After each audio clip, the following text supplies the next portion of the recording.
Disclaimer: this video is for entertainment purposes only. It is fully protected under fair use laws, Section 107, Statute number 17 of the Copyright Act of 1976, which allows for criticism, commentary, teaching, and research of copyrighted materials. Title 17 provides penalties for the deliberate misrepresentation of copyright infringement. Persons, agencies, and attorneys filing a false or frivolous Digital Millennium Copyright Act DMCA complaint may be subject to civil liability. Enjoy the show, everyone. Hello, everyone. Welcome to Mandela Effects After Dark Reacts. I'm your host, Sandy Diva. Hello. And joining me, as always, is Splatter420. How are you tonight, Splatter? I'm okay, I guess. I'm just laughing at like Ryan asks his old boy there. Only if he knew what just happened. Oh boy. Yeah, boy is right. I see that and I laugh. He doesn't even know. No? Yeah, guys. So we are a little late because there was a little background things. Sai was here, so I had to go. She wanted to say goodnight to everyone. She only had about an hour. We were backstage for about an hour. She has to be up early tomorrow. So she said hi and good night. But yeah, we have a few things that we wanted to go through tonight. My React to folder is like overflowing with stuff, and I had a whole like slew of ones that fit one genre, and that's one of the theories of the Mandela effect, the alternate timelines. So I wanted to show them tonight. It gets it from different perspective. First, we're going to start off with a very sciencey physics type deal, but it's going to be fun because it's one of those drawing ones, and it's like 5 minutes. So it's like 5 minutes on the science, then we move into the more fun stuff and the more interesting stuff, including like people who claim to have shifted timelines and have proof of it. So there's a lot to go over tonight, but also I want to show, I did make a post, but I know most of you don't see it, so I'm going to show part of what I was talking about in my post. And but first, I'm going to do a shout out. Tonight, first in the chat was David A.K. Logan Freeman, followed by Time Man's here. Hey, Astral Fugitive in third place. Sai was here. Splatter, Kenraz, Jennifer, Pushing Button 62, Preliminal, Granola Grin, Flat 6, Kitty Cattywhack. Josh is in the chat as Real or Not for Real. Ryan S. Michael Fontaine, Mustard Seed of Faith, Bubba 1, D-Man 216. And I think that's everybody so far. I just got to write down D-Man and Bubba 1. There we go. And Noise Guru. Hey, Noise. And tell him hello. So, guys, yeah, I have a lot to show you tonight. A lot to talk about. Sorry we were late. Yeah. Backstage drama, that's where it stays. So, everything's going to be fine. All right, so we're going to start with YouTube. We got a problem here. When you get a strike, as we saw with Space.radio, they stop you from streaming. That's all I freaking do is stream. That cuts me off from my friends. I have a problem with that. Now, I do have Rumble, so I am really going to push tonight that you guys, if you are not on Rumble, consider making an account and following me over there. So if anything happens, we have a place to meet up, because I was almost given a strike with no warning on a stream over a year old. That's crazy. And had I not gone looking for something last night, I never would have known. So let me show you what it says. It's gone. I had to delete my video. It's gone. Episode 30 is gone. I did download it and back it up. I will be uploading it to Rumble if it's not there. So there's a record of it. I'm thinking of actually redoing the show, but here's the problem. They don't tell me what content caused the strike. They don't tell me what was said, what was shown, what we played. They just tell me the whole video is bad. And I have a problem with that. So here, Splatter, I know you can't zoom in. I may have to ask you to read what happened. Uh-oh. Where? Huh? Oh, this here? Yeah. I can't read it. It's too small. Your video is scheduled to be removed in 2 days, and your channel will get a copyright strike due to the removal request from a claimant. If you delete your video before then, your channel won't get a copyright strike. So my only option was delete the video or get a copyright strike, a hard one, not the content copyright. Claim a copyright strike. 3 strikes, your channel's deleted. And my only recourse, the only thing I could do was delete the video. Yeah, but And who I was only, the claimant? Who was the claimant that went when against? you click that arrow, it tells you nothing. It just says that someone copyrighted a portion of your video that goes against YouTube guidelines. It doesn't What tell is you it? who or where or when. Who, what, where, nothing. Nothing. Oh, Tells me nothing. I can't dispute it. I can't trim it. It's all or nothing. I keep the video up, I get a copyright strike. I take the video down, everything's fine. That's it. And that's some messed up crap that they didn't even send me an email. I mean, this video is over a year old. yeah, that's weird. That's digging in the past. Mm-hmm. I was gonna say digging in the garbage, but no, your show's not garbage. But you know what I mean. Yeah. YouTube mad, they're acting like children, says Astral. So anyway, I deleted it. Josh has offered to go through it once I re-upload it to Rumble. Try to figure out what it was. Yeah, we don't know. That's crazy. It's not even pay for use, Ryan. This is, it goes against YouTube guidelines. If it's just a claimant copywriting a stream, that's a copyright claim, not a strike. They're saying the content the person says is theirs goes against YouTube guidelines, which makes no sense. No, it doesn't, because they should be striked by YouTube. Right. Exactly. And you wouldn't have a missing chance time. to use it then. I don't. Yeah, I know, it makes no sense. Hey, go kart Bob. Missing time. Yeah, so I could have been disconnected from streaming for an entire week for a copyright strike that I received on a video over a year old that I had no knowledge of. Now, here's the kicker. A lot of people have their channels taken down, like Dan, Scarab Performance. This happened to him. I would bet they did one. He didn't take it down, so they gave him a strike, and then they found other stuff to strike him with. Had he seen it and taken it down, he may still have his channel today.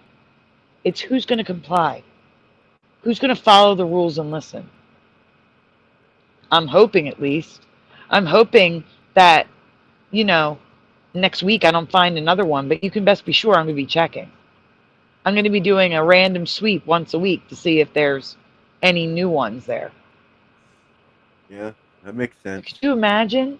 Could you imagine if you have 1,000 videos, having to do that every single week? You shouldn't have to do that. That's ridiculous. Yep. It's just ridiculous. Who's Dance? Oh, Dan has a backup. Well, yeah, I have a Rumble backup. Everyone has a backup now, and this is why. But I just can't believe I didn't get an email, something saying, hey, this old video of yours, we decided to give you a copyright strike. Yeah, exactly. If you remove it in 2 days, it'll be all good. It's ridiculous. But you have to discover it yourself. Hey, Robert Humphrey. Crazy. Yeah, thank God. Like I said, thank God I discovered it myself. I accidentally came across it. I was doing something that made me accidentally come across it. That is all I'm saying. Because if I couldn't be here for a week, that would drive me insane. I'm sure Josh and Cy would have been like, come on, we'll go on my channel. But it's not right. It's not. It was fine for a year. For a that's year, it weird. was not against copyright anything. Yeah. It had a green dollar sign. A green dollar sign, not a red, not even a yellow. It had a green dollar sign. There were no issues, no restrictions, no copyright claims. It was good to go. And now it almost took me down off the internet for a week.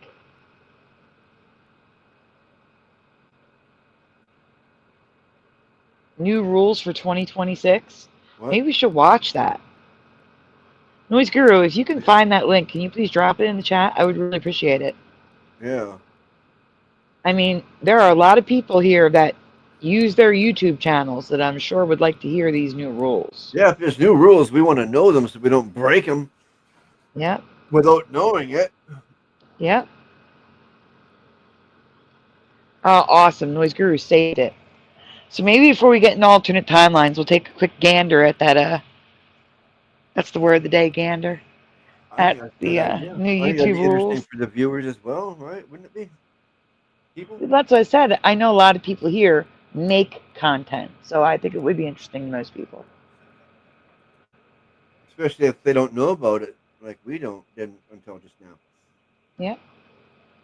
So we're going to take this down. Yeah. I was trying to. It wouldn't let me because it's not me. It's okay. It's okay, Splatter. Now, see, how did you manage to change your picture to not Christmas? I don't know. I just changed. I wasn't even thinking Christmas. I just made you an icon. I can put it back. What happened to freedom of speech? Freedom of speech died in 2016. Not 2016. No, sorry, 2020. The final death knell, 2020. It started in 2001, though. I think. And Splatter, when you're done, can you please grab that link from Noise Guru in the chat? Yeah. For some reason, I can't do anything right now because everything's too large. Oh, I got it. Okay. Wait a minute, we got two links. I don't know which one it is. It's that was my fault. Okay, I'll switch back, I guess. It might be two parts. He sent two links. Yeah, well, that too. Where is it? There it is. Okay. That better again? Yeah, yes, but that's not the one I sent you, but yeah. That is the one. That's the only one I have. No, it's not. I sent you one in Messenger, the green background, just like me. Oh, okay. Hang on a second. Let me go back. I didn't see it in my file selection, so. Am I still here? You're still here. Okay. I'm so afraid I'm going to hit a button and delete myself out of the show. I'm going to do it one of these times. I know it. Mm-hmm.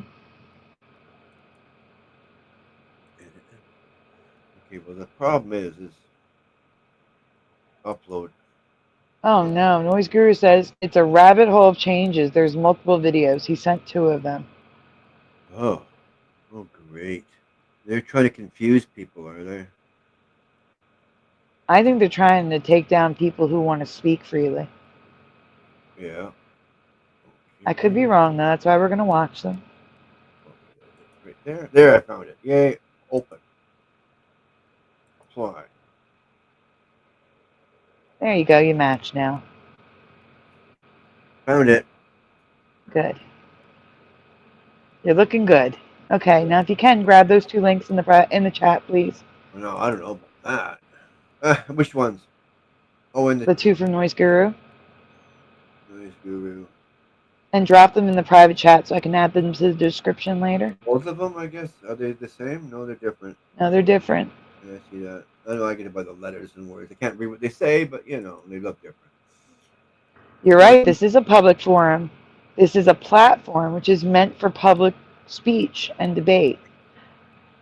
and they get subsidies from the government for being a public platform, not a publisher of content. A publisher of content usually has an executive editor, like what's called the main editor, the senior editor. Usually has editors who edit the content so that it's, you know, friendly for their organization. Different entities, they only get subsidies because they're a public platform. It's actually about getting rid of AI slop, and I'm all for that. Yeah. But I think there's practical use as a tool. AI can be practically used as a tool. It's when people treat it like a being that it's a problem. Yeah. They are pushing small creators this year. That's wonderful news. But they're also giving copyright strikes to them. That's not good. That's not good. No? All right, Splatter, if you could, please present the first one, the one that ends in 2. Oh, okay.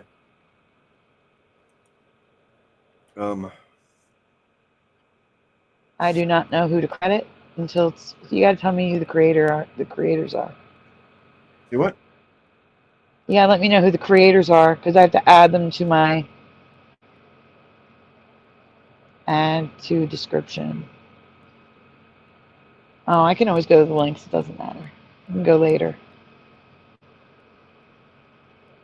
Okay. Okay, I had to come back and find my mute button again. Okay. Hello, William Eason. December is here. Romero. And time is not speeding up. Okay. Romero. Romayroh. Hold on for a minute. I'm trying. I'm having an issue with the banner. Okay. All right, we're gonna try again. ROMAYH.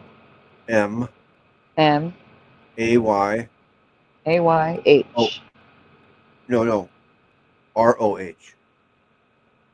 Oh, MAYROH. Yeah. Got it. Got it. Romero or something. Got it. Good to go. I don't know if I like the bubble for this. Let's go with minimal. There we go. It's hard to pronounce, but I didn't name him. You're not presenting, though. I'm not presenting. Nope. That's what she said. Hey, guys, while Splatter presents, please take a moment to hit like on the stream. Subscribe if you haven't already. Ring the bell so you're notified. Maybe consider sharing. Okay. And if you're watching on replay, please comment. Also, donuts are very much needed. Very much appreciated. But never, ever required. If you would like to send donuts, the links are in the description. That one's for Splatter because that's the one he likes. I like the ho ho ho. A little dancing, a little happy donut. I wasn't seeing it because I was presenting that. Yeah. That's okay. I'm gonna grab some chips. Be right back to the Noise Guru. Oh, that's the plan. I gotta write William Eason down.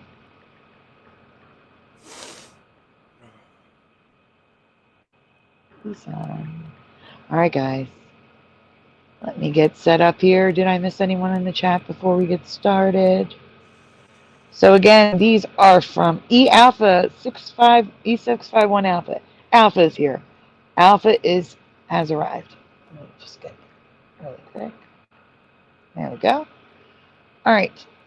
These were sent to us by Noise Guru. For those of you that do any content creation on YouTube, whether you do shorts, long form content, or stream, you should pay attention to this. Change is coming in 2026. Here we go. You're low, or you're scared of demonetization, or you're a complete beginner, listen up, because I'm going to tell you the 8 biggest changes of the YouTube algorithm. Starting with change number 1, Gemini. So it's fully official. Okay, the YouTube algorithm is now powered. First of all the AIs, I hate Gemini the most. Gemini's pictures are grainy, low quality. They do a crappy job. I did a head-to-head between ChatGPT, Gemini, and Copilot, Microsoft Copilot, to make a thumbnail once, just to see which one's the best. And I discovered that Copilot is the best for removing a background. So let's say you just want an image to stick onto a thumbnail. You're going to go right to Copilot. It does the best job. For making a thumbnail, ChatGPT. Gemini, shit. Grok, shit. They're both shit. They're trash. I don't care. Sorry, but Grok is bad. So bad. They may have good uses for other things, but for creation, they're the worst. Gemini and Grok. So why? Maybe Gemini is good at doing algorithm stuff. I don't know, but my impression of Gemini is horrible. And Gemini is owned by Google. Of course it is. Of course. Of course it is. Yeah, it makes sense. I don't have any of those things. I don't do I that. agree, Curse Zero. I agree. Like I said, I can see it being used as a tool. But to control our livelihoods, that's what this is. This is controlling people's livelihoods. And treating it as a being, F no, that shit needs to get out of here.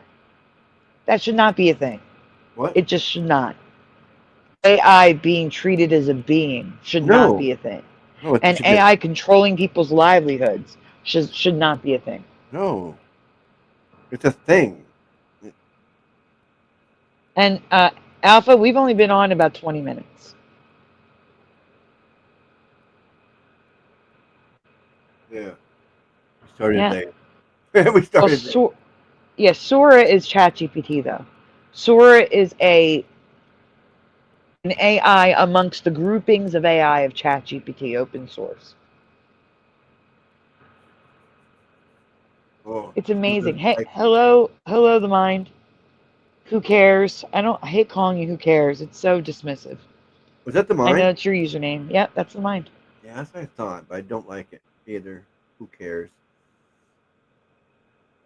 No. Go back to being the mind or something to do with the mind. Don't get me effing started, says Curse Zero. Yeah, that's what I was looking at. I like that one. Yeah, there we go. Someone else has got it. Hey, Ormane. So, yeah, we are just starting Alpha. You are right on time. Ormane's right there. Okay. All right, so he's going to tell us the biggest changes to the algorithm on YouTube happening now and for 2026. These were sent by Noise Guru. Thank you again, Noise. And guys, if you do any content on YouTube at all, you need to pay attention because I was almost stopped from talking to you for a full week on a video over a year old with no warning whatsoever. All right, let's continue. Go ahead. Over a year. That's ridiculous. But I yeah. know, it was April 2024. Yeah. It was an April 2024 stream.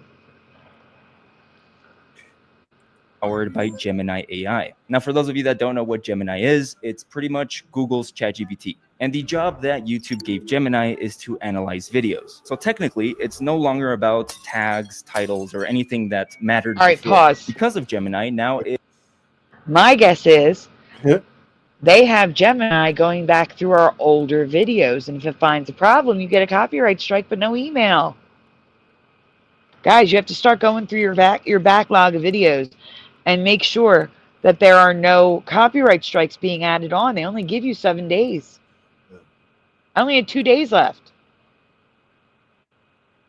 I just accidentally stumbled across it, thank goodness, in the 7-day time frame. Wow. So it's gone now? You don't have to worry about it? Yeah, I deleted it. Oh, there Now, you here's the thing. Hold on, tell him. You haven't subscribed yet? What? Sounds good. Says, I haven't subscribed to your channel yet, but I am taking the time to get to understand how your channel works. When ready to sub, I will. That's perfectly fine, but I hope you do consider doing it. Oh, yeah. Well, let's give it a thumbs up. Yes, but at least give thumbs ups. Thumbs up for free and they don't mess with your stuff. Yeah. But as I was saying, if you do shorts, I think you're safer. It's more about the long form content and the streaming. But if you stream at all, make sure you go through your streams. Make sure there's none. Privating does not work, by the way. If you have a video set for removal, If you set it to private, it will still be removed and you will still get a strike. You must delete it from the platform. So you download it, and then you delete it, and then you upload it to Rumble. That's how it works. Thank you. He said, tell him says happy to give a thumbs up. There you go. That's good. Thank you. Yes, I can play your song. We'll take an intermission and play your song later on. But is that the same one you sent me on Messenger? Oh, you made a new one. All right, send it to me on Messenger so I can forward it to Josh to play it when he gets here. Oh, okay.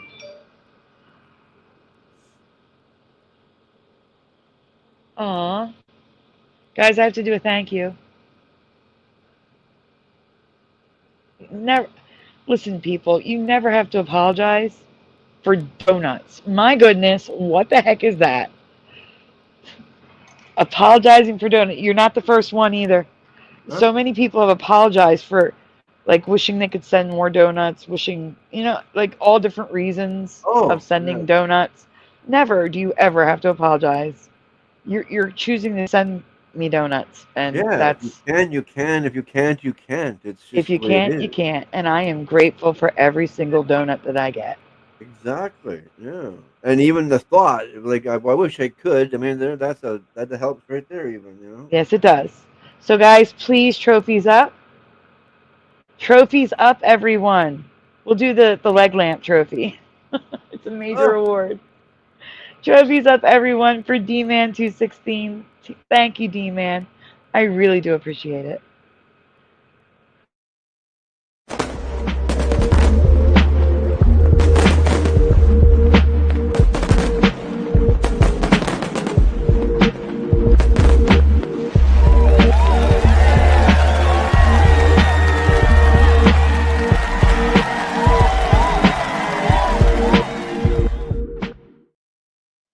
Thank you, D-Man.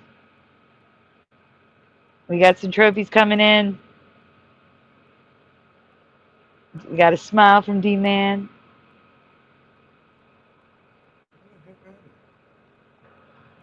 Noise Guru says they won't let me mail chicken nuggets. Yeah. No food in the mail. They won't let me mail cupcakes either.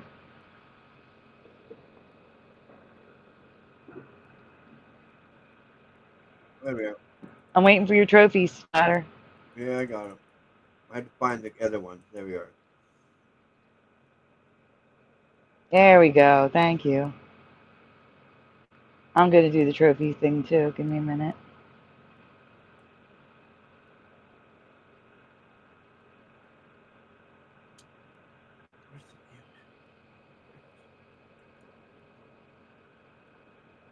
There we go. Now I can do this. That's faster.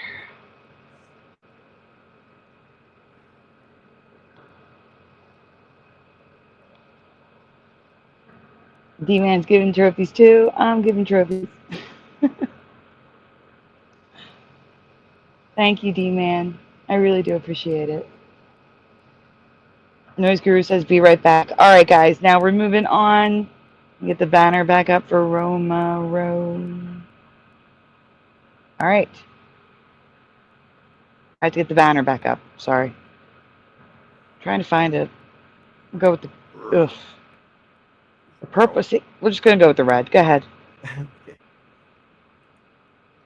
It's what you say, how you say it, and what you show on your screen. Like the actual visuals of your video. And it even understands the tone. Like if your video's supposed to be sad, it understands it. If you're being sarcastic, it also understands it. No. So that's pretty scary shit within itself. But the most important part is that Gemini also analyzes your behavior on the platform, which takes me to number 2.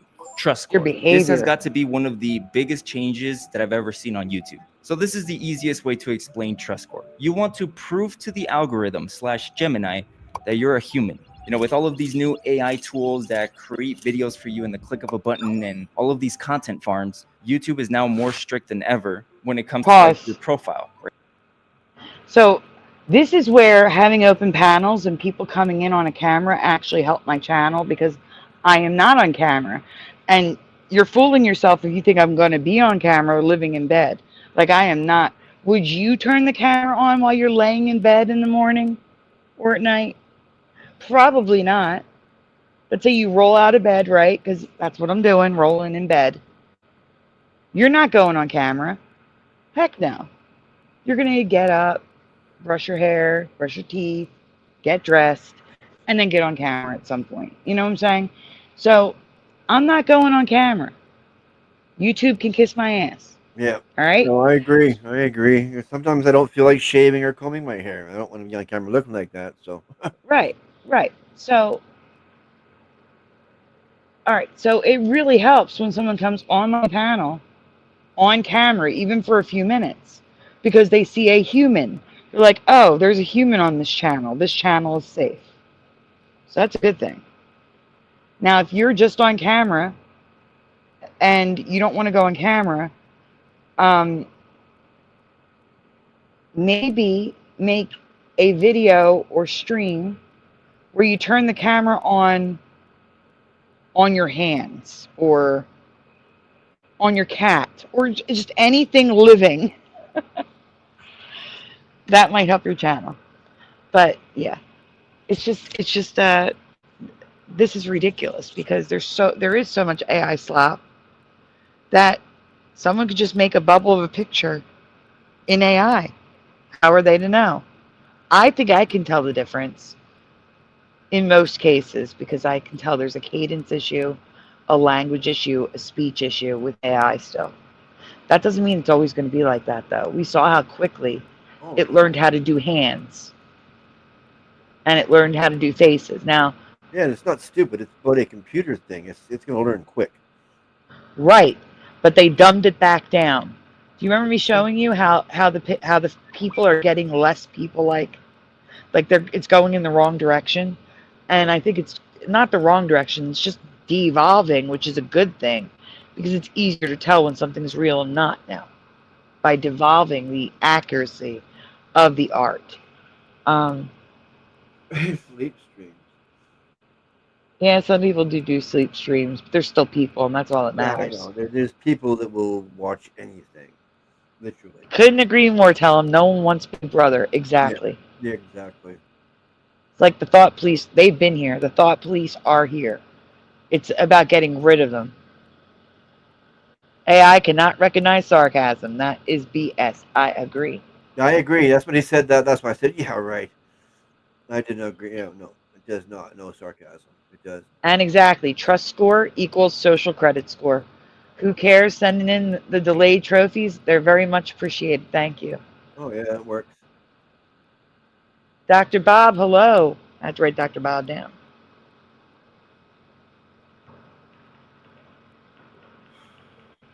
Okay. Let's see. Astral. Shh. Astral. Shh. All right. The new AI will blow my mind. Yeah, it probably will.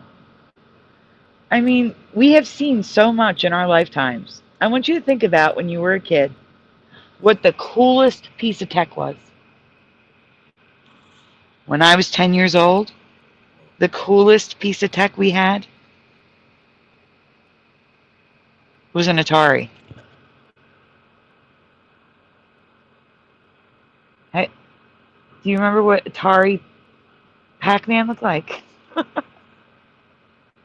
Oh, yeah, I remember before Pac-Man, the Atari. I mean, the original with the tank. I know. Oh, Combat. Yeah. Yeah. That was a glorified Pong. Yep. Yeah. Oh, Astro says, sorry, I missed the trophies. Thank you, Astro. AI should never govern. Oh my God, no, never, never, never. Okay. I saw a great video today from our pal, red leather guy. I forget his name, Jack. He, you know, everybody's doing videos when life changed, right? Like nothing's the same since 2020. Right. But I agree with him, and I've said this before, nothing's been the same since the iPhone. And the reason why nothing's been the same since the iPhone, even the Jetsons with all their tech, right? I want you to think about the Jetsons, right? They did have FaceTime. They had FaceTime on their wrists. They had FaceTime from TVs that dropped from the ceiling. They Yep. had FaceTime on their desks. Well, they predicted a Okay? lot of stuff on that show. Right. But they only had FaceTime on their wrists. You see where I'm going with this? No. They only had FaceTime on their wrists. And it told the time. They still watched TV on a television set. Oh, right. Okay. They still watched movies at the movies. They still took pictures with a camera. They still had different devices for things. The iPhone put all those devices into one. Yeah. And now instead of going to your computer to stream, you can stream wherever you are. Instead of toting around a boombox or a video camera or a camera to take pictures, all you need is your phone. And that's why people are so addicted to them. And a good Bluetooth speaker. You don't need a good Bluetooth speaker. You could just use your phone. Well, you could, but it sounds so much better when you get the boom on Bluetooth speaker. Okay. The point is, all the devices are wrapped into one, and you carry them around 24/7. Yeah, either way, it's smaller too. You don't need the whole, like, you still don't need the whole big boom box thing. Like, It has built walls around people and isolated us. And that's why life is different. And I agree. And the creation of the iPhone, as much as it has helped, it has harmed so much more. So that's how we got here to AI running everything.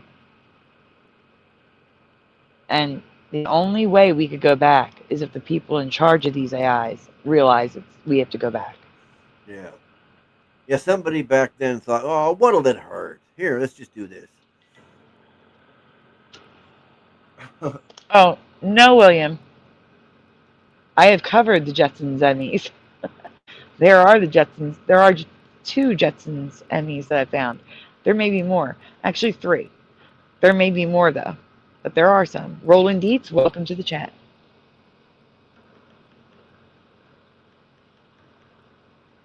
Okay.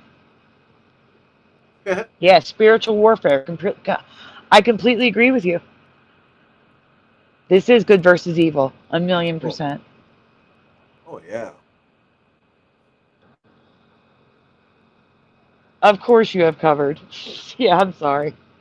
I've been doing this for 7 years. Of course, yeah, I know. But that doesn't... Let me be clear, though. Just because you feel like I have covered everything, keep in mind I still find new ones every day. There's new ones every day. So I haven't covered everything. I just covered the ones that I saw before. There's always new ones to find. Don't give up is what I'm saying. They're out there. And ones that are out there today may not have been there yesterday. All right, let's get back to the video. Go ahead. Oh, yeah, it's me. Right, your Google profile, what you do. So now it doesn't even matter how many views your YouTube channel gets. It doesn't matter how many subscribers you have. If Gemini doesn't think you're human, it's going to 360 no-scope your channel, as in termination or demonetization. And this change was done about 2 weeks ago, which is why you've heard so much news of people getting their channels taken away. But I think I found a solution to this, which takes me to number 3, the age of the email and the age of the YouTube channel. If you're a beginner or you're starting from scratch again, my advice... Or maybe they're doing this by hitting the channel with copyrights, like I just said, happened to me, and thinking if you're, AI slop, you're not going to go back and check your stuff. You're going to let that stuff expire. Then they'll hit you with 3 strikes and you're out. So it could also be that as well as what he's about to tell us. All right, continue.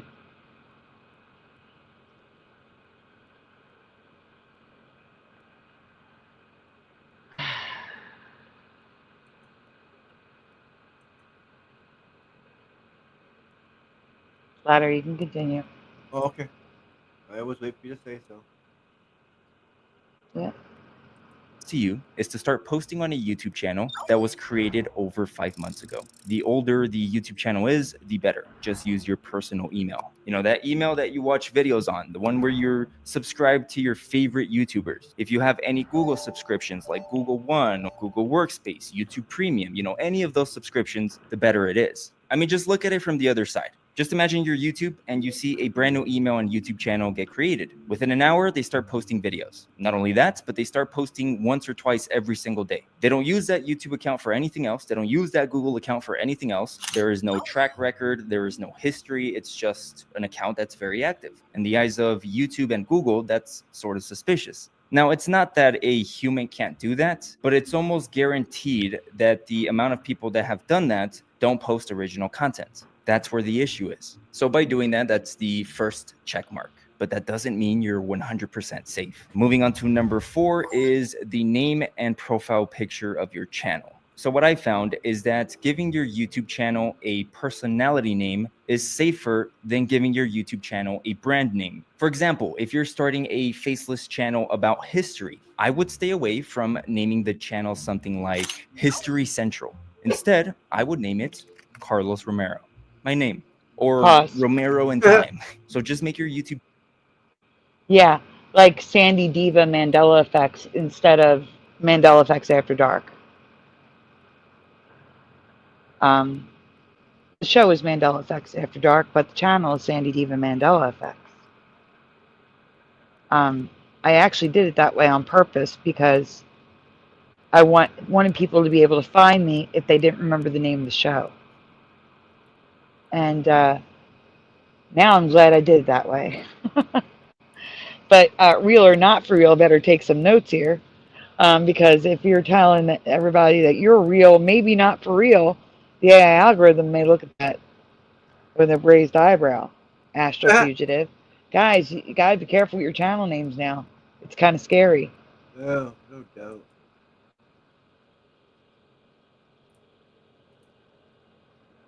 Yep, same Astral. That's all I'm gonna say. Same.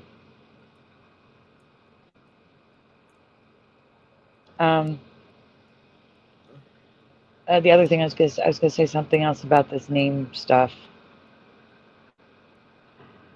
Also, try to stay away from one-word names. I noticed a lot of AI channels, like Aperture,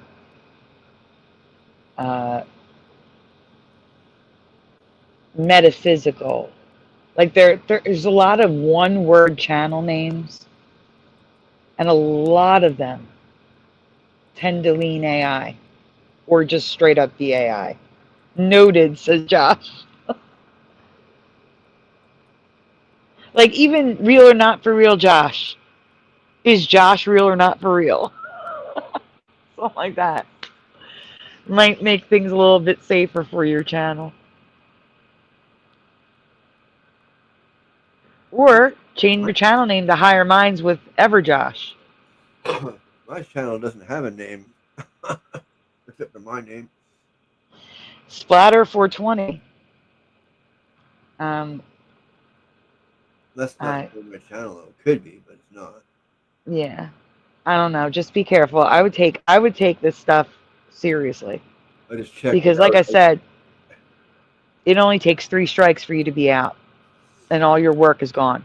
All it says is personal, and then it has my email address. I guess all right, let's continue. Called personal. Yeah, that's the thing. Like, the email address that I use with my channel is not my email address that I give to you guys. That is done on purpose. And the email address I use for my channel is very old. Because I created my channel in, 2009? Or 2013? Something old. It's been here a long time. 2012, a long time. Yeah. You can see it on my channel. I'm not sure how long ago. It's a long time. Should I change my name to Pre-Lemon Minimal? Yes, absolutely. Pre-Lemon?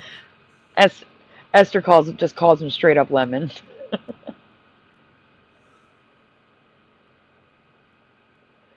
All right, we can go on. channel Slider. your actual Yep. name, or a name that sounds cool, like James Bond. Obviously not James Bond, but you get the point. Instead of making your YouTube channel a brand, make it a personality. Sure, it may not 100% be you, but it's your channel's personality. Then you double down by making your profile picture a person or a selfie of you. Doesn't matter. Because regardless of how careful you are, YouTube treats brands and personalities very different. It doesn't matter if you were going to post the same exact shit, because brand named YouTube channels have a higher percentage of getting demonetized for reuse content. But that's not it. Moving on to number 5, that is, unless your brand is Fox, ABC, NBC, CBS, brands that are outside of YouTube in media, then they can do whatever the heck they want. All right, go on. social media links. Just enter your domain, click scan. Oh God, no. Got it. I got it. Okay. Sorry, my finger wasn't on the button at the moment. I could have It's quicker. okay. I create a YouTube channel in the history niche called Romero Goes Back. Well, in the About page, I'm going to create a Twitter or X account, an Instagram, a LinkedIn, a fucking website with the same exact name, Romero Goes Back. You know, and that will give even more concrete evidence to Gemini that this is a personality account where there's a face, a name, and most likely authentic content, which we are regardless, right? I'm not saying like this is how you get around demonetization or you get around, you know, any YouTube guidelines. You want to follow all of YouTube's guidelines. What I'm telling you right now is the best ways to protect your channel, you know, to set up everything correctly from the beginning. Now, moving on to the final thing, which I believe is number 6, it's adding a channel trailer. Now, when YouTube reviews your channel, which they will, the first thing that Gemini will check is your channel trailer, because the purpose of them adding a channel trailer option is so that you can describe exactly what your channel's about. Now, how do you create a channel trailer? What are you? Hey, I should probably update mine. My channel trailer features Damien G, Teresa Lynch, Curiouser and Curiouser, Brian McFarlane, all people who are no longer here on YouTube. Also, it's not accurate. It doesn't cover everything that I do anymore. My channel trajectory has changed so much since I started making content on YouTube. When I started making content, it was just Mandela effects. But I was killing myself trying to get the work done. Like literally making myself sick. Yeah, no doubt. Because I'm doing all the work myself. It's hard, you know. I'm like doing this. I'm a writer, editor, researcher, uploader, layout designer, everything at once, and I got to do it all. Like I write for every presentation. It's a book report, so I'm writing book reports. I'm researching it. I'm photo editing, not like creating like Photoshop, like color correcting, making sure the color is correct so that you can see the color for what it is. Like highlighting things, circling, putting boxes around things. It's a lot of work. And I was killing myself getting it done all the time.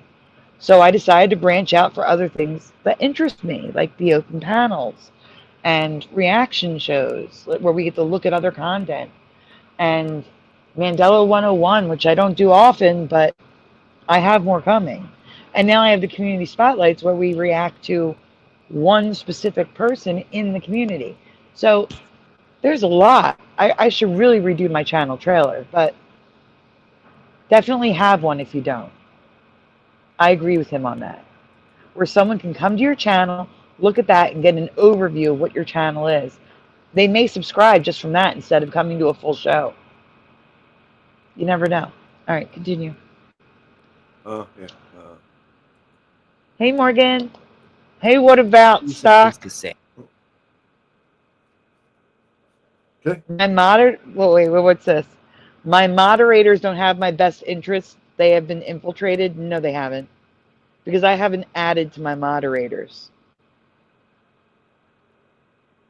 So, that's not true. My moderators do have my best interests in mind. Let's see. Do I trust my moderators who I've known for a very long time? Or a brand new person in the chat telling me they've been infiltrated? Yeah, who is this guy? Or Don't know. Or what is this? But welcome to the comment, the chat. Yeah.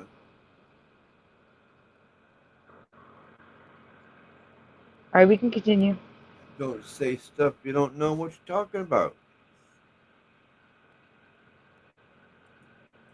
But when I create channel trailers, I think of it as a appeal. Now, for those of you that don't know, when you get demonetized, 99% of the time, it's going to be for reuse content, meaning that YouTube is telling you, hey, I can't tell if this is authentic content. I can't monetize this because I'm not sure. Now, when you get demonetized, you have the option to appeal. And to appeal, you need to make a video that is no longer than 5 minutes. And in the video, you have to plead your case. You have to explain to YouTube how you create your scripts, your titles, ideation, the editing. You got to show them the behind the scenes pretty much. And usually if you do everything correctly, you win these, right? Of course, saying you make authentic content. If you don't make authentic content, you're cooked. So it's just more convenient to add a channel trailer. Pause. Now, here's an example. If you go to...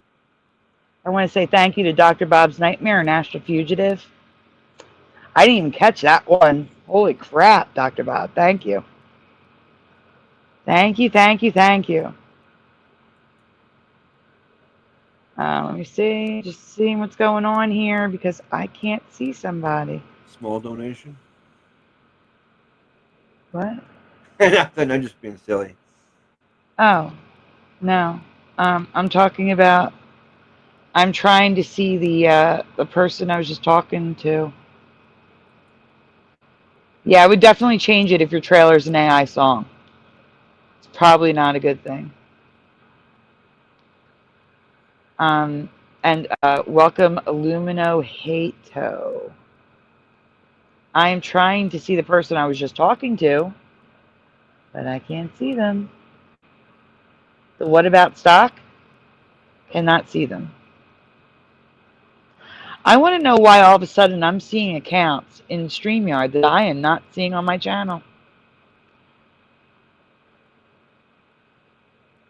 Kind of crazy, huh? Weird. On my way, Josh. Oh yeah, who's this guy now?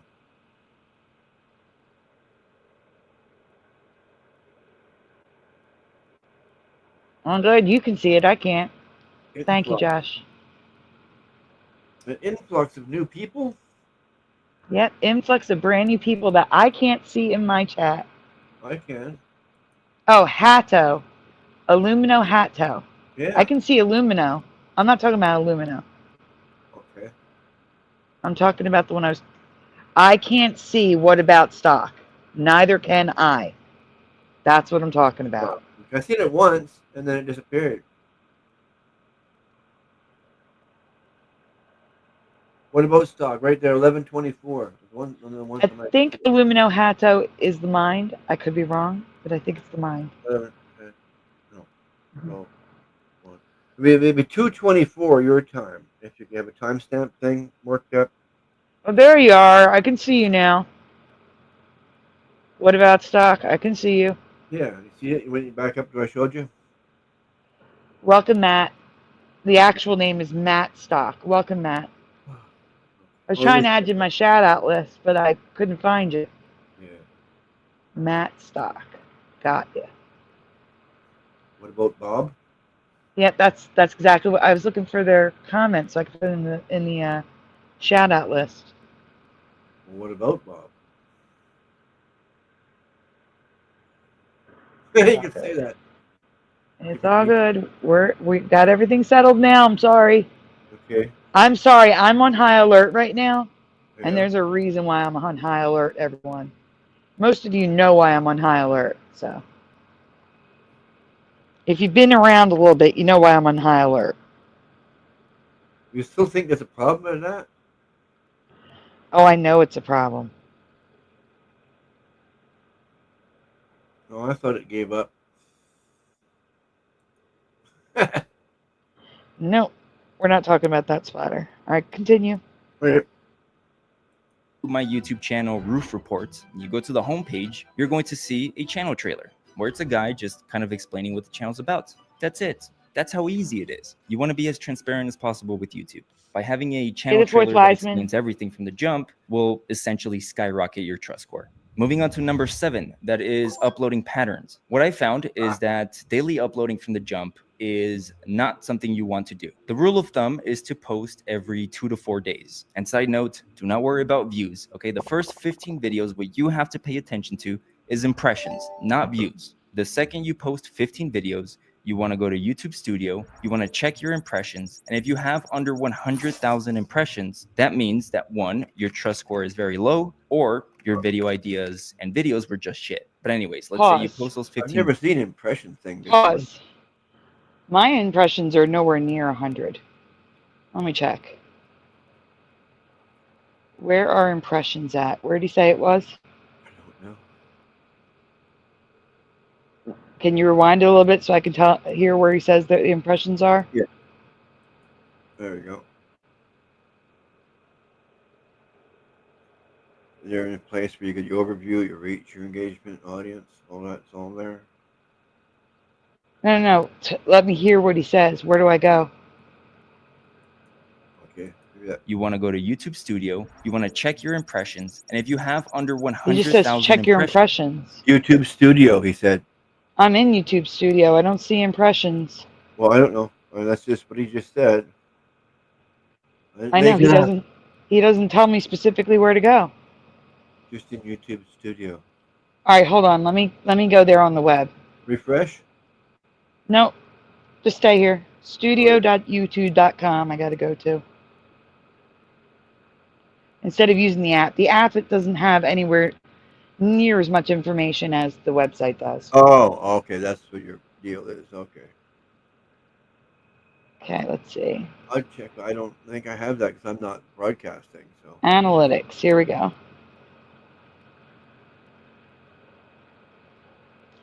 Overview. I'm not seeing impressions.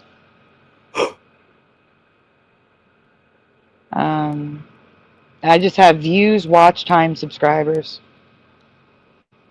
Audience. Let's see. Nope. Monthly audience. Anything about impressions here?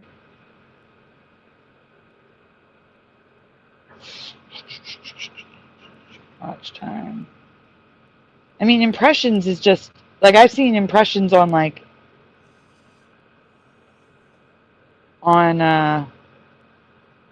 impression rate click through impressions. Mine are down 82,000, 82.9 thousand, 22% less than the last 28 days. Let's see. What was it here?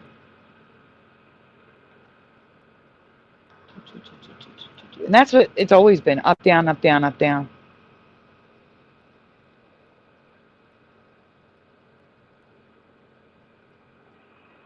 Hold on a second.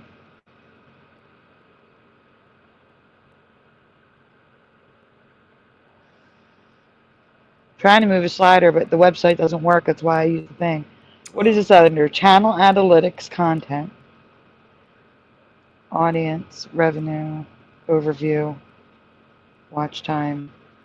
Yet everything else is up, but my impressions are down.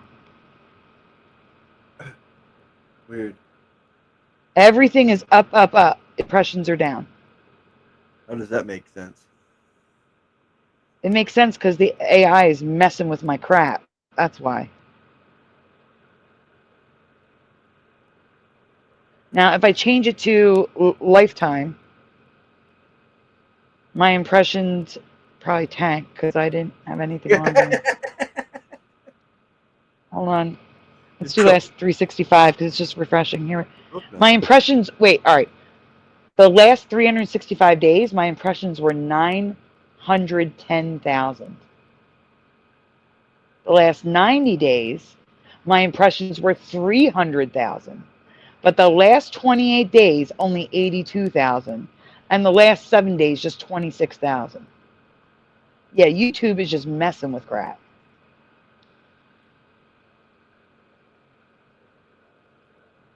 And he doesn't tell you where you should click. Like, my click-through rate is 7%. But it's not 42,000. It's 82,000.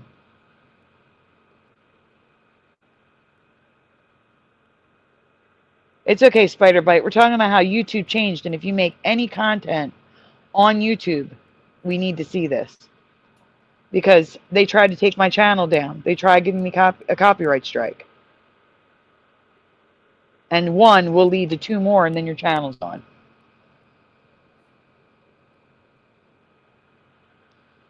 But it does matter, Morgan. This is new. This is a new way they're doing things. I think it does matter.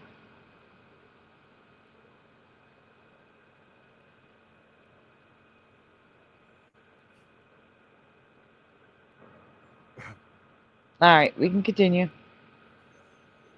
Oh, YouTube. That means that 1, your trust score is very low, or your video ideas and videos were just shit. But anyways, let's say you post those 15 videos, you do have over 100,000 impressions. From there, you can start posting daily or a little bit more often. But for those of you that already have a shit ton of views or impressions, don't do this. Okay, this is just for people that are starting off or they're starting a new channel. That's just a better way to go, right? You want to show Gemini and YouTube that you're a human, and a human doesn't start YouTube by uploading every single day. I mean, if you can, go for it. I mean, shit, what do I know? Now, moving on to number 8, which is descriptions. But here's the thing. YouTube always valued consistency. So I have a show every Saturday and Sunday night, and then during the week it's random. But there's that consistency there. YouTube knows, based on my content creation, that I do a show every Saturday and Sunday night. And then it's random during the week, but I always have a show during the week, at least one. So YouTube knows that there's a consistent pattern there. Whereas, like he was saying, with AI, people can upload something more than one video every single day. Don't do that. Like, I know a couple people that are using AI to make videos. I'm not going to say who, but one is a friend who has their own show. Another person is a friend who I stream with. Not Josh. I'm not talking about Josh. That they use AI a lot. And it's so easy to make an AI video. It takes 10 minutes. And you don't even have to do anything. You just have to let it cook for 10. You write a few words, let it cook for 10 minutes, it's done. So there's creators out there that we don't know. I'm not talking about creators that I know now. That will make, I don't know, 10 videos a day and upload them throughout the day and do it every day. That's going to set off alarm bells. I think that's what he's getting at. All right, we can continue. Description of your videos, you now have to add a lot of knowledge, a lot of information, a lot of educational value. You know, instead of dropping 5 paragraphs or a shit ton of tags, just sorry. Ormine, no, you should be safe because you're on camera. You're not faceless content, so you should be okay there. I wouldn't worry about what you're doing. And most of the stuff you upload is shorts.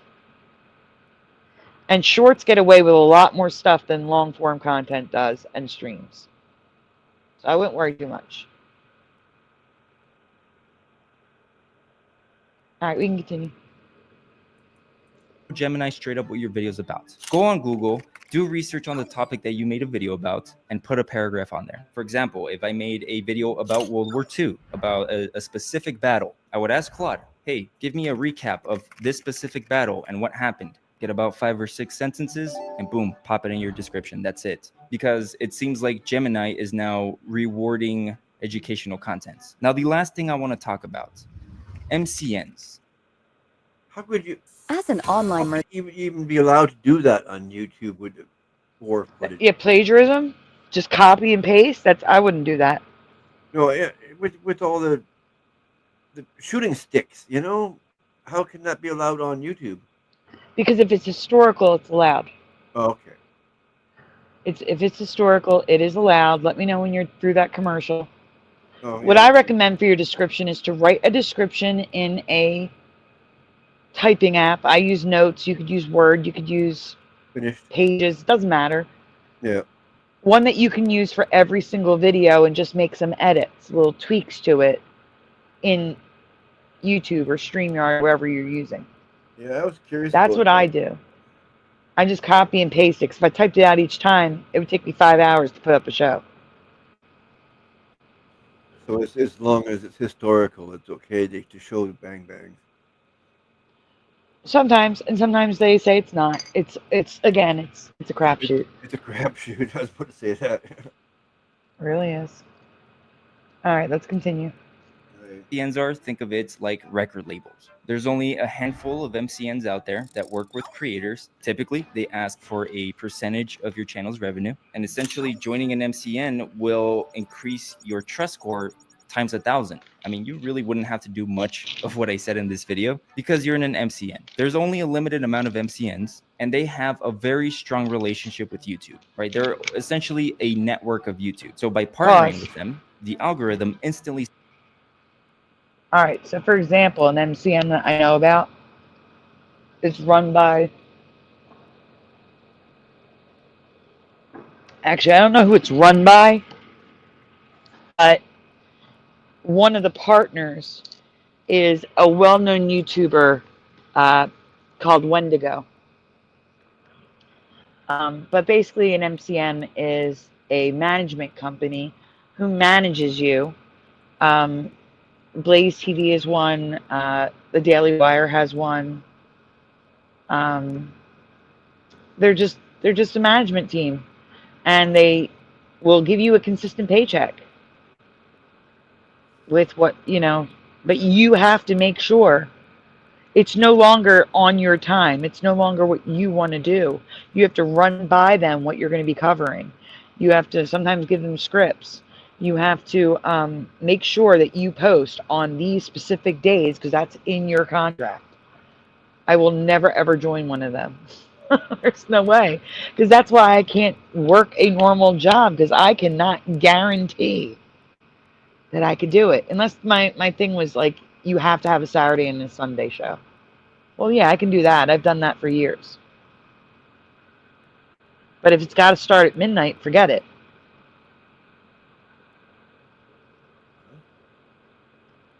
How often do we start on time, Splatter? You know what I mean. Try. Anyway. We try. We try. You're right. We try. But it doesn't always happen. And if that's in your contract, that you must stream every Saturday and Sunday night at midnight Eastern time. I break that contract, we don't get paid.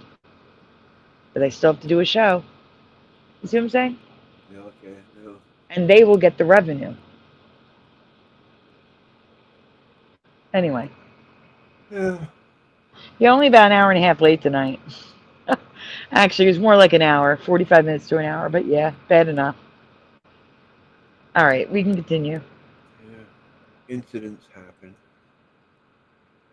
Says we can trust this channel. And I mean, if you go into some of these MCN's websites, they tell you that, hey, we will give you more exposure in your videos. Not only that, but you have direct contact with YouTube, because to be an MCN, you need to have crazy connections in YouTube. Now, here's the catch with MCNs. They won't accept every YouTube channel. It depends what your content is. And that's because they have a 10-strike system. If they decide to partner with you, and for some reason your YouTube channel gets terminated, they get a strike. Again, they only have 10. If they accept a bunch of YouTube channels that get terminated or get strikes, and they reach that limit of 10, they lose the MCN. They lose access to the network, and that's the worst possible thing that could happen to them. You know, that would crumble their business. But the best thing about MCNs is that they protect you from termination to an extent. For example, we know of that glitch from 2 weeks ago where YouTube circumvention bot was just terminating channels at random. Well, those channels that got wrongfully terminated, which they did get reinstated, they wouldn't have gotten terminated to begin with. Because again, the MCN will fight for you because they don't want you to be terminated. They get a strike for that. And they have a very close connection to someone at YouTube. So they will tell you, hey, this is what's happening. We're gonna fight for you. We're gonna make sure that you don't get terminated and plead your case. Now, of course, this is not a way for you to go around termination. If you break YouTube's terms of service or YouTube's guidelines, you will be terminated. The MCN will not even accept you to begin with. But if you're posting safe and original content and you follow all of YouTube's guidelines to a T, then you have a protection in case of glitches or errors or misunderstandings. Yep. Now, I can't really give you advice as to And that's the truth. There are glitches and errors. But when you're a small creator, and by small, I mean under 100,000, because that's what you need to get a phone number to YouTube. To reach a person for customer support, you need 100,000 subscribers. You need that play button, that plaque. Yeah. Without that, you don't get a phone number. You don't get customer support. So small creator is below 100,000 in my opinion. And until you reach that point, you have no recourse. If there is a glitch, if there is an error, it just happens. Like, it could have been an error that I got a strike. Since there was no information, it could have been an error. Yeah. But the only thing I could do to protect my channel was take the video down. I could not reach out to anyone. Oh, it's crazy. I mean, you've been here for 7 years and you still don't have your 100,000. I mean, there are people who've been here 12 years who don't have 100,000. It's just Yeah, the way no, it works. I'm not blaming you. I'm never just saying. It's just, you know what I mean? You know what I mean? I know what you mean, but you gotta understand this is a niche subject, and Yeah. YouTube doesn't like to push out niche subjects. I'm sure there are more than 1 million people interested in the Mandela effect. There you go. Yeah, so that There's was my. more than 1 million people That's on why. YouTube. They're just not showing them my stuff. Okay, that's the point I was getting to. Yeah, you got it. Yeah. All right, we can continue. to what MCN to join. You're going to have to do your own research on that. If you are an owner of an MCN out there, hit me up. I'm trying to get into an MCN. But yeah, quick recap. So Gemini is in charge of a lot of shit with the algorithm now, which means you need to have a higher trust score, which means it's better to start with an aged email or an aged YouTube channel. You want to brand your YouTube channel as a personality as opposed to a brand. You want to make sure you have presence on all social medias and link them to your YouTube channel. You want to add a channel trailer that shows the backend, the production, the ideation, and everything. And for those of you that are starting off, do not start by uploading daily. Make sure you add educational insights in your descriptions and do some research with MCNs. I think that's pretty much it. I don't think I forgot anything else. Anyways, if you're someone that wants to start taking YouTube serious, you can click the link in my description or in the pinned comment, and that's going to take you to my school community. If you don't give a fuck about this, I appreciate you watching. Please like and subscribe. Have a good day. But for those of you that do want to take YouTube serious, I'm the owner of Views for Income, which is the biggest YouTube automation community in school. This is where you're going to find over 80 plus videos where I show you guys exactly how I scaled my channel. From ideation to thumbnail tutorials to editing tutorials, hiring a team, and just everything I know about YouTube. It's all going to be here in these videos. You also get free access to my extension, which helps you with SEO and script writing. But the best part is that I go live every single week. This is where I speak with you guys directly, answer any questions, review your channels, all that good stuff. And if you want to learn more in detail about everything I just shared in this video, that's going to be in the 2026 update. I'm still updating all of the videos to this day. But yeah, that's pretty much it. Cool. If you're still watching, go ahead and check it out. If it's not for you, at least like and subscribe. All right. Y'all have a good day. I like it. Yeah, I do. I do too. And I think that's actually one of the best course ads I've ever seen. Yeah. Because it's just like, here, I'm going to help you with doing your YouTube channel. Yeah. Whereas a lot of the course crap is crap. It's absolute crap. Exactly. So. I got something.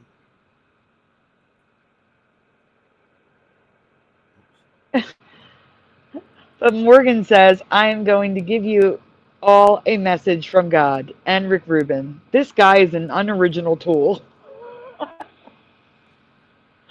Well, he has to be. He's on YouTube. Gosh, Morgan. I hate YouTube, says Morgan. I like him, though. All right, you like him. Yeah, I do. I like him, too. Yeah. I'm going to subscribe. Yeah. I will subscribe. Thank you. Thank you, Noise Guru, for sharing him. I just subbed to that guy because I thought it was very interesting. He was well-spoken and all that sort of stuff. Okay, so what's the next video, Splatter? When I got up already, I believe. Oh, it's the same guy. I don't know. Is it? It's the same background. No. Then you're not presenting. You're The presenting white the old one one. that says Minute Physics? Nope. No. Not that. Oh. You put 2 links from Noise Guru. The one that ends in 4. What? It ends in the number 4 instead of 2. Okay. Guys, please make sure you hit like on the screen. On the stream. I always do that. Stream. Subscribe if you haven't already. Ring the bell so you're notified. Also consider maybe sharing the stream so we can get closer and closer. Maybe in 15, 20 years, I'll hit that 100,000 and be able to get support. Also, comment if you're watching on replay. I would really appreciate that. Let me know what you think about all this. Also, if you can, please send donuts. Donuts are very much needed, very much appreciated, but never, ever, ever required. And since Josh was in the chat, as far as I could tell, that's his favorite, the Entenmann's donut. There it is, Feliz Navidad. Okay. You're still not presenting. Because I can't find it. All right, more donuts. More donuts on the screen while we're waiting. Private chat, Splatter. Okay. The bottom of the private chat, the one that ends in number 4. Okay, the private chat. That's where you lost me. I'm looking in YouTube. I mean, in Facebook. Gotcha. Enter the 4. Yes. Okay, we got it. Well, this guy's a little bit longer. Different guy. Pause. I hate it when it doesn't want to pause. Put it back to where it was. Go full screen. Oh, I got to share first, right? Yeah. You do have to share. Share. It is helpful to share. Helps to share? It does. It really does. All right. So who is this guy? I don't know. Give him a thumbs up. Oh, I got a Okay, there we are. Nate Black. That's easy. Yep. Nate Black. Guys, I will be dropping these links in the description after the show. I can't add them while I'm live, but they will be in the description a few minutes after the show ends. All right, please make it full screen again, please. Yeah, okay. I'm just looking at it. Got a couple of these like breaks on this here sideline. Yeah. Michael Ledwell, hello. Not Roger, Michael today. Wow. Michael always, but Michael Ledwell in the chat. Is there 2 different people, or is it the same person with 2 different accounts? No, Roger is Michael. Yeah, it is the same person with 2 different accounts. Yep. Okay. Because you never know. It could be his brother or something, you know. Siblings happen. All right, Noise Guru is giving a disclaimer. I didn't watch this whole vid, so I don't know what all he's going to say. That's okay. All the videos we react to, I watch literally like 3 seconds of it. Yeah. No idea what they're going to talk about. How much Hi, I1T. Did you watch enough of it to find out that he's like interesting at least? No, I watch enough to make sure it's a real person and not AI. No, I'm talking about the other person that sent it. Like, said they didn't watch much of it. It's Noise Guru. He didn't finish it, he said. Yeah, but did you watch enough of it to find out it was good? Well, he shared it, so yes. Yeah, that's my point, and I guess that would be the This guy reminds me of a much older version of Jacksepticeye. All right, continue. Hit play. Michael Ledwell. That does look different seeing Michael Ledwell, doesn't it? Anyway. Yep.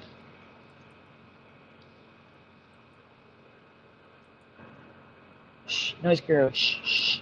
What's happening? All right, just hit play. We're just gonna get started.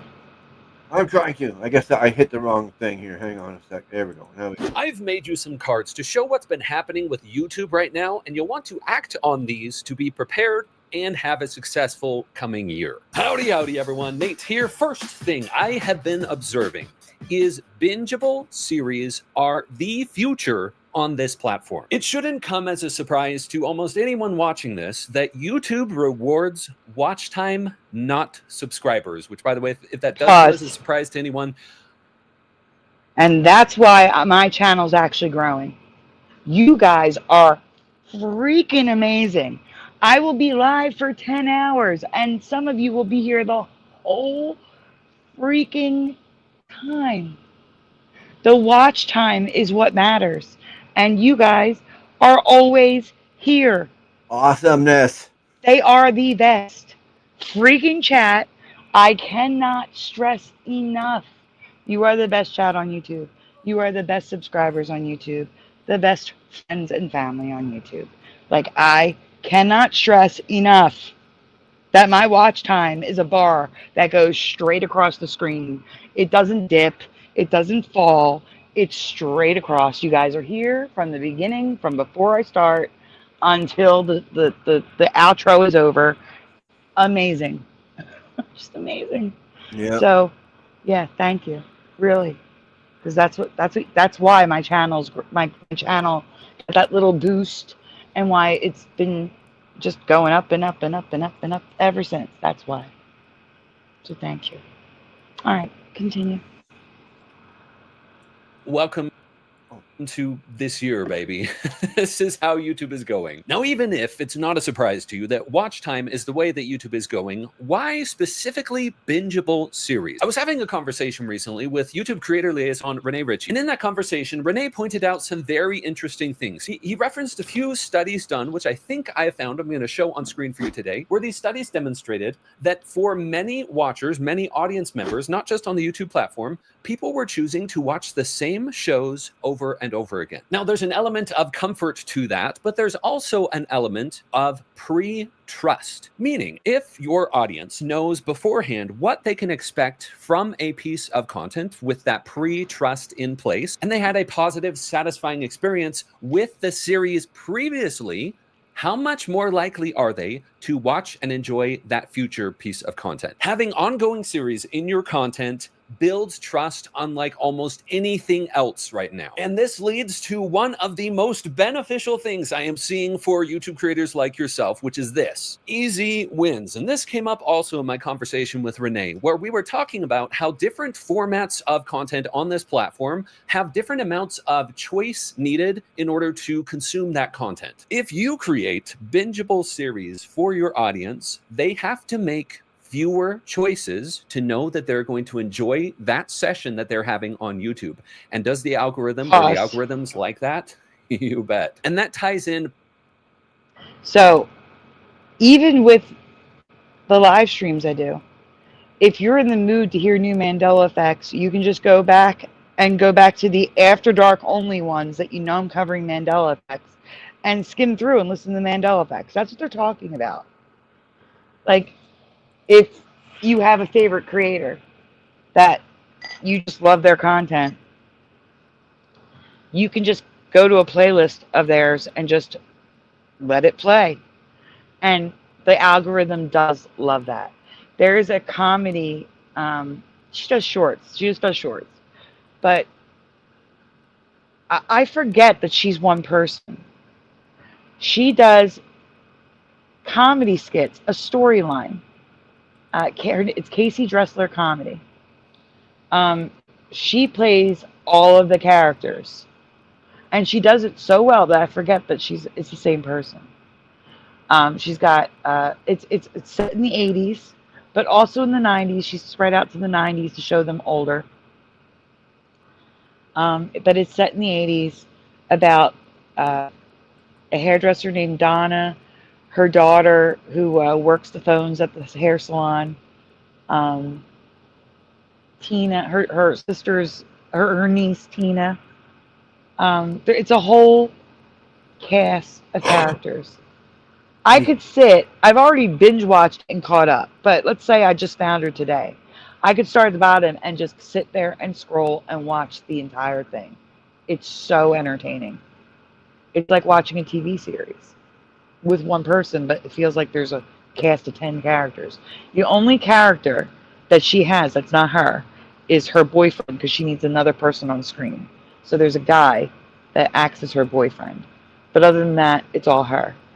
Like, that's what YouTube wants. They want you to make content that people can just keep scrolling.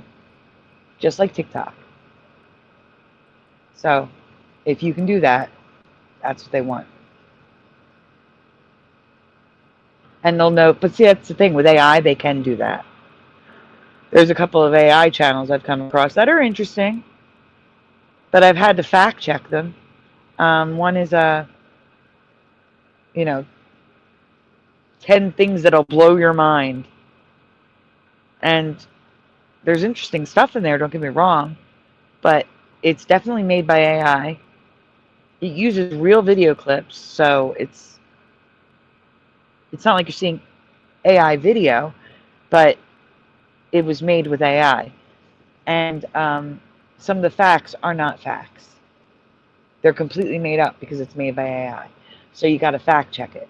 I don't like that, but it's interesting, and people will sit there and probably scroll through them on a playlist, and that's what YouTube really cares about, because the more you can keep someone on their platform, the happier they are. All right, continue. Perfectly with this. TV viewers. This has been on the rise for more than a year now. In fact, this very thing was reported directly from their annual report from the YouTube company themselves. So if TV viewership is on the rise with many audiences, what does that mean for you and I as creators? This is how I take it. When I think of someone watching on a TV, their behavior is going to be different than on a mobile or a tablet or on a desktop. Each viewing behavior has a different set of habits associated with it. For TV viewership, my take is that this is going on. What I am calling a reclinability factor. Yes, you can quote me on that. Meaning, this is the kind of video that for many audience members, if they're going to watch on a TV, they're going to go navigate to your video, or maybe it's recommended to them. They hit start, and then they're able to recline and not do anything else. And this is for one of two reasons. Either A, you've developed your video as a compelling story, or B, you focused on camaraderie, meaning you focused in your videos on the type of content that just feels like people are spending time with you, meaning they can turn it on their TV while they're building Lego, or while they're doing a craft, or while they're doing chores. And focusing on this reclinability for your content is a rare triple win for the YouTube platform. The triple win being, for your audience, you've developed a story or camaraderie for them so that they're having a very satisfying experience. For YouTube, you're keeping people on the platform longer, which is the binge series, the watch time. And for you, the creator, many creators have reported much higher ad revenue from TV viewership versus other devices. Next, pause. On thumbnails. That's not always true. I got to be honest, with Thanksgiving, Halloween, and Christmas, you do make more ad revenue. But so far, I've seen like what? $1, $3, 84 cents. That's what my streams are making. $1 to $3 at the most in ad revenue. And it's basically those ads that they refuse to let you skip, and people who pay for YouTube Premium. If you skip an ad, let's say they give you 2 ads. If you skip one of them, that's it. There's no ad revenue. The ad revenue doesn't count for the first ad that you watched. If you skip an ad at all, there is no ad revenue going to the creator. The only way they will get the ad revenue if all ads presented play in their entirety. So most of the ad revenue is coming from unskippable ads and people who have the premium, and that goes into a pool to disperse among all creators. Oh, wow. Hello, Cyber Grunge. Welcome. Who says I remember you on Brian's well. channel? Yep, that is where I was. I had premium for a little while. Yeah, I know you did. I gotta see if that's Cyber Grunge's real name, or if it's YouTube messing with the @ symbols. It is. It's Shifted Reality. Welcome. I remember you now. Did not remember Cyber Grunge. I remember Shifted Reality. Let me fix you in my shout out list. Yeah, these stupid name change things. Yeah, they need to fix this. Oh, yeah. All right. We can only say it so much, but they're never. I don't know. This happened before in the past with the @ symbols, but the most they'd last is a month, and now we're getting up there. We're getting close to that month point. Oh, it seems like it, doesn't it? That's for sure. Mm-hmm. Good night, Roger. And Roger Ledwell's in the chat now. Good night, Michael Roger.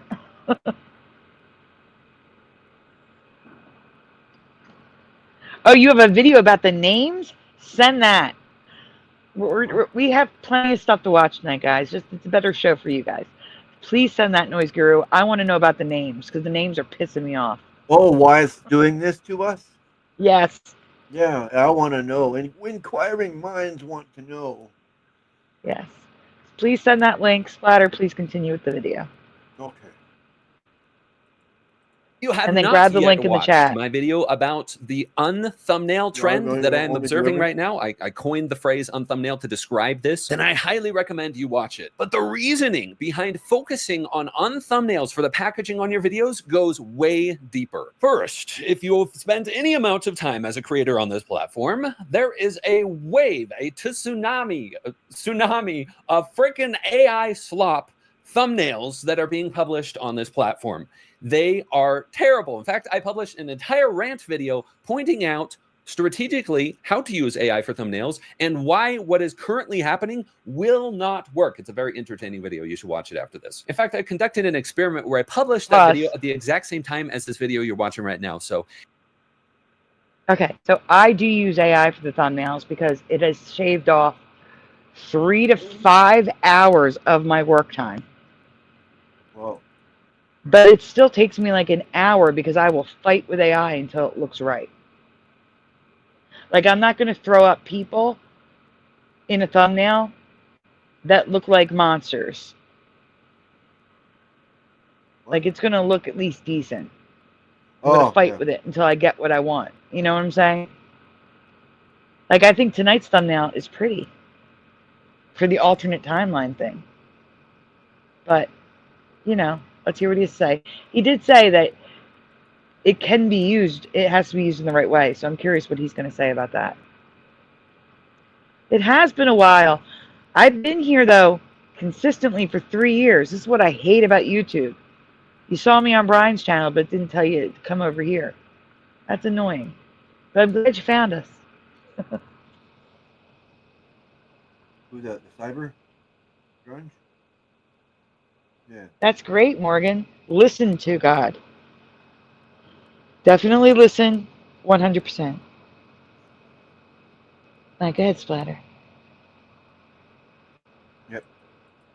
Yeah, you want to watch it. So we know we're not focusing on AI slop, but when it comes to unthumbnails, thinking of them as a hybrid of, hey, I'm a real person, I am not AI, combined with compelling value, it just makes for a...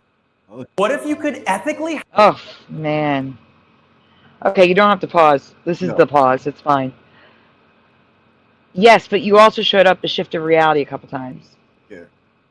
I don't know if it was an @ symbol bug at the time, but I do remember you as Shift of Reality.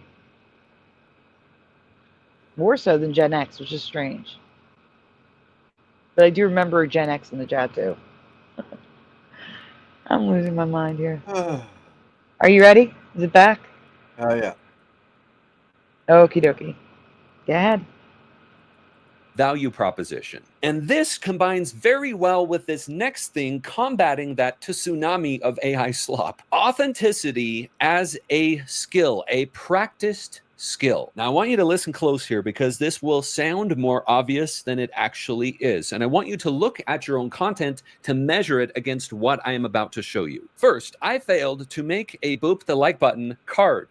I can't believe it. I usually like to put like a fun little Easter egg boop the like button. Totally forgot to. So here is inviting you to boop the like button on this video if it's being helpful and eye-opening to you thus far. Thank you for doing that. Let's talk about authenticity. Now, authenticity by itself is not a new concept. It's been since practically the beginning of time. But what I am seeing right now on the YouTube platform is thinking of authenticity as a skill and intentionally focusing on it is extremely valuable. Realness is the authenticity and intention or the skill behind that authenticity. So what do I mean by this? Similar to what I've been observing with unthumbnails, there being a range between raw thumbnails and highly engineered, enhanced thumbnails. When it comes to authenticity, there's also a range. On the one hand, we have completely raw, and on the other hand, we have only retention editing, only keeping the most interesting parts. Can you pause again?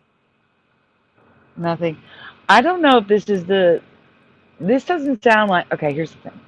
This doesn't sound like these are the new algorithm things that you need to watch out for. This sounds like these are tips and tricks to help your channel. So we're going to skip this one. I want to get to the names thing, but I will link in the description if you're interested in seeing the rest of this.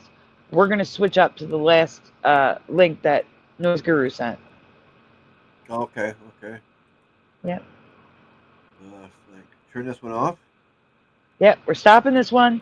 We're going to the link Noise Guru just dropped about these names. Hey, Woo Riders.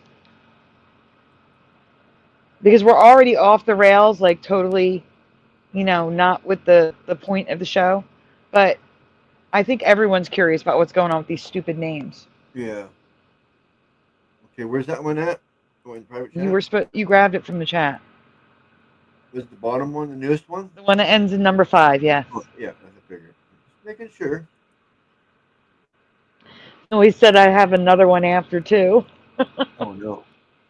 Oh, stop. I hate that one doesn't want to pause.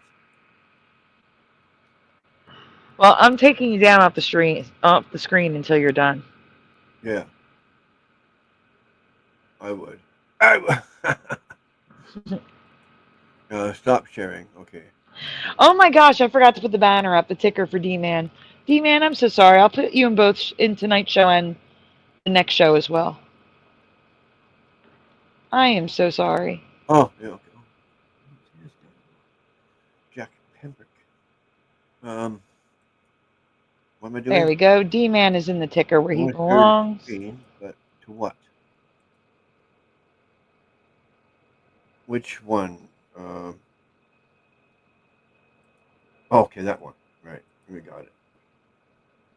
We got her. Good. Can you tell me who it is? Oh, that guy looks like he might have a drinking problem. Oh, God. Doug Hewson. Hewson? Yeah. Got it. Okay. I must have pronounced it good. You did. You pronounced it very well. All right, Doug Hewson, everyone. Full screen it. Yep. And the link from Noise Guru is in the chat.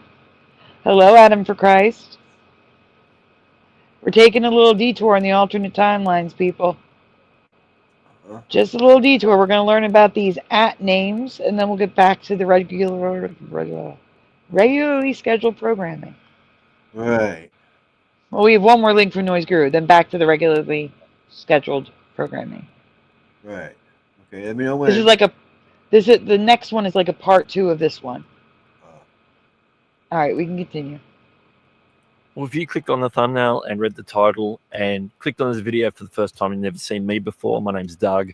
But you clicking because you're seeing handles in YouTube's live chat, or on some at least. Some are still showing channel names, some are showing the handles. We've got some scoops and updates for you. So let's jump right in. The first thing is, we started noticing it like in the last 24 hours ourselves, and we can see there's an uptick of people asking about, hey, I'm seeing handles in live chats. What's going on? Can I change it back? All those questions. Well, I've got a little scoop for you today that's going to explain a little bit about why it's happening, and a really big plus that's coming that's going to be probably real handy, particularly those people who like to watch live streams on their mobile devices. Pause. So buckle in. This is not handy. I don't care that I'm watching on mobile. Everything I do is on mobile. I got my phone and my iPad Pro, which is considered a mobile device. It's iOS. It's not Mac OS. So it's a mobile device. I see no handiness to this whatsoever, unless the handle is identical to the name, like Noise Guru. Or Isabella Live 2.0, Morgan. Or Woo Riders DG, or Ormine. Fine, I can deal with that. But when, I don't know if I have an example here, but when Cyber Grunge is here and their name is Shifted Reality, that's an issue. I can't remember everyone's names. I don't know anyone who could do that. D-Man. What about D-Man? FAP is here. Hey, FAP. D-Man is in the chat, in the ticker. All right. Let's hear. It's got to be something amazing for me to say, okay, I can deal with this. I can't deal with this. All right, go ahead. Go ahead, Splatter. First saw it in the stream that I was just modding on for the last few hours, and so I immediately jumped off, did my admin, and I'm recording this video for you right now. And it was the first stream where I had seen handles that was like a little bit jarring, a little bit different. I can't take it down. I'm doing something. Okay, well, it skipped. And it happens that I learned quite a lot during this 3-hour stream in terms of why handles are appearing and what the end game is. Yeah. And I have it from the horse's mouth. I have it from the mouth of the YouTube creator liaison, who happened to be in the chat of the stream that I was on. And Renee, thank you for letting us know about this. So they're testing this at the moment, obviously testing it with a few channels, getting people used to it, because it's going to help with something that's greater down the road, which I'm going to get into in a minute. So the first question that has come across my path is, how do we change it back to channel names? Right now, you can't do anything. You might have it, you might not have it. It's just going to depend. But it looks like they're going to be eventually rolling it out to all channels. This is just how it's going to be. Like you've seen it in the comment section for a few years now. You see. So it's going to be permanent. Get the heck out of here. Oh, I hate them so much. I think he was hate getting them something where you might be able to remove them. I think he was getting to that point. No, he said, this is the future. It's going to be like this. This is it. It's going to be like this. I don't know. I'm feeling positive that he was saying something, some other option.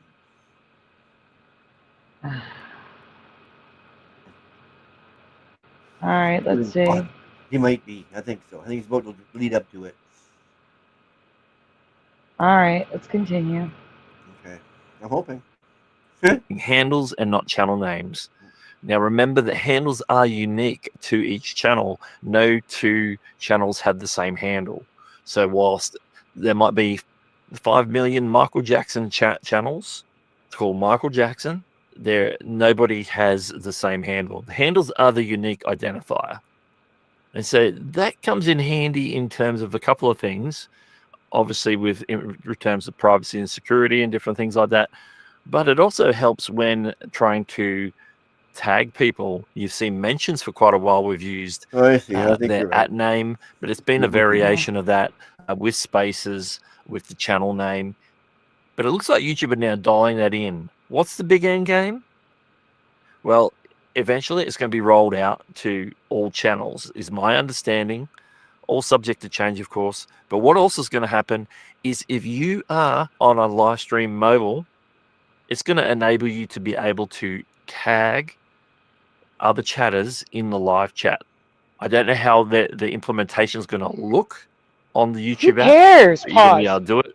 And you're going to be able to do it. Who cares about tagging other chatters? You can tag them right now by typing it. That's not a reason to have this. This is freaking horrible. I agree. Oh my God, I hate them so much. Hey, Curse Black. That is not a reason to have this. This is freaking horrible. They need to put it back. I really don't care. People can tag people right now. This is not necessary. This ruins the experience. They need to put it back because it doesn't match their names. You know what's going to happen, guys? Your names are going to be your handle, whether you like it or not. Yep, that's what they're getting at. So you're now Cyber Grunge. I hate to tell you, that's your name. Your name is Cyber Grunge, because I can't sit and remember everybody's original name. And you're now J Niffer, J Niffer 88. Niffer. Niffer. Let's see. You're back to DD74, Ken Raz. Like, this is what I'm talking about. Like, I'm going to have to just go by what people's names are that I can see. I can't remember this. Thanks, you. I hate them for doing this. This is ridiculous. So this is they've been testing this for a while now. A couple times we've had this for like a month, and then it went back to normal. Now they're telling us this is the normal. Get the heck out of here. All right, continue. And we've been asking YouTube for be able to tag people in live chats for literally 7-8 years now. But he says you can Yeah, have but we multiple can. channels with the same name, but handles are unique. Oh, that's true. That's true. That makes that's true. Say that again. Yeah. So basically, you can have multiple channels with the same name, but the tag makes it unique. So then that way, if somebody comes in, and let's say we have 3 people that come in here with the username of D Niman, then they would be 3 D Nimans in the chat. But when you show up and you've got the handle D Niman, then everybody knows that you're you're the D Niman that should stand up in that particular case. Yeah. So that's very true. Yeah, totally. Yeah, I 100% agree. Pause. You just changed the way that I think about that particular. Okay, so he's talking about the case of someone who is like a large creator. So we'll take, for example, All Time.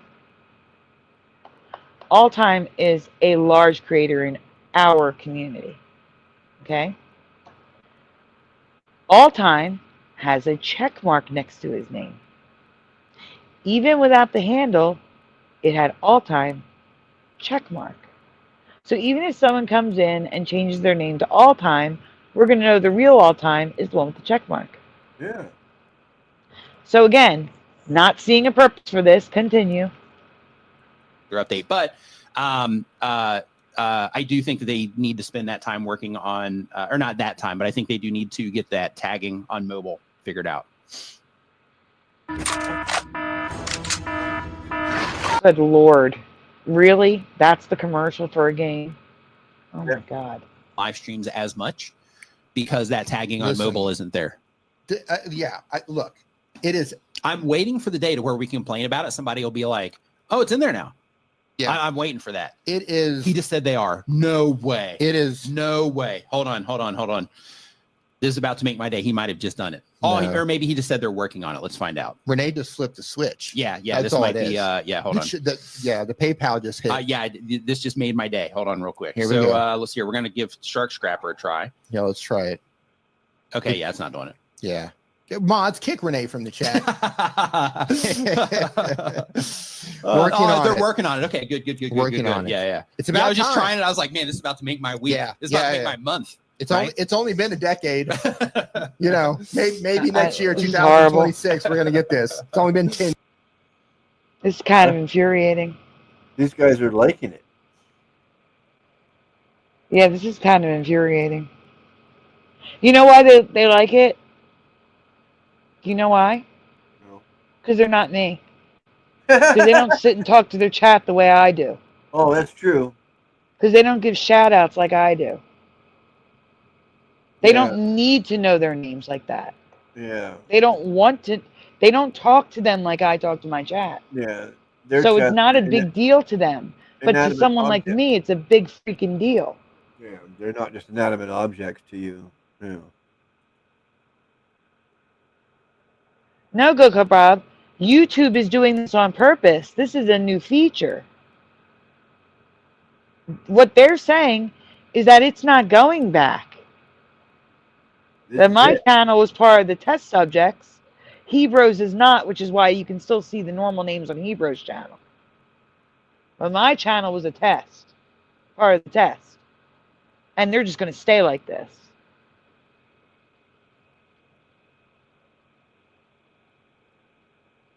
Yeah, someone can't dupe a name to pretend to be someone else. Great. I get it. So they're like, I do have some duplicate pushing buttons. I have one duplicate pushing button 62, and I have a couple duplicates of Brian Stavely. Really? But the thing is, it takes 2 seconds to click on that account, go to the channel, and see if it's the real person. That takes 2 seconds.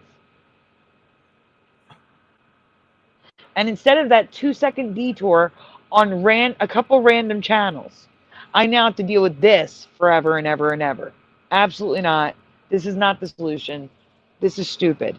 How about what they did was, all you do is got to click a name, like I'm going to use Go Kart Bob, for example, and a little pop-up come up with their channel so that I can see their channel without going to YouTube and leaving to see if it's them or not. That would have been the better option instead of turning everybody into their @ handles. Freaking dumb. All right, go on. Yeah, so much dumbness happening. It is. Years. We've been asking for it. How long have we been streaming? 7 years? Yeah, probably 7 now. Yeah, it's only been 7 years. You've been able to do it from day dot in it, or very early on, at least on desktop when you're doing a live stream. It's very, very difficult to tag people on mobile, especially if I'm modding remotely, where I don't have a desktop or a laptop handy. It is difficult. You got to sit and type it out exactly how they write it. But before we get to my comment on that, Ormine, you would think, but on TikTok, someone created a fake account of mine with my own content. There was a fake Sandy Diva Mandela effects on TikTok. Because for the longest time, I refused to create an account over there. But since someone created an account of me, and it wasn't me, I decided to create my own account.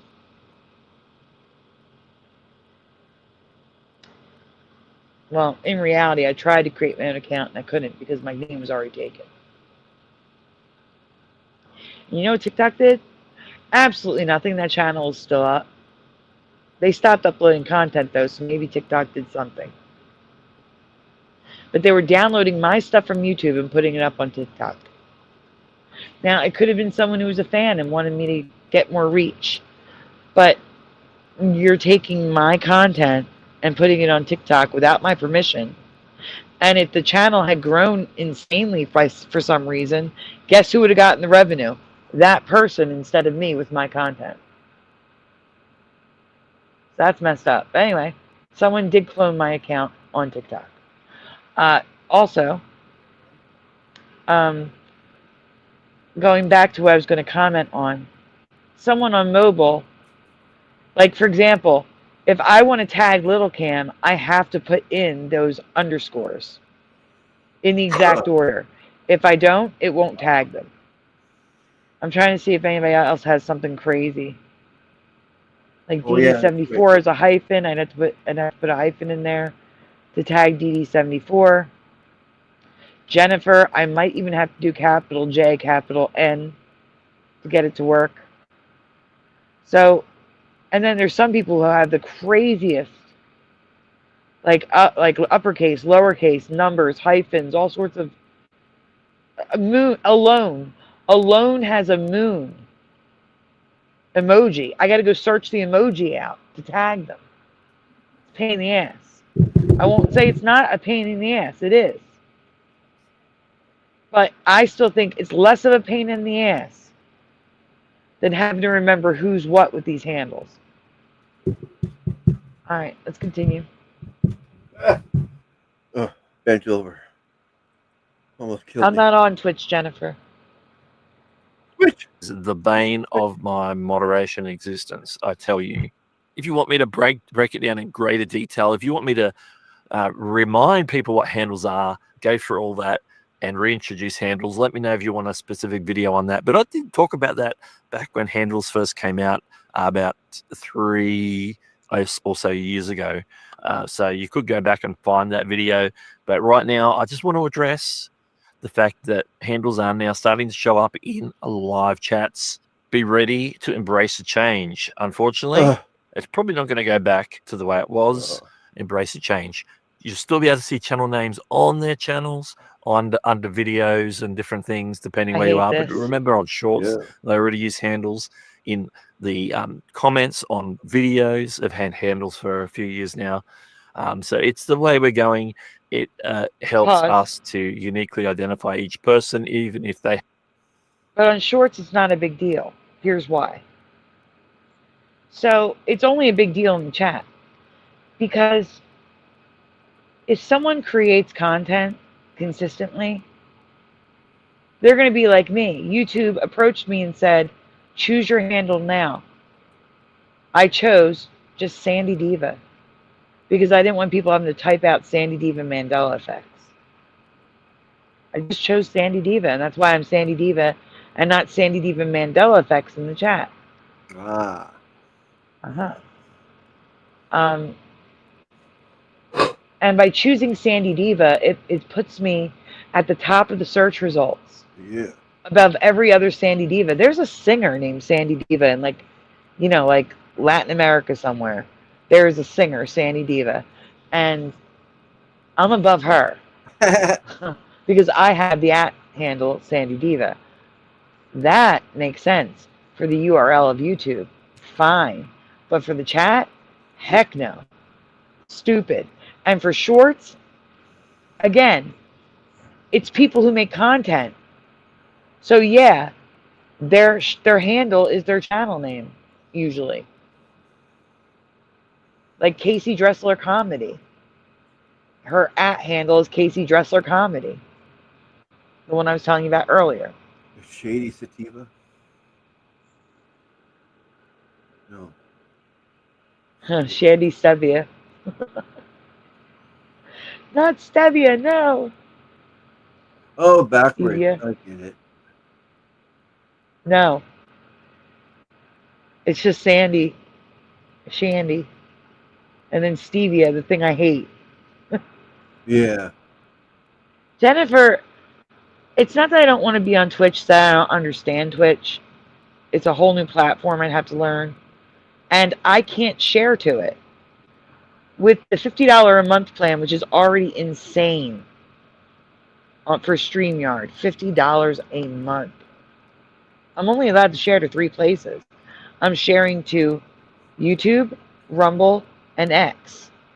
To share to a 4th place, I need to pay $80 a month to StreamYard. Sheesh. So,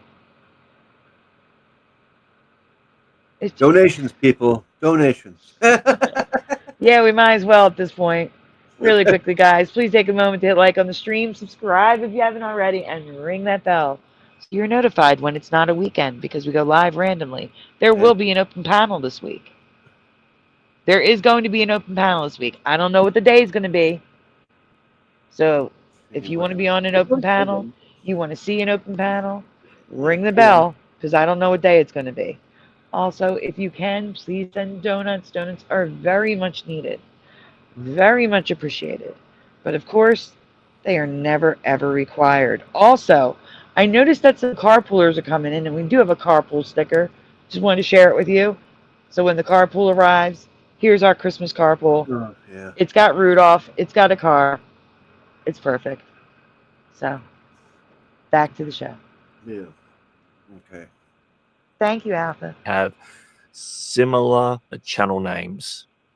I can see another benefit right now of having that in the live chat is when you have people come in and spam and they have sock puppet accounts and it looks like they've got a bunch of accounts with the same name. So it looks like you've banned them, but they're still coming back. How are they coming back when they're banned? It's because they've got a different channel and the handle will expose that. You will know, oh yeah, I banned XYZ +1 and here's XYZ +2 doing the same thing. They've got sock accounts, puppet accounts. Let's ban them all. So it's going to be helpful from a moderation point of view. So it's growing on me. You know, it was a little bit jarring at first, but it's growing on me. So something to inevitably Again, embrace it grows on you because you're on YouTube. Most creators do not talk to their chat the way I do. Not all, some do. Absolutely, some do. Once Upon a Timeline, I know does. I wonder how she feels about this change. But I would say at least 90% of the creators on YouTube do not talk to their chats the way we do. So yeah, not a big deal to them. But to someone like us, channels like ours, absolutely a big deal. I thought Sai was going to bed because she has a doctor's appointment. Yeah. In 5 hours. Was she back? No, Pushing's been on the phone with her. Oh. Keeping her awake. going to make her miss that appointment. And I would have it no other way missing time. I set up my channel this way. I learned this way from Brian. Brian McFarland talked to his chat the same way too. Oh, that's good. We have open panels all the time. My channel now, I'm going to start calling you Cyber Grunge since it's permanent now. And Flow Crypto Insights, that's your name now, even though it's Web Got Banger. But I remember your name. If I remember your names, Shifted Reality, Web Got Banger, I will say it. But if I can't remember your name at the time, I'm going to have to default. Yeah, not much you know? if you don't remember it. Yeah. But what I'm trying to say is, I wanted to let Shifted Reality know, who hasn't been here, was at Brian's. We still do brand new Mandela effects. I'm doing them less right now because I'm getting ready for the Christmas show, which is called Mandela Days. Halloween is still Mandaloween. But Halloween and Mandela Days take up a lot of work. New Mandelas, I may do a few here and there, but they're mostly on hold for the holidays. But I still do new Mandela effect shows, like I've always done. I do reaction shows, which I'm doing more of because of the holiday shows. I have a series called Mandela 101, where I help new people understand the terminology that we use and different aspects of the Mandela effect and the types of Mandela effects there are.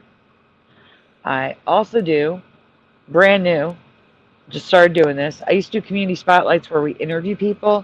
Well, we're doing community spotlights reacts, where we react to just a creator in the community. Wow. And then we also have the open panels, which is the Mandela helpline, where people can come on and just talk to other people in the community and get stuff off their chest, talk about Mandelas they found, do whatever they want to talk about. Yep. So there's a lot going on my channel now, and I hope you come back and stick around. Yeah, well, it looks like you really attacked Morgan, doesn't it? Mm-hmm.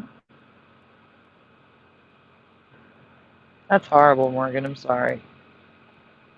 And you're on camera.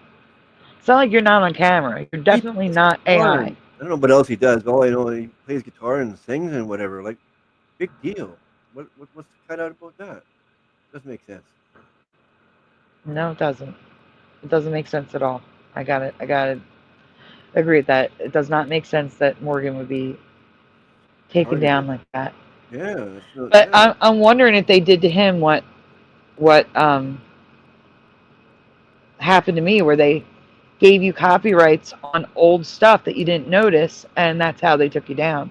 Yeah, I do have to do a thank you real quick. Exactly, because if they get something from a year and a half ago, you're not looking in your past streams. It's gonna stay there. Mm-hmm. Unless you're specifically told, like, it's from past streams, and there's I better go check it out. Everyone, please. Yeah. Mm-hmm. Trophies up, everyone, please. For Astral Fugitive. Thank you so. Right? I'm trying to say thank you. I know. The trophy says it all.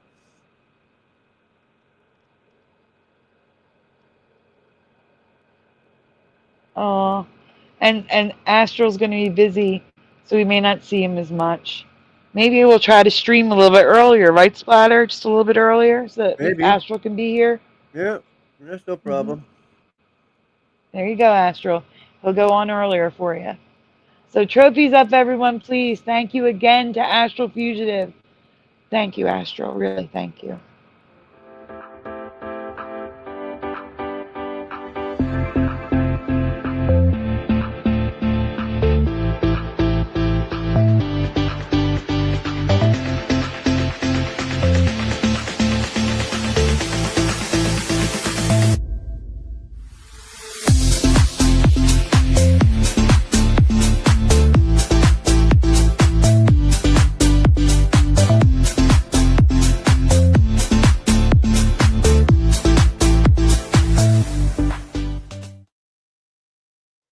Thank you, Astral.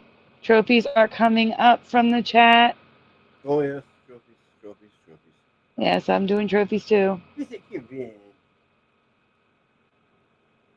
I'm gonna have to try to get the dominoes soon before. You gotta give me a second here. Trophies. I'm doing trophies too. That's why I'm. Okay. It's funny. There's my trophies. We are the most appreciative chat. But we do have the most appreciative chat, 100%. Look, mine got put into 2 comments. You see it? Yeah. It got bumped into 2 comments. Yeah. That's so funny. Thank you for the trophies, everyone. Thank you again, Astral. Get some rest. No, Morgan, don't be scared to check. Always check. Check once a week at least. Yeah. So you don't lose. Yeah.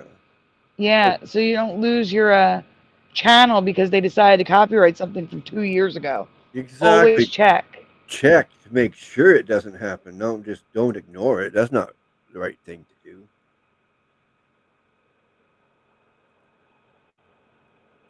Okay, Astral's already in the ticker, so we can continue. Hang on. I got to get rid of some trophies. It's not letting me do it.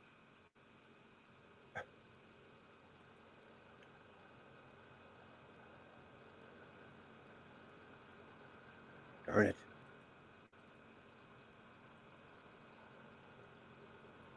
Okay, whatever. How's that? Is that better now? Why is it not letting me?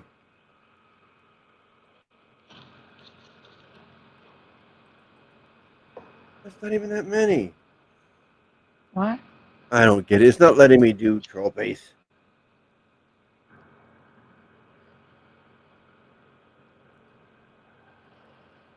I'll erase a whole bunch.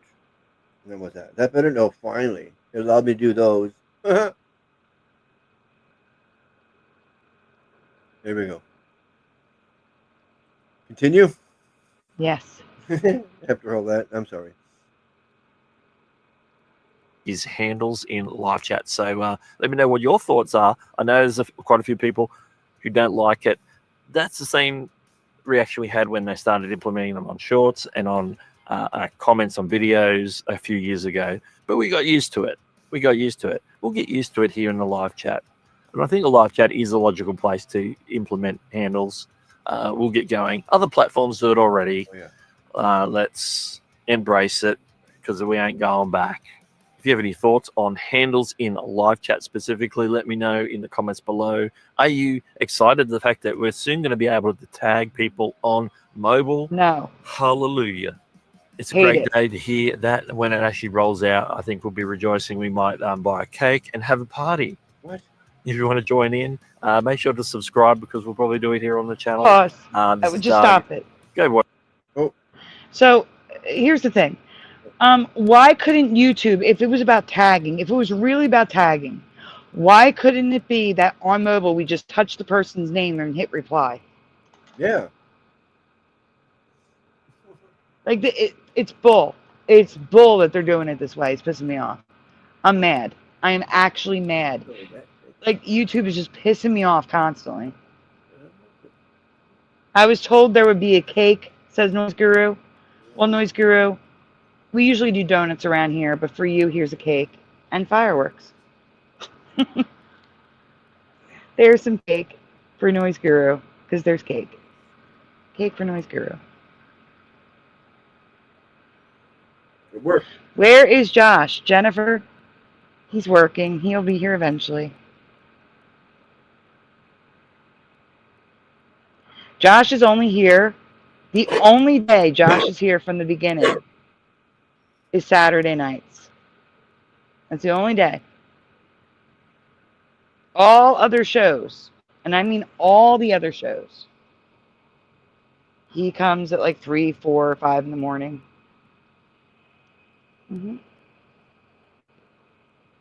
We all wish Josh was here longer, but he does have a job. Yeah. He's not on disability like me.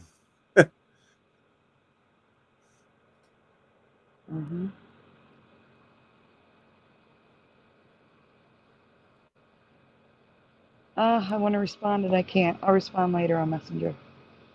All right. You want to respond to what I just said? No. Nope. Nope. Nope. Nope. Thank you. All right. So Splatter, you're now going to the private chat and going to our regularly scheduled programming. Are you? You got to scroll up under Kitty Cattywhack. When Sai was kind enough to give me the people in chat that I could copy and paste.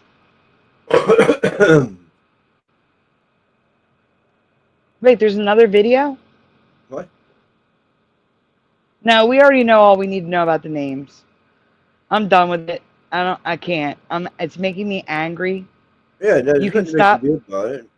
Yeah, you can stop sharing that one and just go right to the beginning one. I already have this one. Yeah.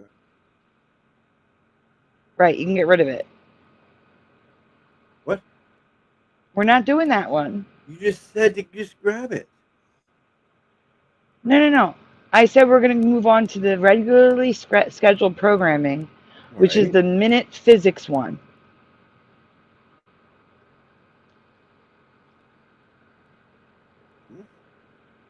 Look, Splatter, you're presenting this. This is not minute physics. This is not it. No, that was the next thing. That was by accident. That just came on after I tried to stop the other channel. That's all. Right. So I need you to stop presenting that. And then put this on. And go to the private chat and scroll up to Minute Physics. Oh, I got it already. It just didn't switch. That's what I was saying. That's what it just didn't switch. Yes. It wasn't my fault. I know.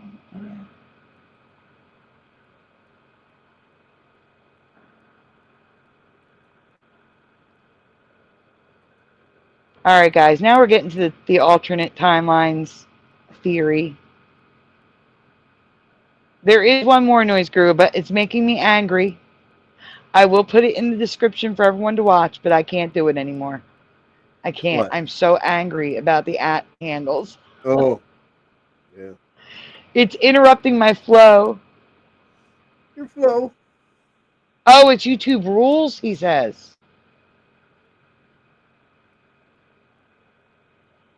All right, Splatter, I'm sorry. Take that one down. The one at the bottom. Oh, no, we didn't get it yet. I don't have it, Noise Guru. Okay, let's just do this, and then we'll go back and do something else. Okay, Noise Guru, we need the link. He didn't get it.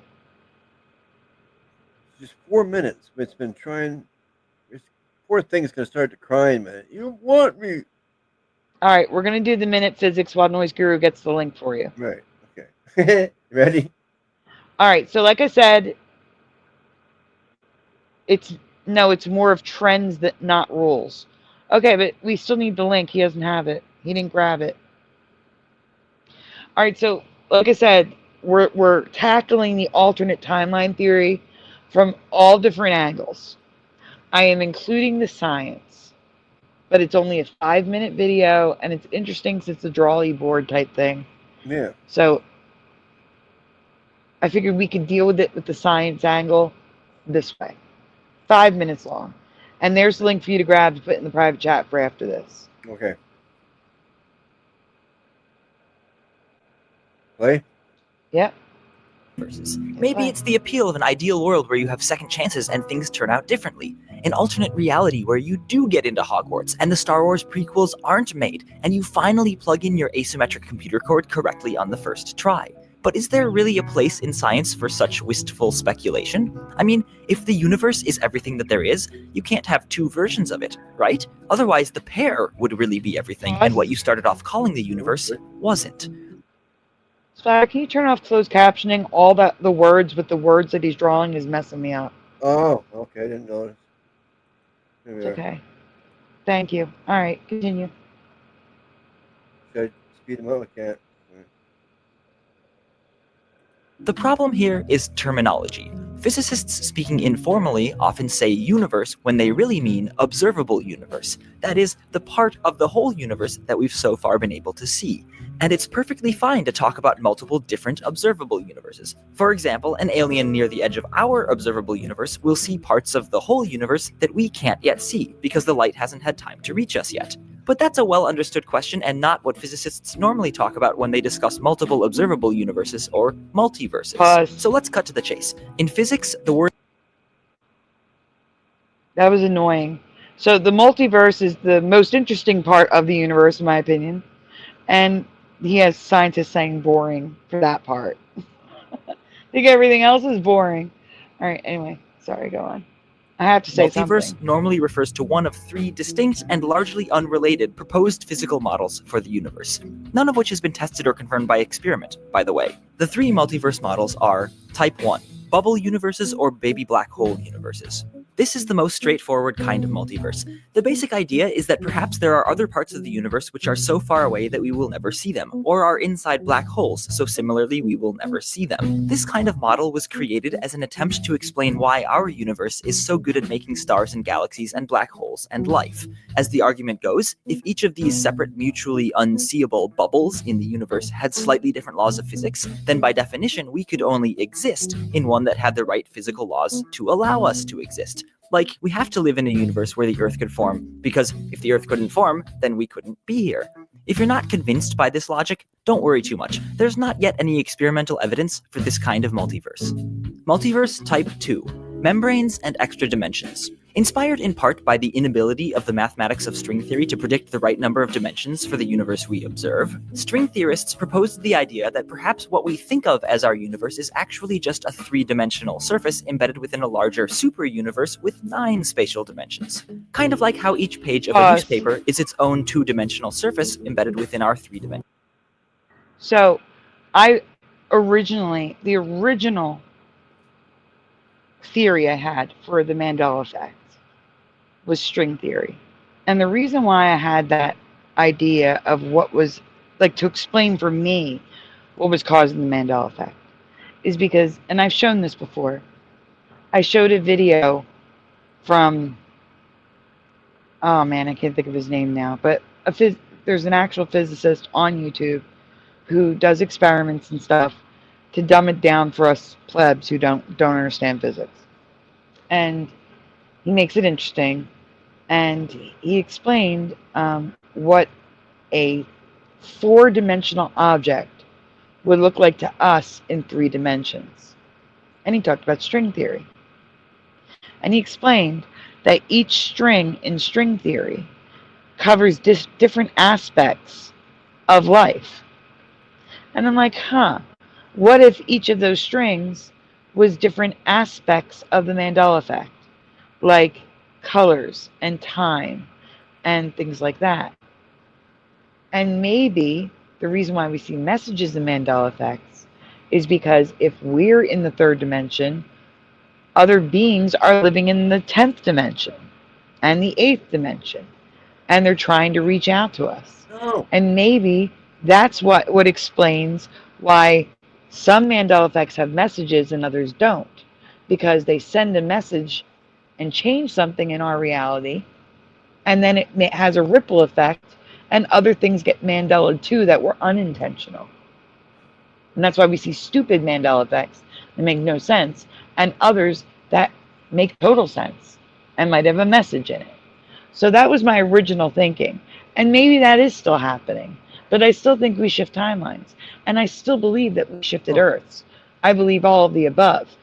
My theory, my true theory for what is causing the Mandela effect for me, what I believe, is that this is a fight between good and evil, that this is the Great Deception, and everything, every theory is happening all at once. That there are bits and pieces of every single one of the theories out there that actually is what's causing the Mandela effect. But it's all started with string theory. All right, continue.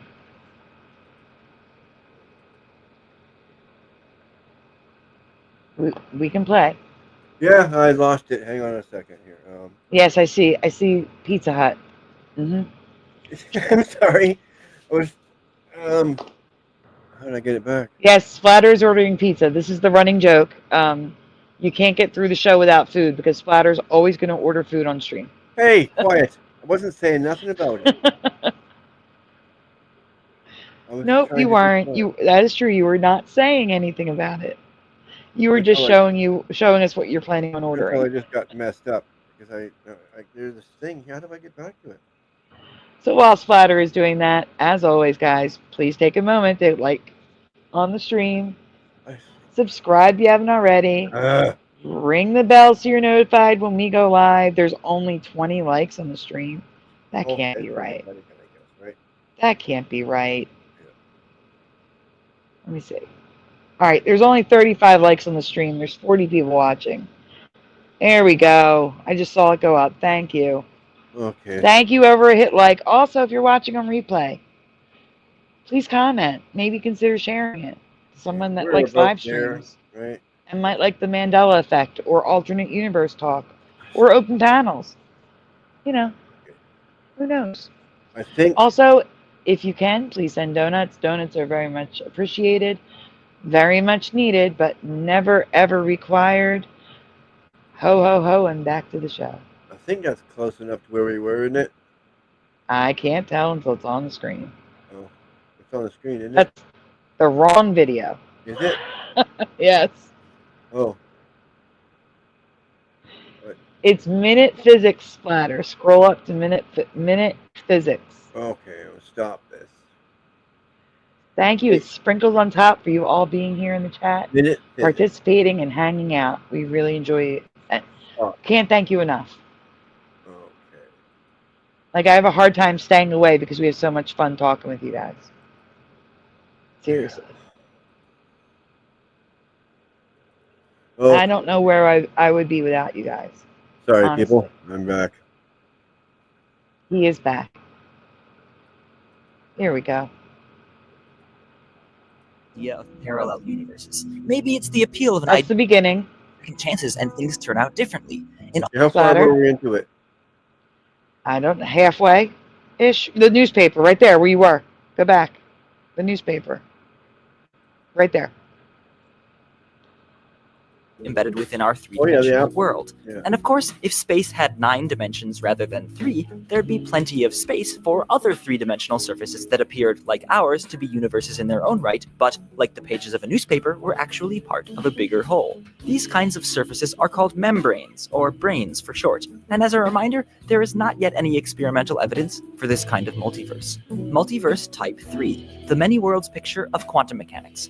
Surprisingly, physicists still don't fully understand how the collapse of the wave function in quantum mechanics happens, and the many worlds hypothesis makes an attempt at explanation by proposing that every possible alternate timeline for the universe is real, and they all happen in an ever larger, ever-branching way. Like a universal choose-your-own-adventure where every possible story happens. If this were the case, we might not realize it because we'd be stuck living out just one of the infinitely many possible lives available to us. In some ways, many worlds is similar to the See, I don't think it's set up like that. Hey, Prop. Good to see you. I saw you the other night, too. And I saw your message, but I've been waking up late, and I don't want to wake you up by texting. Yeah. I don't think it's like that. The way he's drawing it, I think it's a very simplified way. I think if you start at the beginning, the big one, there's an infinite amount of possibilities going in all directions. And I think from each one of those circles, there's an infinite amount. And they can overlap and intertwine and merge. I think that's why we experience Mandela effects at different times. Why there's flip-flops. So I just think it's a very simplified version. But I mean, obviously, you can't draw it all anyway. And that is why the thumbnail looks the way it does tonight. It doesn't, but whatever, Jennifer. That's funny. Looks like sperm. It is funny. It All right, it is funny. All right, we can continue. Yeah, the best suggestion I could do is everybody order pizza at the same time right now, and then we'll all have it together. Yeah, so I can't send it to everybody. Okay, continue. Yeah, we can continue. Bubble multiverse model by proposing maybe anything that can happen does, and we just happen to exist in a series of happenings that were necessary for us to exist. If you're still not convinced by this logic, don't worry. there is not yet any experimental evidence for this kind of multiverse.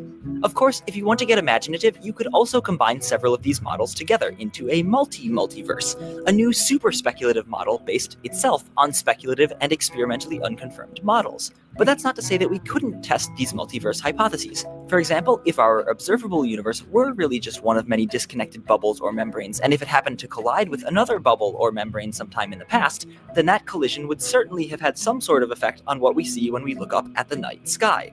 On the other hand, the many worlds interpretation might be tested. No. What if it's an alternate universe in its own separate bubble, but it's mirroring ours? It would just look the same. It would just be the two realities merged into one.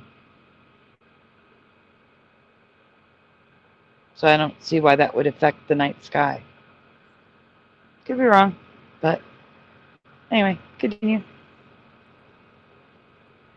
Fairly soon, since experimentalists are becoming increasingly able to manipulate and control ever larger quantum mechanical systems in their labs. Good. Systems that approach the line between the quantum realm and our everyday experience. So as always, we must remember that physics is science, not philosophy, and in our attempts to explain the universe that we observe, we have to make claims that can in principle be tested, and then tested. Yeah, so many of us remember Propagate the Light. And I don't know if you were there as Gen X or if you were there as Shift of Reality, but I was there when Prop came into Brian's live chat, and I was like, when did you change it to this?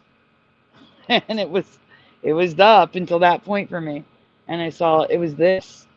And he said, it's always been this. And I'm like, no, it was the. And then everybody in the chat was like, they remember the. Everybody. It was crazy. It was a crazy moment when I saw Prop turn to this for the first time. But I'm definitely of the Propagate the Light reality. All right, we can continue. I just had to comment in the chat. Okay. Nope, I have not read anything from Michikata.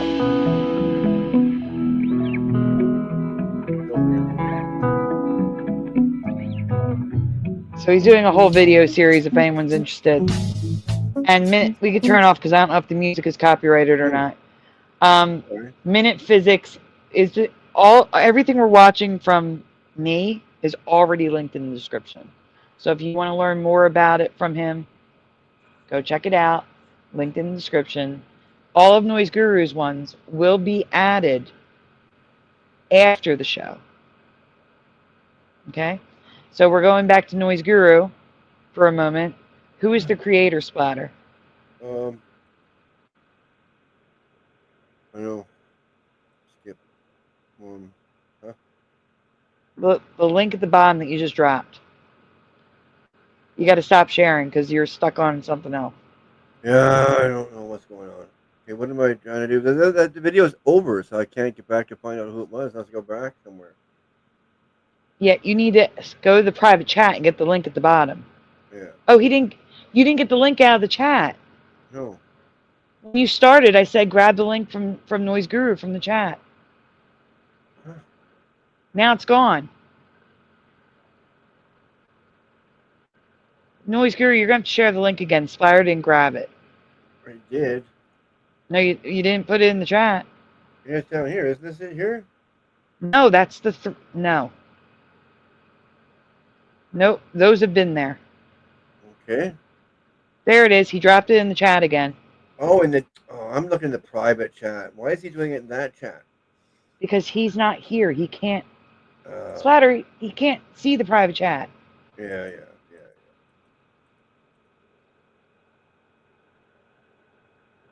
I just wish things were more easy sometimes, that's all, you know. It's just not how it works. Or, yeah, I think that he's involved in the show, so I figure, you know. You got to put it in the private chat for me so I can add it to the description. Yeah.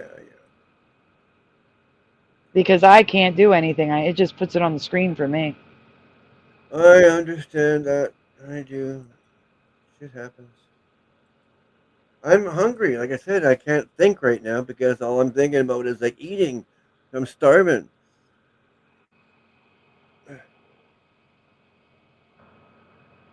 I'm trying to get my order in, and I can't because the show is happening. I'm trying. Okay, you got it now? I do, but now you have to present it.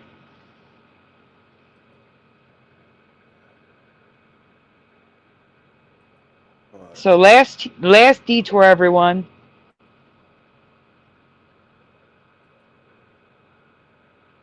What the fuck? I don't know. What's the matter? Oh, the whole thing came down with the. I went to. Yeah, the whole page came down to the go live button. You know. Whatever. It was a brief thing. It just pissed me off. Okay. Ready? Okay, so again, who is the creator?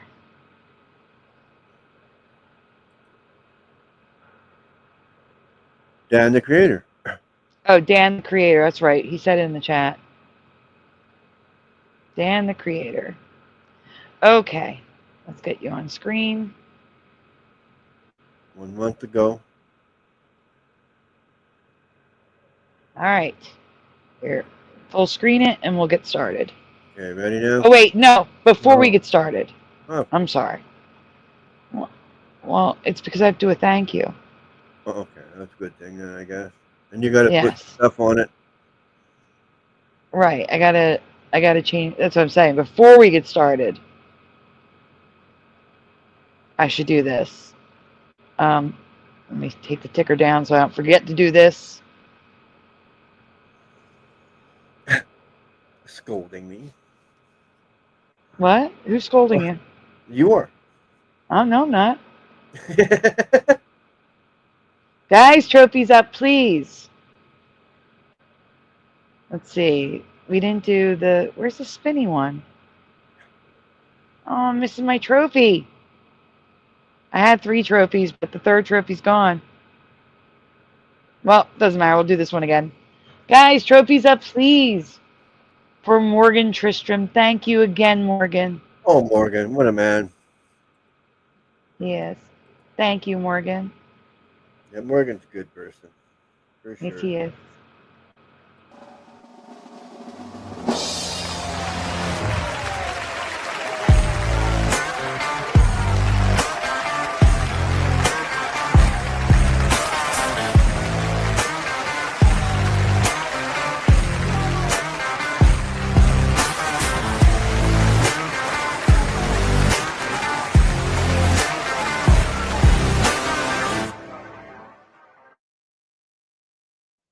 Thank you, Morgan. Trying to get the thank you up. It's not moving. There we go. Thank you, Morgan. Let's see these trophies coming in from Ormine. Oh, we got gifts. We also got pushing buttons with the trophies. There we go. Alpha. Splatter. Jennifer tried. YouTube messed up Jennifer's thank you. It'll do that. We know what it was.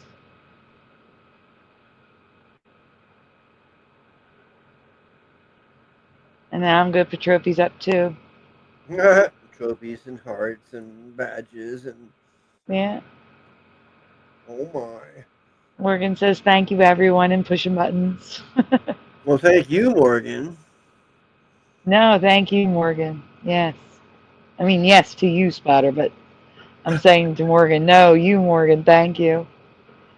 Hello, Anchor Haven. Good to see you.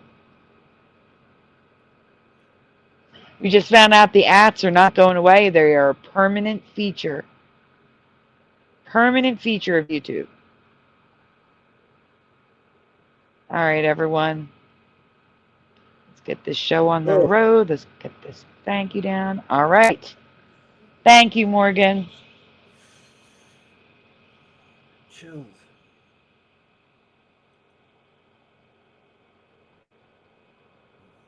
Ready? Wait. Pushing buttons. When was Anchor Haven's birthday? What? How's 30 treating you? Pushing button says. 30. I'd love to go back to 30. It'd be nice. Yeah, that'd be nice. When was Anchor Haven's birthday? Who's Anchor Haven? Anchor Haven in the chat. But yeah, but they can't be the name they use all the time. I never heard of Anchor Haven. Oh, Anchor Haven is pushing 50. Pushing 50? No, pushing 50, not 30. But pushing 50, that's funny. November 17th. Did we do a happy birthday for you? I don't know. 10 days after my birthday. Yeah, did we do a birthday for Anchor Haven? Jennifer throwing up trophies for Anchor Haven. Well, no, I was on Typical Skeptic Podcast. Okay, well, then we're doing another little detour, guys. oh. Let me take this banner down for a second. Yeah, well, we have to. Yeah, we have to. Hold on for a minute. I got to write something even down. recognize your birthday over there? Did they Huh? care? And where he was at the TSP, did they even care that it was birthday over there? I don't think we knew it at the time. No, but did they, where he was, did they, people he was with, did they care that it was his birthday at the time? Did they celebrate it? Did they say anything? Or? That's what I'm saying. I don't think anyone knew. Okay, there we go. All right, everyone, you know the drill. Oh, it's out of place, but no. Happy birthday, even though it's belated, to Anchor Haven. Happy birthday, Anchor Haven. Happy birthday to you. Happy birthday to you. Happy birthday, happy birthday, happy birthday to you. Happy birthday to you. Happy birthday to you. Happy birthday, happy birthday, happy birthday to you.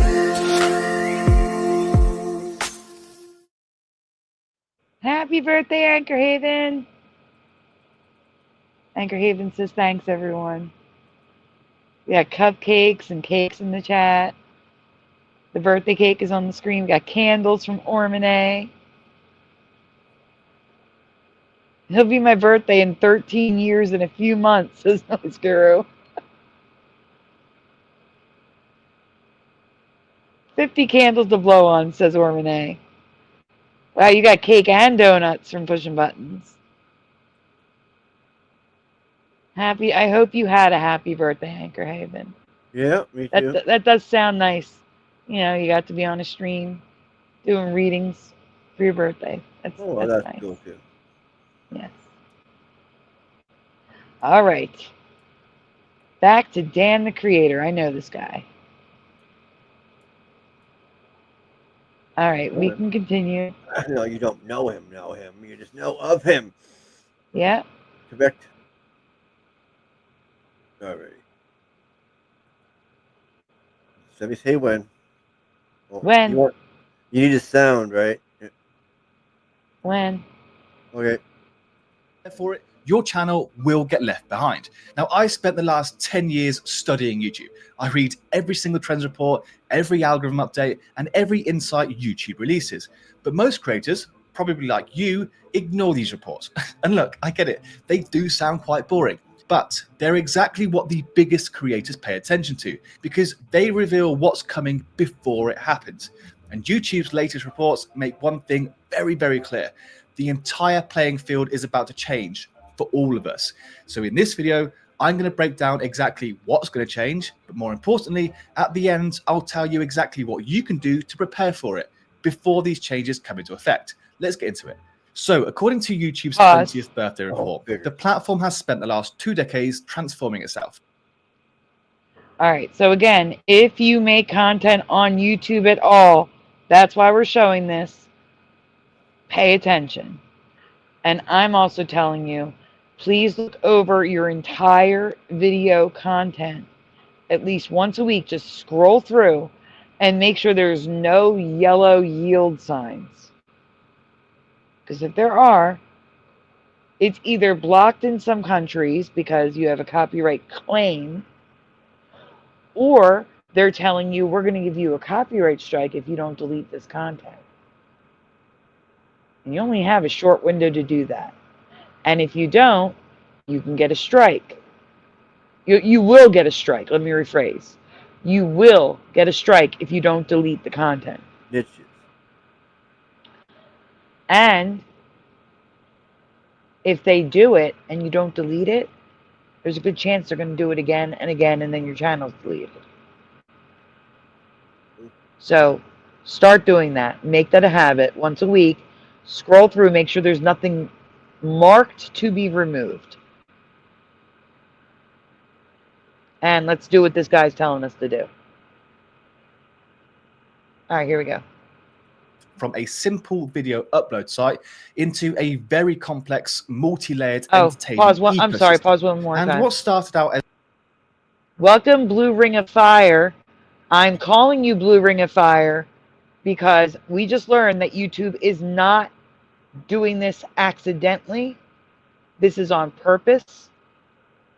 The @ handles are not going anywhere.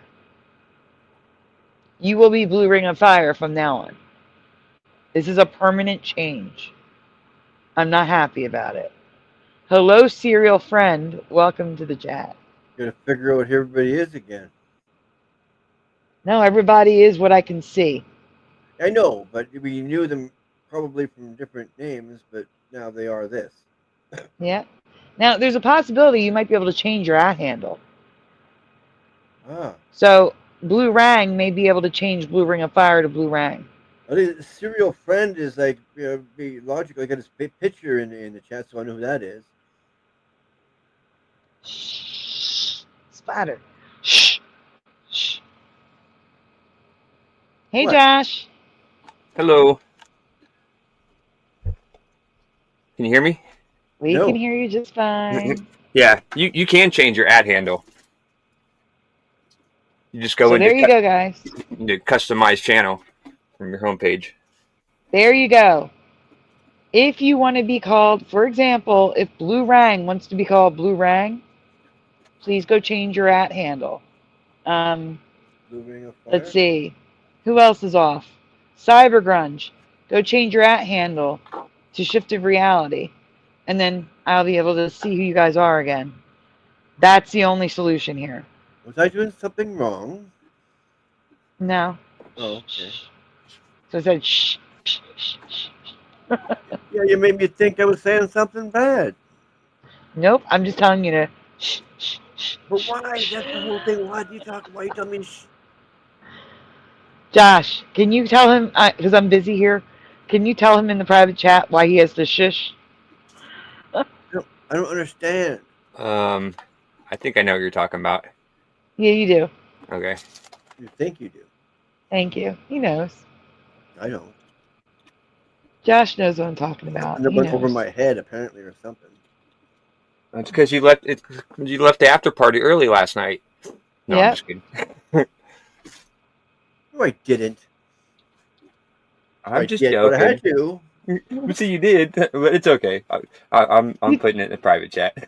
It's I okay. usually- see, I'll never do it again because I never usually No, do. Josh just gets me. He knows what I'm thinking like half the time. It's fine. All right, we can continue. As a kind of like broadcast yourself kind of platform is now a broadcast everything platform.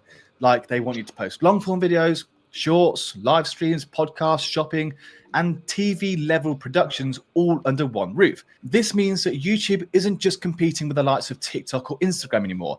It's literally competing with Netflix, Disney Plus, and even your cable television. This means there are going to be 3 major shifts that YouTube is pushing, some of which have already started. And these shifts are going to affect everyone, even you and me. Now, I'll break them all down for you right now. Shift number 1, from mobile to living room. For the last 10 years, mobile viewers have dominated YouTube. I like how he's calling them shifts. So we're shifting on YouTube now. Is Jason, which Jason is here? Who did I miss in the chat? Let's see. Did I miss anybody in the chat? Or is someone's name Jason and I don't know that their name is Jason? You never know now. See? That's what I'm saying. Hey, Jason, good to see you. Where's Jason? Oh, missing time is Jason. Okay. Okay. Thank you. Thank you. Because there's also Jason Jones who comes to the chat. And that's why I was confused for a second. Hey, Yanni. Make sure I got everyone. Jennifer's been asking for you all night, Josh. I've been here all night. I just haven't been able to chat much because work sucks. But hi, Jennifer. Yeah, sometimes you're not as busy as other times, I guess. Yeah. You're able to come on. Yep. I am here now, though. You see me all matched now, Josh? See ya. Oh, cool. Yes, we're all Sure. matched and we're wearing the same clothes. Huh? We're wearing our red hats. Oh, okay, yeah. Yeah, she wasn't saying that we were wearing girls' clothes. Yeah. No. Well, I didn't think so, but I wasn't clicking on. Yeah, you never know with Sandy though what she accuses of us of. I don't accuse anything. What are you talking about? Sure, says Pushin. Well, I mean, I don't do it on live streams, is what I meant. Mm-hmm. Okay, right, yeah. All right. I hope it's still okay. It is. All right, we can continue. Delusions. 75% of all of my viewers came from mobile, but recently there's been a big shift brewing as more and more viewers now watch YouTube on TVs than ever before. And what's super interesting is that TV viewing is now the fastest growing screen segment on YouTube. So on a deeper level, this means that people aren't just scrolling or passively watching content anymore. They're now literally sitting down in front of the TV to watch creators like they would usually watch a normal TV show. And for creators who are targeting this demographic, this changes everything because TV viewers prefer different pacing, different editing styles, and even different thumbnail design compared to mobile viewers. And that also means when someone's watching you on a 55-inch TV instead of a 5-inch phone, they're going to be expecting a Netflix-style storytelling ability. They definitely won't be. If you're a small YouTuber and your video. Let me know when the ad's over. It's done. Ready? Yep. Okay. Jump cuts or really intense editing. And this is why you're seeing a lot of creators start to shift more towards making really simple videos lately. Shift number 2, from local audiences to global communities. YouTube operates in over 100 different countries, and its content is now created in over 80 different languages. This means that most people's audiences are now majority international. I actually think YouTube did that on purpose to protect creators.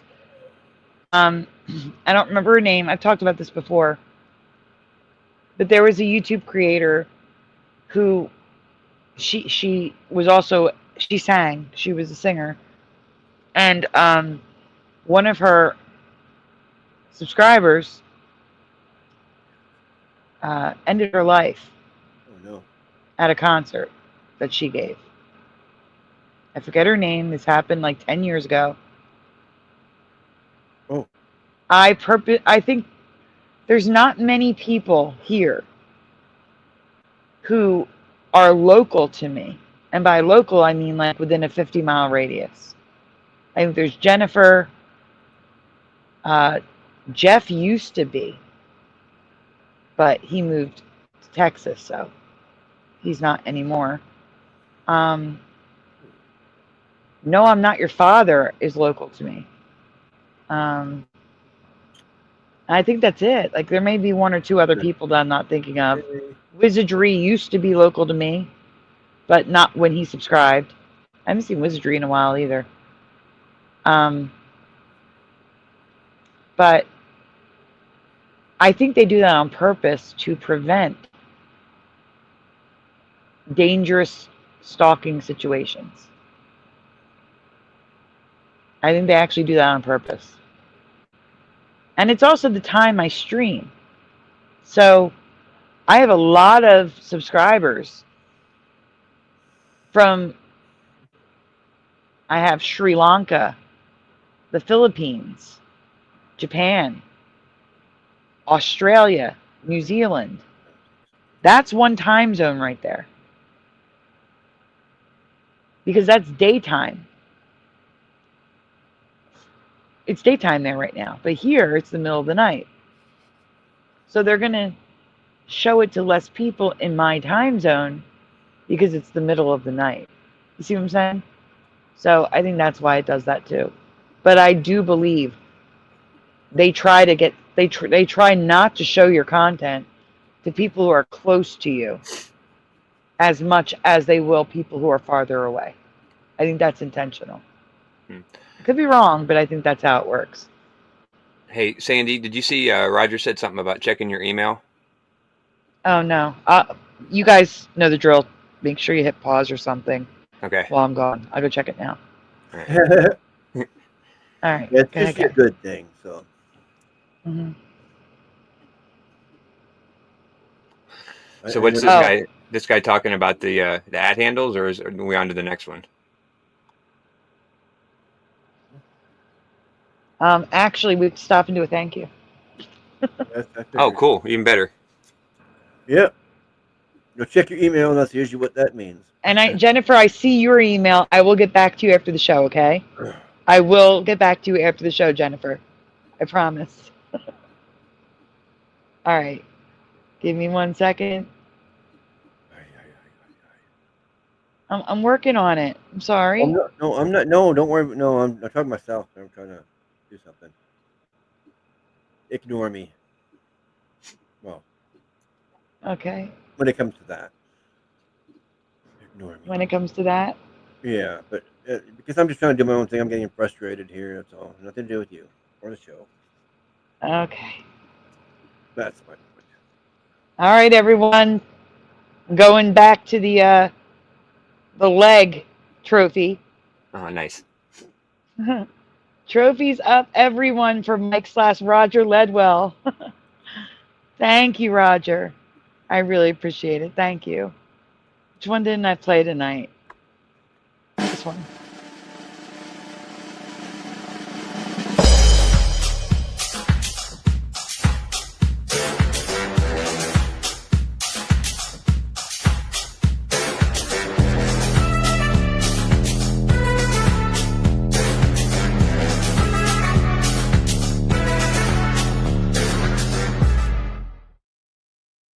Thank you, Roger. I am throwing up all the trophies coming up in the chat. Yes, guys, thank you for letting me know in the chat because I don't get notifications.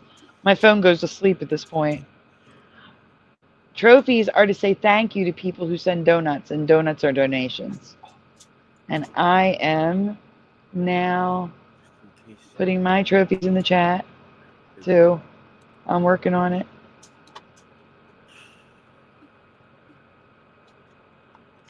There we go. Trophies from Adam. We got a leg from pushing. What? Oh, no, not to you. What? I can't click on things. Noise Guru says, serial friend, just don't ask, just follow along.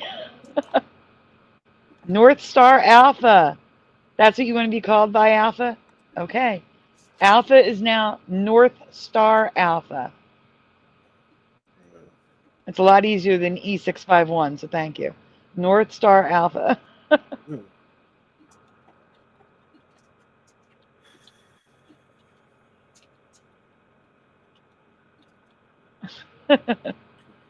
Go-Kart Bob says, Michael, thanks for the donation.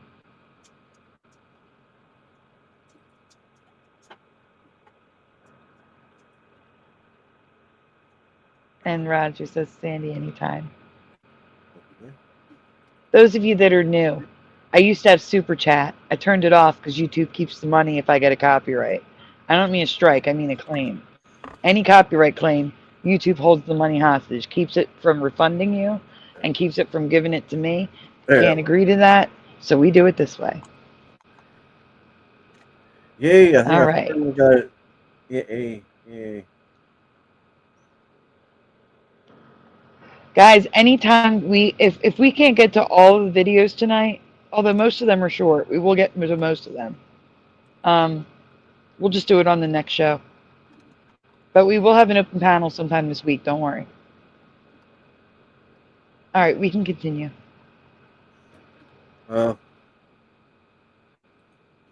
Even for me, my home country of the UK only makes up around 8% of my audience. The rest is completely dominated by international viewers. This means a creator like me in London can now build a fan base in India, Brazil, Japan, literally overnight. Like, the walls and borders are gone, which is good for overall growth potential, but your local advantage is also now gone. Now you're competing globally, and the competition is a lot tougher. Shift number 3, from bootstraps to studios. Back in like 2010, being a YouTuber pretty much just meant owning a camera. But in 2025, being a YouTuber means running a full production pipeline.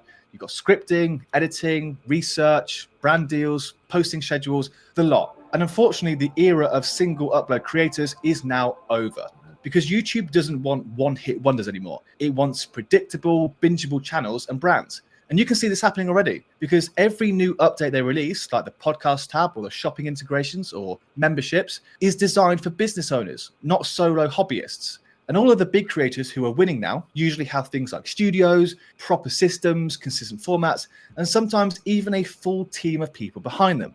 Like, these guys aren't just uploading single videos, they're literally running small media companies with long-term strategies. Now, a lot of this might sound like doom and gloom to some of you, but beneath all of it is actually the biggest opportunity us as creators have ever been given. And the only way to win is to get ahead of the curve and embrace this evolution. And now this brings us on to YouTube's Next Generation report.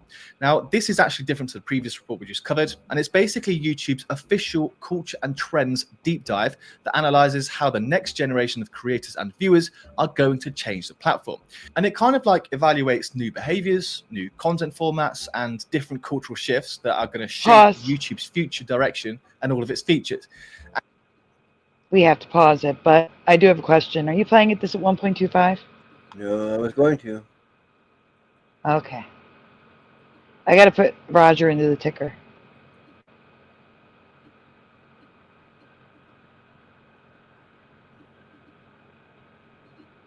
Okay. Yeah. And this stuff is really important to read because it highlights the creative shift led by Gen Z and Gen Alpha, and it's going to change how you create forever. Because Gen Z and Gen Alpha have never known a world without YouTube. Unlike me, a millennial, it wasn't until I was at least like 12 or 13 years old before I even heard of YouTube for the very first time. But the new generations of creators don't think of YouTube as a website or a social media platform. To them, it's the default language of culture. And as this generation begins to dominate the audience viewership of YouTube, this brings about some inevitable changes, which you are going to have to adapt to. Otherwise, you are going to be left behind. And here are 3 changes you can expect to see from 2026 onwards, led by the next. Introducing goals. Let me know when it's ready. Okay. Okay. They have an attention deficit by design. Now, Gen Z has grown up juggling YouTube, TikTok, Discord, Twitch, Facebook, and pretty much every social media out there, which means they're used to multi-layered, fast, information-dense storytelling at the click of a button. So unfortunately, the thing is, I don't make people show their face, but I make them talk to me if I don't know them. But most of the people on the open panel I know. Like, I've known a lot of these people in the chat literally for years. Yeah. So, but if there's a name I don't know at all, I talk to them in the private chat first. Or I'll tell everybody, hold up, there's a brand new person coming. I want everyone quiet so I can welcome them and see if they're going to cause a problem. Because they usually cause a problem immediately, and then I throw them out again. So yeah, I have a system. Yabba dabba doo. Yeah, see, I'm not showing my face because I live in bed. Not showing my face. No way. Like I said, would you get on camera if you literally just sat up from sleeping? Right. That picture of you have, that's good enough. Just have that on there. Sandy is a regular Art Bell. There's pictures of Art Bell. There's video of Art Bell. All right, we can continue. What this means for you is if your hook doesn't grab them within the first 3 seconds, or if your pacing or storytelling stalls and dies out, those viewers are gone. And YouTube themselves in this report calls this creative maximalism. Because for Gen Z, silence kind of feels uncomfortable. Their attention is trained for constant stimulus. So your storytelling needs rhythm, not randomness. And if you want to target these as your audience base, this is what you're going to have to do. Number 2, the globalization of culture. For these younger audiences, everything is global now. Like a meme that starts in... So, resting bed face, just kidding. Yeah, there you go. Added the hearts. That's funny. Bed mugging, I guess, instead of meme mugging. All right, so here's the thing. That's why I'm like, splatter, pause. We got to splatter, fix it, splatter, fix it. Because I do have 13, 17-year-olds watching now. And they will leave in a heartbeat if there's dead air for 5 seconds. It's like, it is what it is. They grew up with constant technology, and their attention spans are worse than a gnat's. Worse than a goldfish. So, just the way it is. But we can continue. It's the way they got ruined. Ruined. Seoul, South Korea, could be trending in Manchester, UK the very next day. Like, for example, just look at that aura farming kid from Indonesia who went insanely viral across every platform worldwide, with literally everyone doing the same dance. Now, when I was growing up, that kind of reach on social media was literally impossible. But this report by YouTube highlights how creative influence can travel instantly across international borders, meaning your viewers aren't just comparing you to people in your own niche or your own country. And at the same time, how many of you have never seen it? I've never seen it, but I've seen someone memeing it, but I haven't seen it. That was the first I saw of it. The kid on the boat doing a dance while everyone else is doing all the work. I guarantee most of the people in my chat have not seen that, have no idea what that is, because most of my chat is Gen X. Yeah, I have no idea what you're talking about. Exactly, it was just on the screen. What? I seen it, says Noise Guru. Seen the OG, says Missing Time. I didn't say none of you would have seen it, but I would say most people did not know what it is. What? Missed it, says Yanni. I missed it. Yeah, you missed it. You blinked. It was a kid on a boat. Everyone else is rowing, and he's standing on the front doing a little dance. And apparently, people think that's cool because they're doing the dance. I don't know why. Oh, okay. Okay, do it again. I was on what I'm showing. It was just on the screen for a split second while he talked about it. Yeah. Okay. I just sort of seen it, I think. It doesn't matter. My point is, just because there's a viral meme doesn't mean everyone's seen it anymore. No, that's true.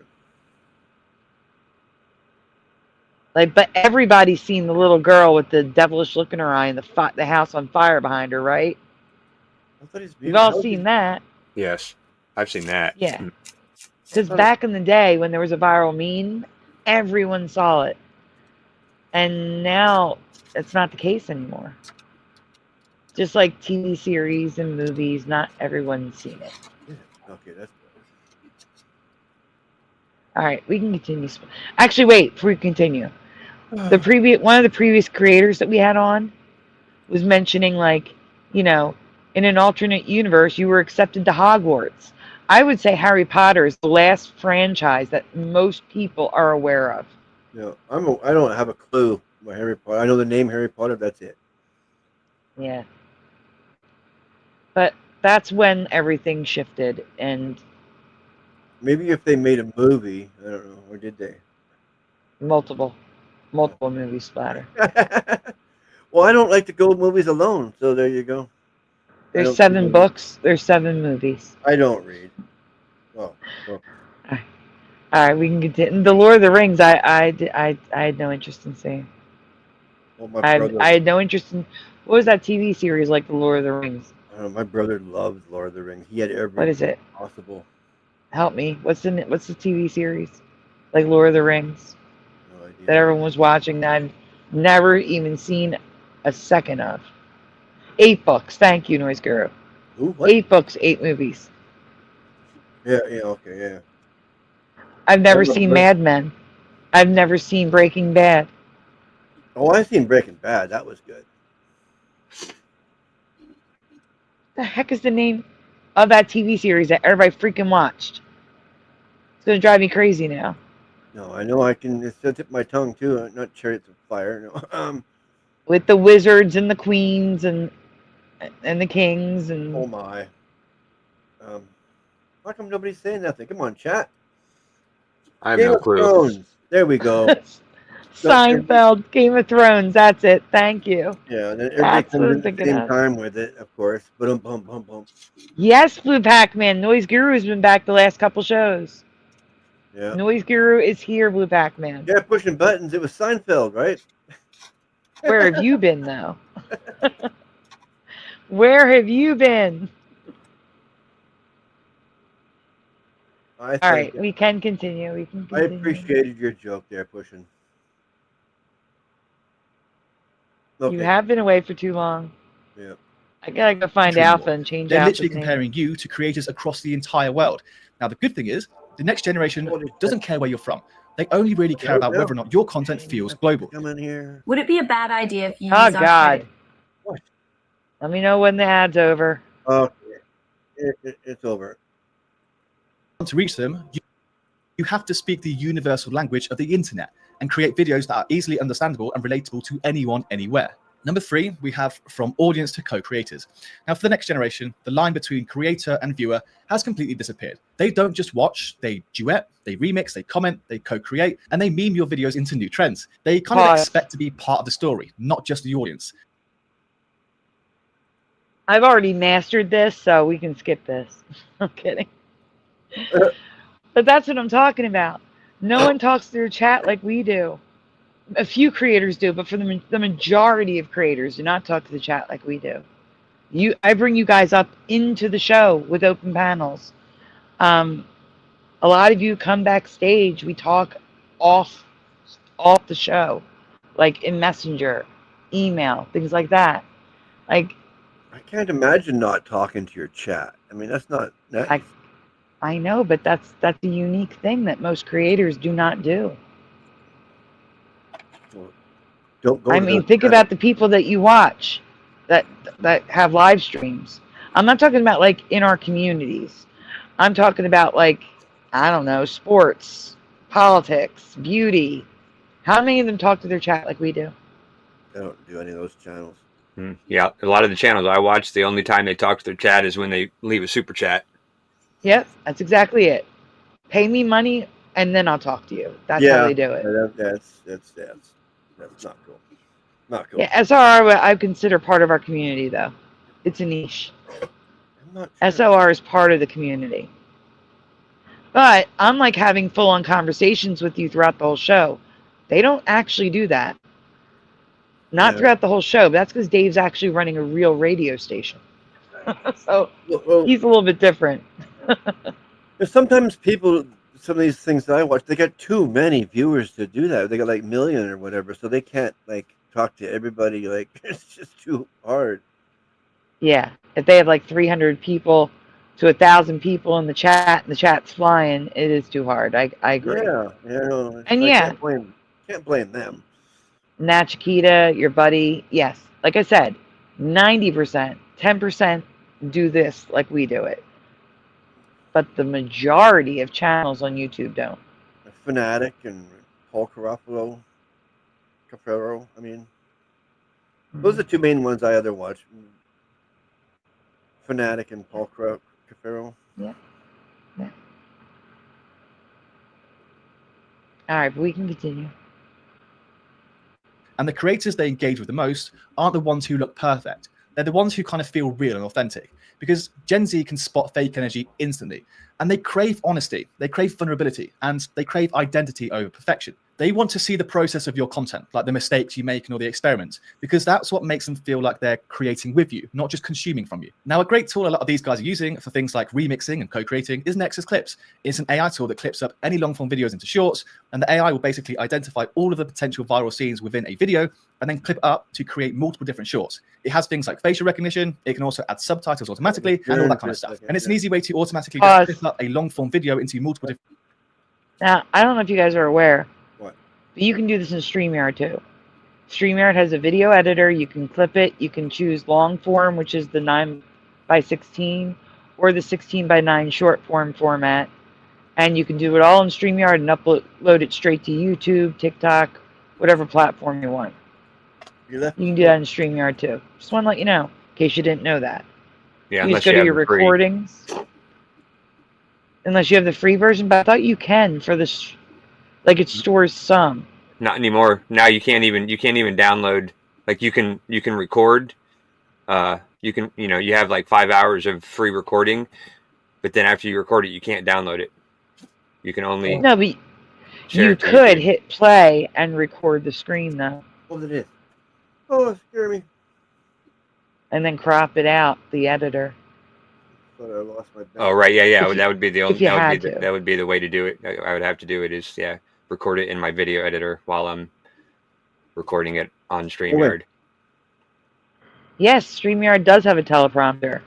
I use just the notes feature, but I can also hit a little button and make it a teleprompter on my screen and read the True Science of Parallel Universes by MINUTEPHYSICS, because that's the last thing that that's what's showing me on the screen right now. You guys can't see it, but I can see it. It's in the middle of my screen. Oh, there's nothing in the middle of the screen except for a dude. No, I mean, on my end, I can make my screen a teleprompter if I had a script to read. But I don't script my streams. Yeah. Except for the disclaimer. The disclaimer is scripted. All right, we can continue. Well done picture. Oh, continue. Yeah. Shorts that you can all edit, personalize, and then upload straight away to YouTube. And creators in niches such as gaming, streaming, or podcasting are seeing huge benefits from reposting clips of shorts these days. So give it a try.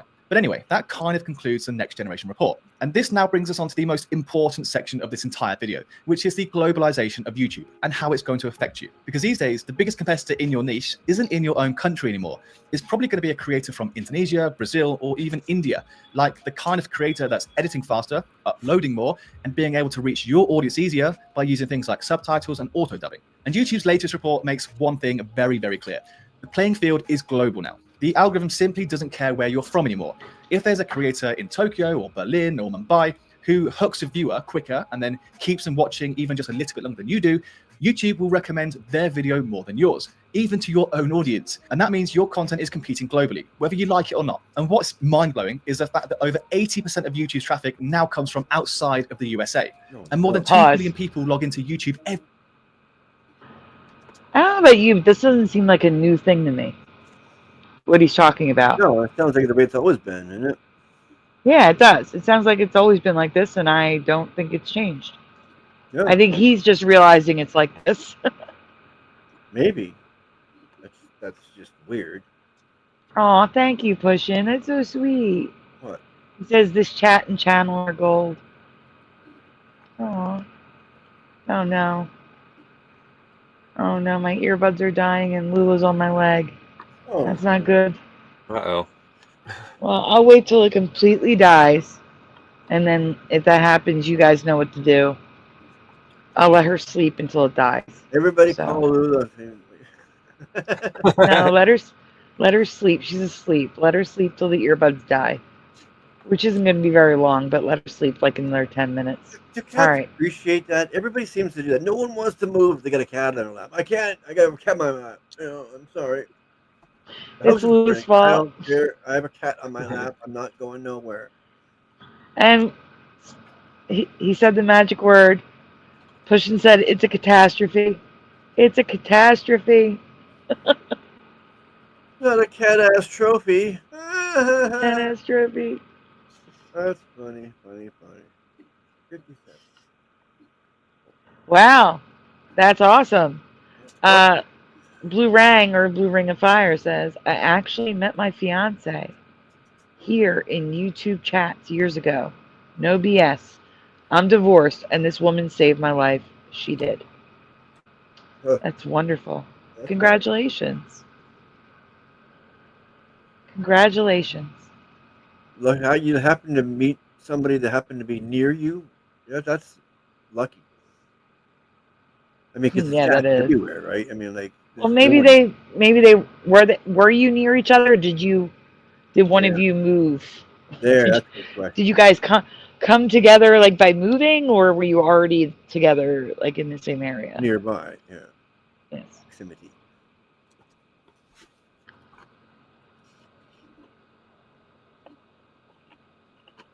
Go-Kart Bob's, your cat looks like Noise Guru's cat picture. What? That's awesome. Go-Kart Bob says Guru's cat pic looks just like mine. Oh, yeah, yeah. I don't think it's his picture because his picture is racing, not a cat. So I think he means his cat looks like Noise Guru's cat.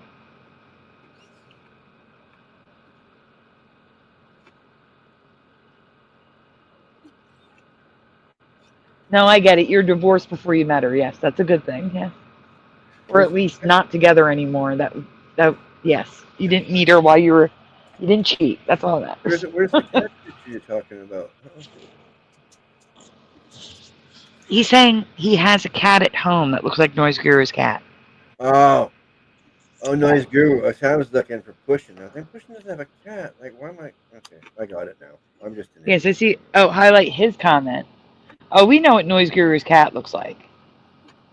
It looks cute. It's the most adorable thing ever. Yeah. Look at it. It's a cute little thing. Freaking adorable. It's Lula's fault. It's Lula's fault. I mean, I got two gorgeous kitties myself, too. But, you know. Awesome. If she does, let us know, Pushing. You know how to reach us. All right, you can continue. Every single month. And you might also be surprised to hear that India is now YouTube's biggest market, with over 450 million users. And then even Brazil, Japan, and Indonesia are among the top 5 for watch hours, which is just crazy to me. And as YouTube releases new updates on things like subtitles or dubbing or multilingual audio tracks, the language barrier between creators and international viewers is disappearing faster than ever. So with everything that's changing, from the rise of the next gen to the globalization of culture, here's exactly what I'm doing to personally prepare for this new era of YouTube. And if you want to stay relevant and stay... Okay, I'll be right back. I gotta go downstairs for a second, so... All right, that's okay. I'll ask Josh. How was work tonight, Josh? It was ridiculous. You want, I didn't do anything. You want me to leave this on pause or go? Yes, leave it on pause. Leave it on pause. I'm going to talk to Josh. Okay. Thanks for asking. As soon as possible. Yeah, I did literally almost nothing, but I had to wait for Tammy to get done, and it took forever. So, so I sat there and dozed off here and there. That's a good reason not to be in the chat. And I did hear your advice, and I changed my name. You did? Oh, I am real, not real. maybe the YouTube algorithms will, understand that better. How about I am really Josh, not real? No, I'm kidding. Oh yeah, Dr. Bob, my boss does not watch these streams. He doesn't even. I mean, but my boss doesn't even care. He said I can sleep as long as his boss doesn't catch me. But if he catches me, he just makes fun of me. So, but he doesn't even know I do get on these streams. Yes, you do need to fix your @ names, Parody Mike. Be very careful. Guys, I'm going to be linking those videos in the description. If you missed them tonight, you should watch them from Noise Guru. I'm going to say from Noise Guru and then list the links in the description. Oh, have a great night, Adam, for Christ. Thank you for being here. Like I said, there will be an open panel later in the week. Make sure you ring the bell so you're notified of when that's going to happen. Josh saw a movie Saturday. How was Tron? Tron was actually pretty good. I was surprised.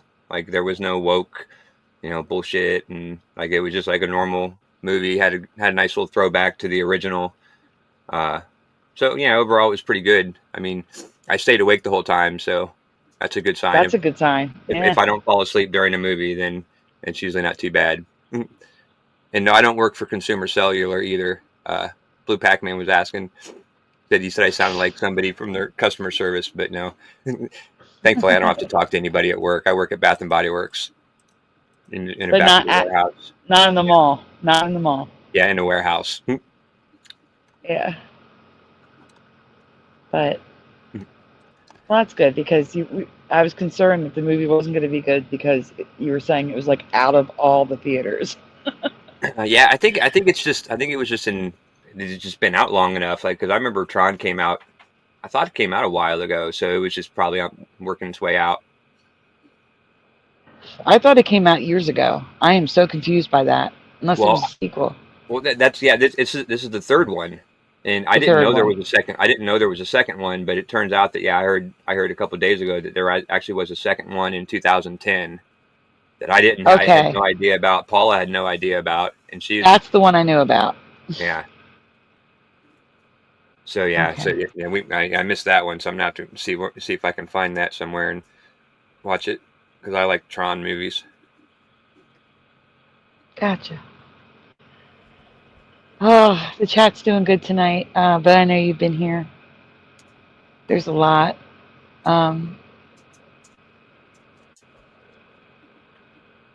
Pushin says he's got Bruce Boxleitner's autograph from the original Tron. Oh, that's cool. And he said 9 Inch Nails did the soundtrack, Josh? Yeah, it did sound like 9 Inch Nails. I was wondering the whole time, like I was listening to the music. I'm like, man, that sounds like 9 Inch Nails. But I hadn't heard any new music from them recently. But yeah, that was my thought. So I'm guessing yes. I would say that yes, that was them. I used to love 9 Inch Nails. Yeah, me too. Well, one day I came down and my daughter was cooking something and she had music playing on her phone and it was Animal. Wow. I'm like, where in the world did you find that song? And she just got this big grin on her face like, oh no. I'm like, okay. That's crazy. Yeah. Yeah, I don't know how I picked up music from my parents. Like, I really got into the Beatles and the Grateful Dead and stuff like that. Yeah. And I don't see that happening as much with kids in your daughter's generation, my stepson's generation. I mean, it could just be the kids I'm exposed to, too. I'm not exposed to a ton of kids, you know what I'm saying? Yeah. She didn't have much choice. When we were in the car, we were listening, like I normally listen to talk radio, but when she was little and growing up, I switched when she was in the car to, classic radio, classic music, like music I liked. And so she just got into it from listening to me in the car because she didn't have any choice. So she didn't have any choice. but she likes her own music too. She likes the anime music and the weird stuff too. But she does like 80s and 90s music. So you did it right. I did one thing right as a parent. Yeah, parents today will be like, "Oh, the kids are in the car. We gotta play Baby Shark and stuff like that." Oh my God, no! Don't do that. Don't do that. No, she grew up with Jimi Hendrix and Sublime and 311 and Oh my God, 311. Like man, I used to listen to 311 all the time. Yeah, 311 was that was she knows that entire album front to back. One of them, because I had that in there for years. Sorry. You know that their logo's Mandela. I think did you do a presentation on it? I did. Yeah, long time ago. Yeah, I think I've seen that. It's 31111. Their logo says 31111. Now I'm gonna have to go look it up. No, you don't. We can just do the presentation while we wait for Splatter. Because it's Or a that. short one. Yeah. Any 311 fans in the chat?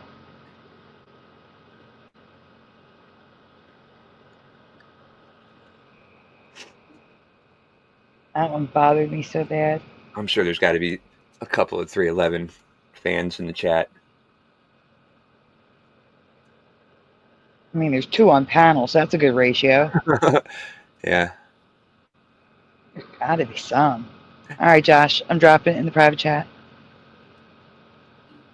And Pushing said he's down with 311.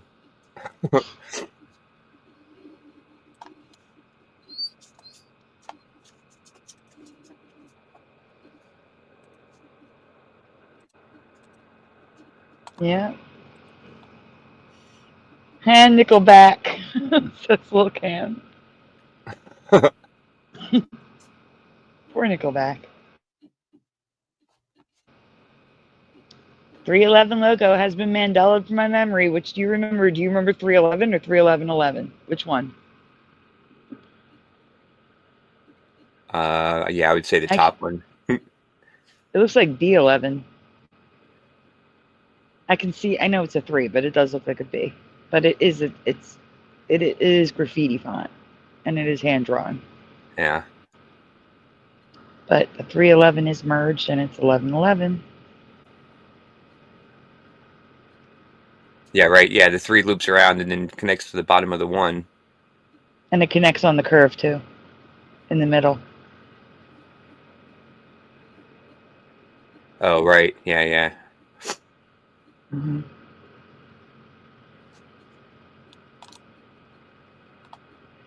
Guys, top or bottom, what do you remember?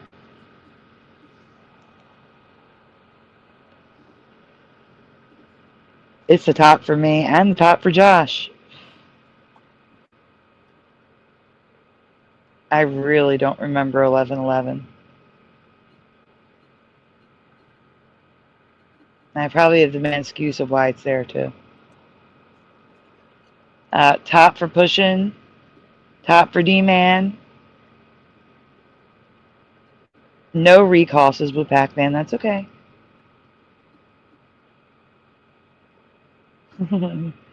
Yeah, we've always been down. No ideas, Go-Kart Bob. Alright, we can go on. Spy's gonna be back soon. Alright.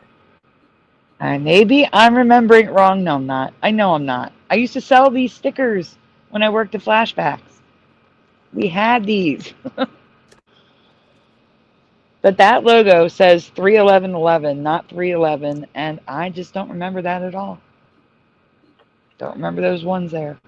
They're not ones, they're like an apostrophe, half of an apostrophe. Yeah, no, apostrophes, right?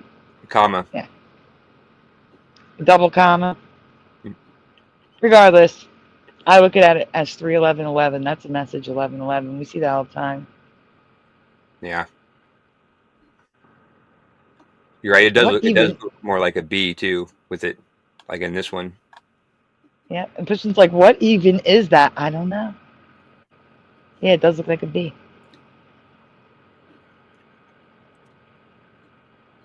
All right. There isn't much residue, but I did find a couple. What I find interesting is this article explaining the logo design, which completely ignores the dashes. Josh, oh, yeah, thank you. Get them off the stage. That was an accident. If it disconnects while I'm reading, you're going to have to take over, okay? Okay. All right. So, the history of 311 can be traced back to 1988, while their first independent release was the Downstairs EP of 1989. As of late 2020, the band has released 13 studio albums, which is interesting because it's 11 plus 2, which would be 13. That's interesting. There's also 311, you flip it around, 13, whatever. Anyway, although the band has a very long history, it has stayed consistent in its vision. Oh, I guess that's my cue. As of late 2020, the band... It died. I'll be back. Yeah. Okay. Although the band has a very long history, it has stayed consistent on its visual brand identity. The centerpiece of the 311 logo is the compilation of 3, 1, and 1. The numbers seem to have been written by hand, as their size varies and their shapes seem pretty casual. And yet it was written by a skillful hand of an artist who made an emblem look stylish and dynamic. If this logo could speak, it would say free, independent, and moving ahead. The glyphs do not want to obey the rules of calligraphy. Neither their tops nor their lower parts form an even line. The connection between the 3 and the first 1 has nothing to do with calligraphy too. And yet the design looks professional due to the elegant variation of the widths of the strokes and the very shape of the glyphs. They have their inner dynamics and direct your gaze in a certain way. And yet make no mention of the 2 extra lines at all. No. Isn't that interesting? Sounds All right. Mandela to me. There's a Manscuse too. Come on, Lila, come back. Come on. Manscuse alert. 2 dashes? Oh, wait. The Reddit thread gives a Manscuse as to what the dashes are. Let's see. This is probably a really dumb question, but what are the 2 dash thingies for the bottom right of the brand's logo? I assume it has something to do with the indecent exposure charge, but I'm not sure. I didn't hear anything about that. It's just a stylistic pause for art balance sake.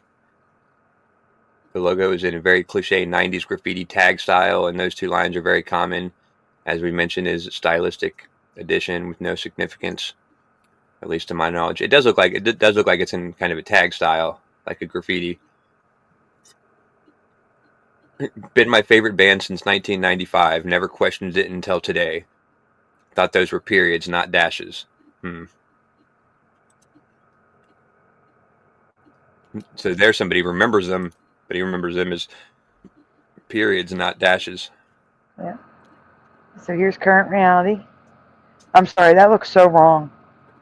That looks so wrong to me.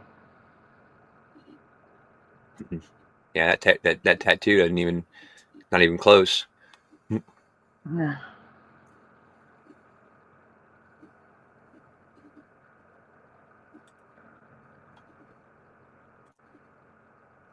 And here's the way it used to look. People getting tattoos without the dashes. That tattoo's all right. That's kind of cool.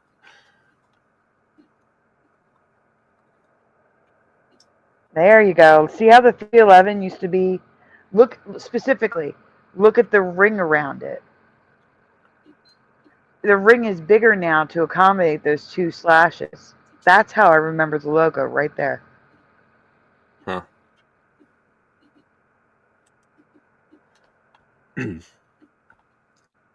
Yeah, it looks good to me. I can't. This one looks like a jumbled mess. I can hardly even. Yeah, there's a lot going on there. See the 311 in that. Splatter's getting a call. I don't understand this. He's been gone so long. Maybe the elevator's running slow. I hope he's okay.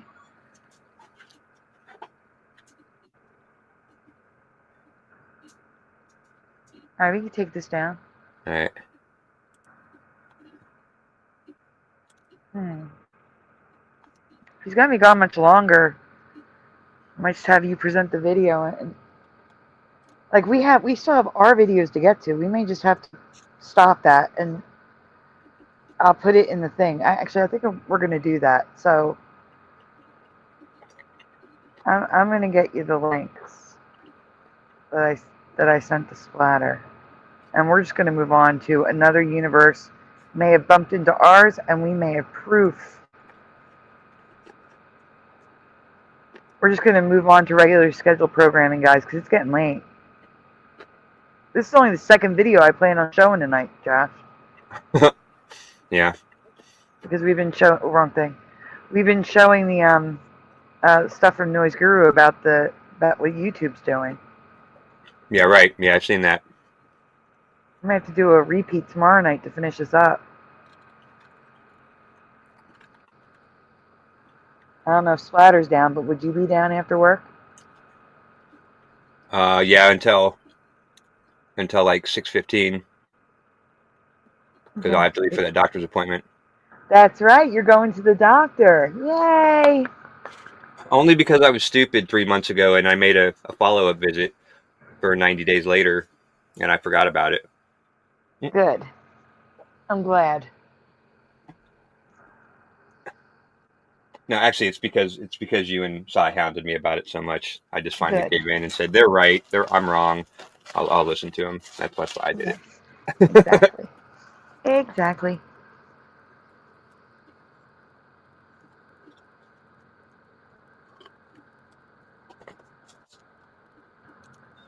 So now we're just waiting on Josh to present, guys. Happy Doctor's Day, says North Star Alpha. Yes, Sai and Josh are going to the doctors tomorrow. And Splatter is supposed to because it's Monday. Oh, that's today, yeah. That's today. It's totally Happy Doctor's Day. Hmm. Sai, Josh, and Splatter. And technically, I'm not going to the doctor, but I'm going to be calling the doctor to fix my meds. Alright, guys. Adding you to the stage. Don't know where Splatter is. Getting a little concerned. He's usually going to go in a couple minutes. I think I hear him, though.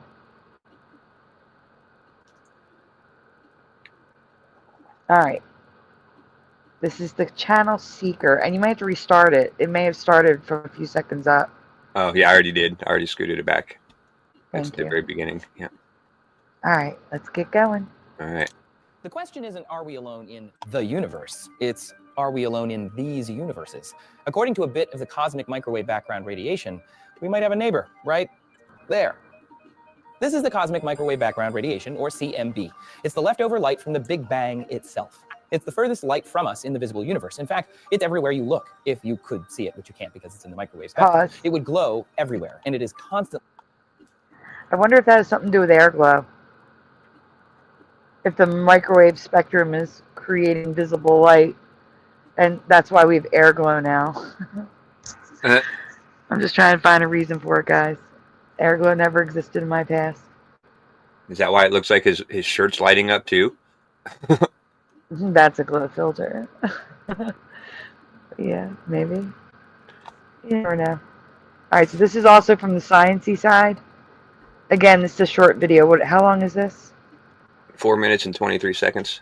Yeah, it's another short. I kept the sciencey one shorter, and the more fun ones longer. Alright, we can continue.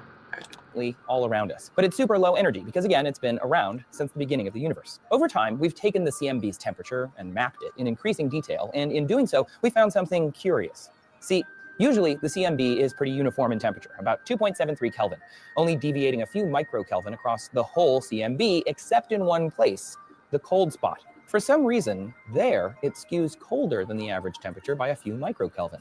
No big deal for a tiny area, but this is consistent across a huge region. It's 1 billion light years across. This spot challenges what we know about the universe. What is this thing? How did it get there? Astronomers have been fighting about the cold spot for years, and they've come up with a few theories. The cosmic texture hypothesis says if you analyze the CMB in this way, it's just a bumpy part of the cosmos. Hey, the hearted bear. The cluster hypothesis says there are clusters of galaxies that may affect the CMB as we perceive it, which is similar to the supervoid hypothesis, which states that it was only in that cold spot because of our perspective. Because in between the CMB and Earth is a supervoid, a cooler, less galaxy-dense region. And what does the CMB stand for? Oh, yeah, 1 second. I'm not back yet. Fucking stupid malfunction. Right back. Okay. At least we know he's okay. I was starting to think, God forbid, he passed out or something because phone was ringing. He's gone for so long. I was getting nervous. But no, he's okay. He's okay, everyone. I forgot the microwave background. Oh, okay. I forget what the C is. All right. The yeah, that's celestial. maybe. Celestial that was the first thing that popped in my head, but yeah. Yeah. All right. It gives me an idea what he's talking about. Okay, I'm also going to put a message for you in the private chat. Okay. The most banal theory is that it exists because the satellite instruments or analysis has some math error.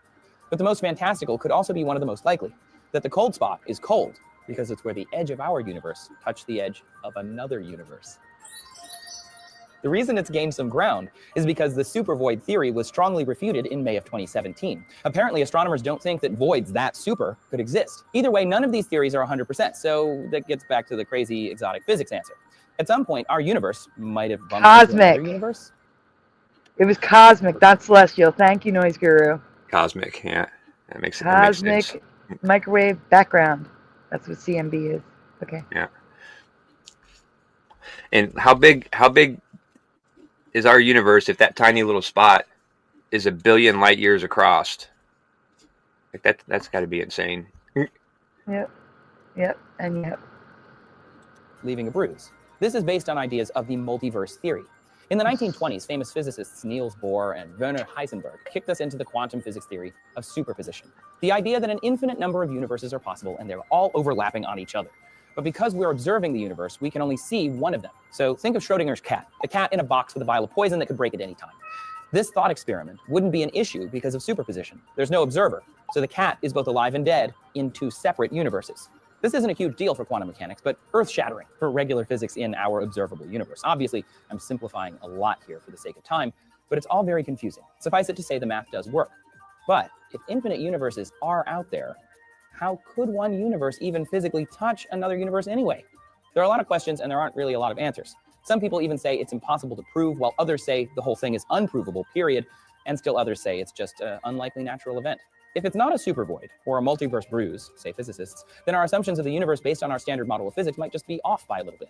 According to the newest study author, the craziest sounding of the exotic models for the explanation of the cold spot, the multiverse, is actually the most standard in terms of our current model of the universe. In the end, we can't 100% say it's not another universe, and I, for one, welcome our universe neighbors who are also ourselves. I know that was... And you can't say for 100% that it is another universe. Nope. No, you can't.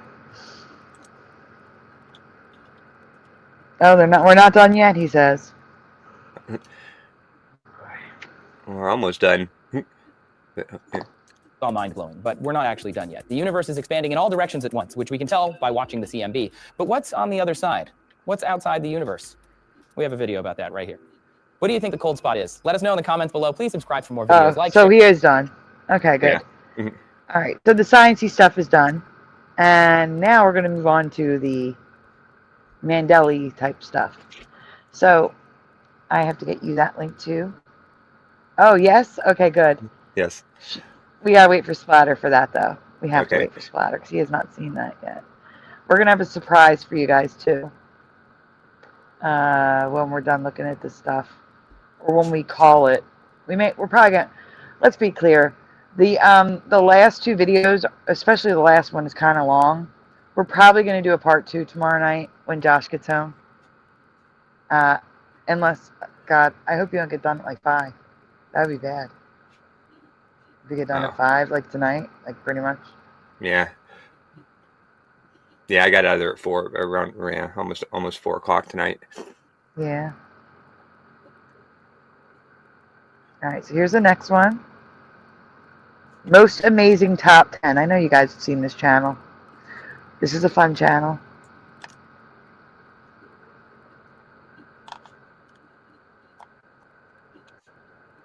I'm just putting them down.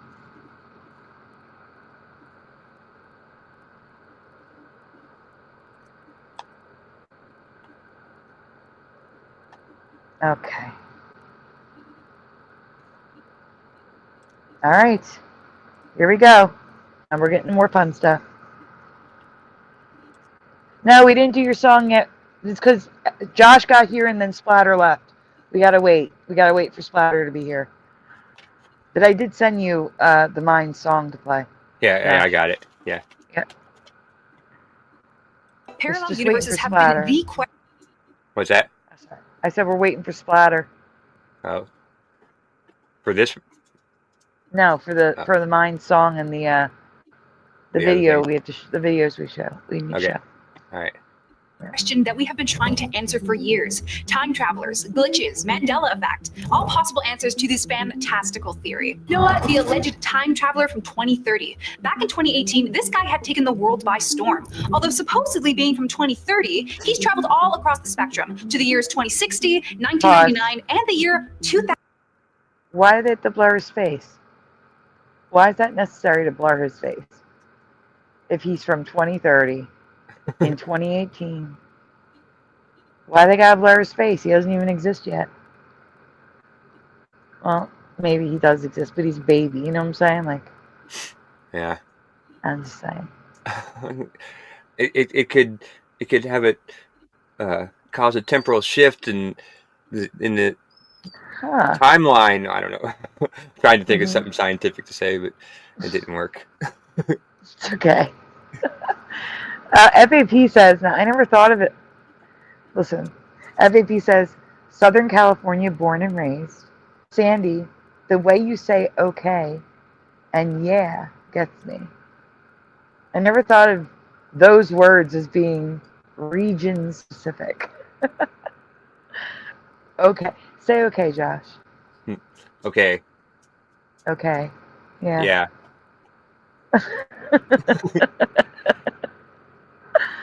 Sounds normal to me. Sounds normal to me too.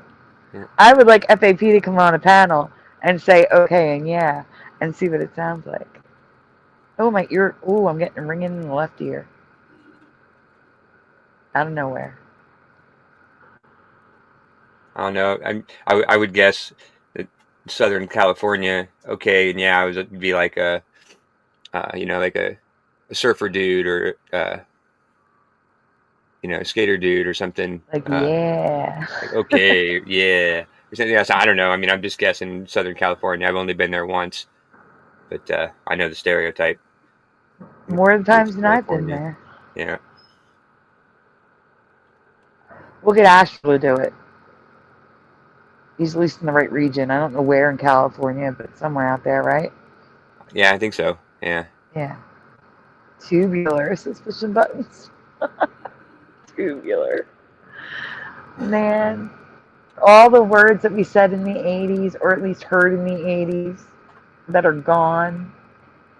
There's so many. We should bring some of them back.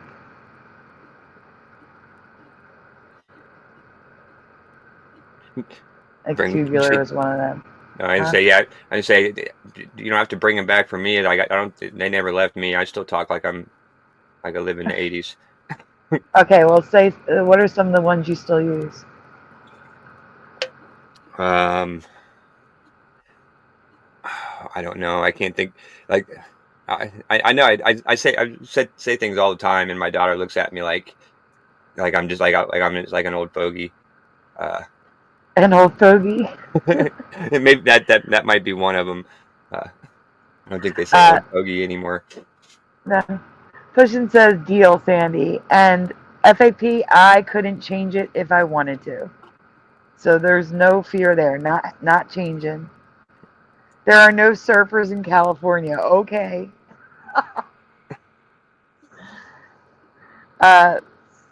Morgan says bodacious. That was one. Radical. Alrighty then.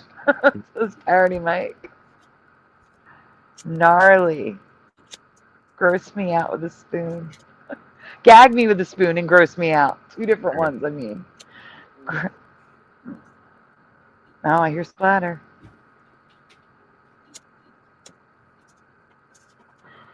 I don't think I ever knew anybody say gag me with a spoon, but I heard it a lot in the 80s on TV. My sister used to say that all the time.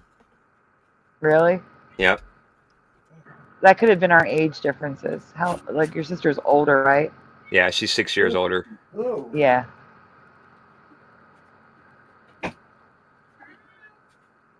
Hi, Kieran. Rad, definitely. That's rad. That was said all the time. Totally tubular. Totally, just totally. Man, the stupid. Totally. The stupid card machine didn't want to work. We tried and tried and tried and almost gave up. I even tried my credit card. It didn't want to work. And then finally it worked. Well, that's good. I'm glad it finally worked. I was like, I don't want to see the food go away. Nope, that's a different generation. Who cares? I've never heard that the mind ever. Jenkins? Listen, yeah, I really the delivery guy was really good about it. Anyway, I gave him a good tip. I heard Jenkos, but that's pants. Once I was able to get Not the card Jenkins. to work, I gave him a good tip. That is. Chowders. Just kidding. Jenkins or joggers? What? I don't know. I'm asking what Jenkins is. Jenkins. Janky. Excellent.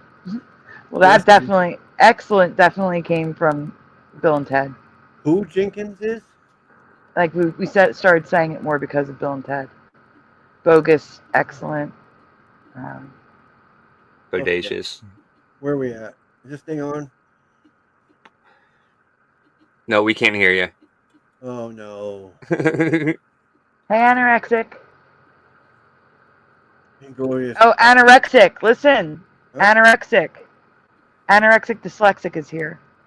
Oh. Anybody with a name like anorexic dyslexic where it's dice gay, not anorexic dyslexic.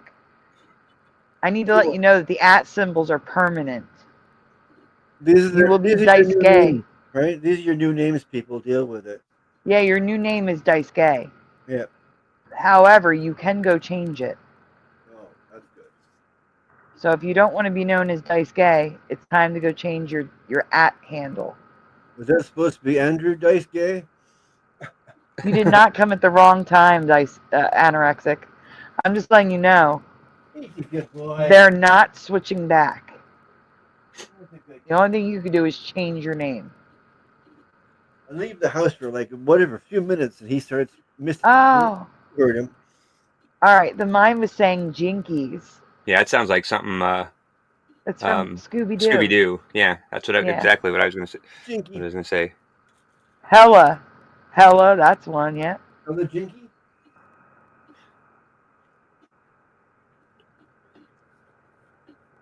Hello, Jinky.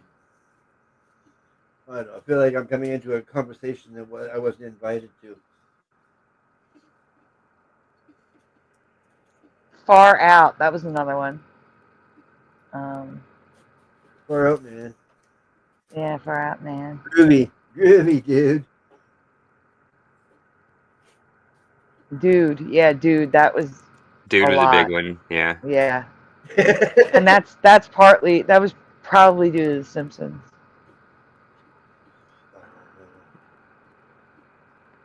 Psych, that was huge too.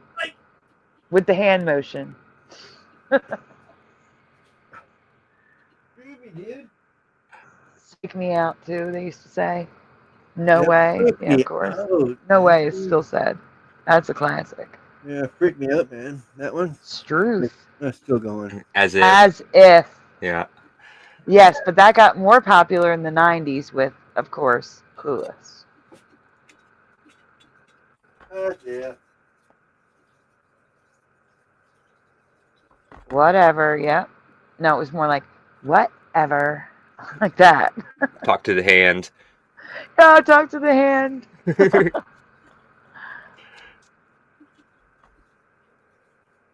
All right. Splatter, are you settled in, or can we continue? Not quite. Hang on.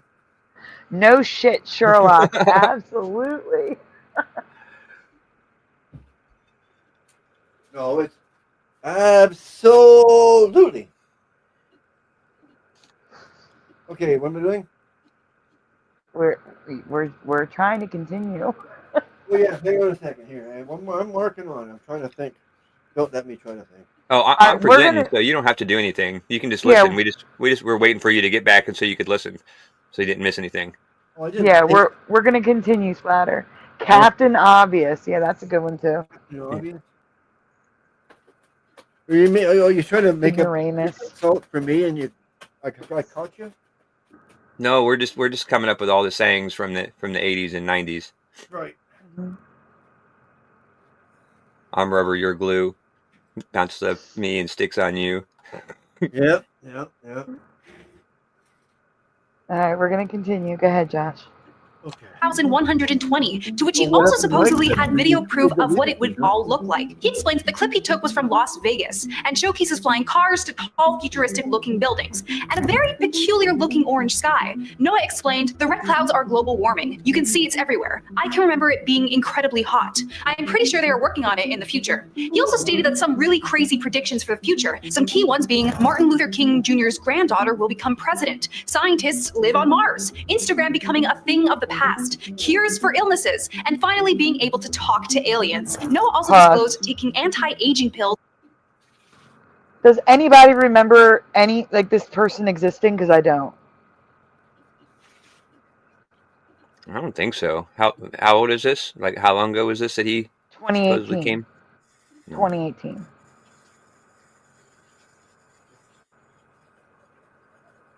Anybody remember this guy? They're saying yes. I don't remember him. Yes. Yeah, I do.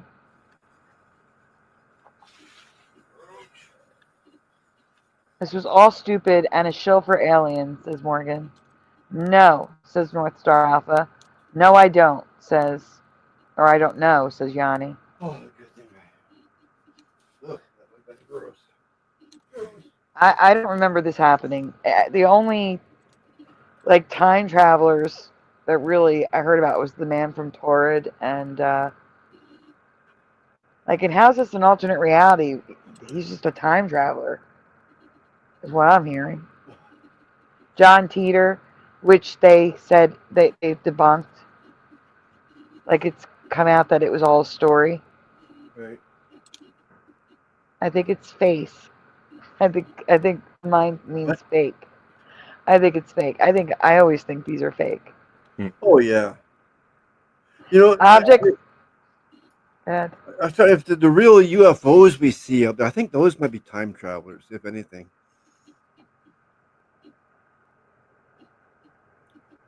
Never heard this story.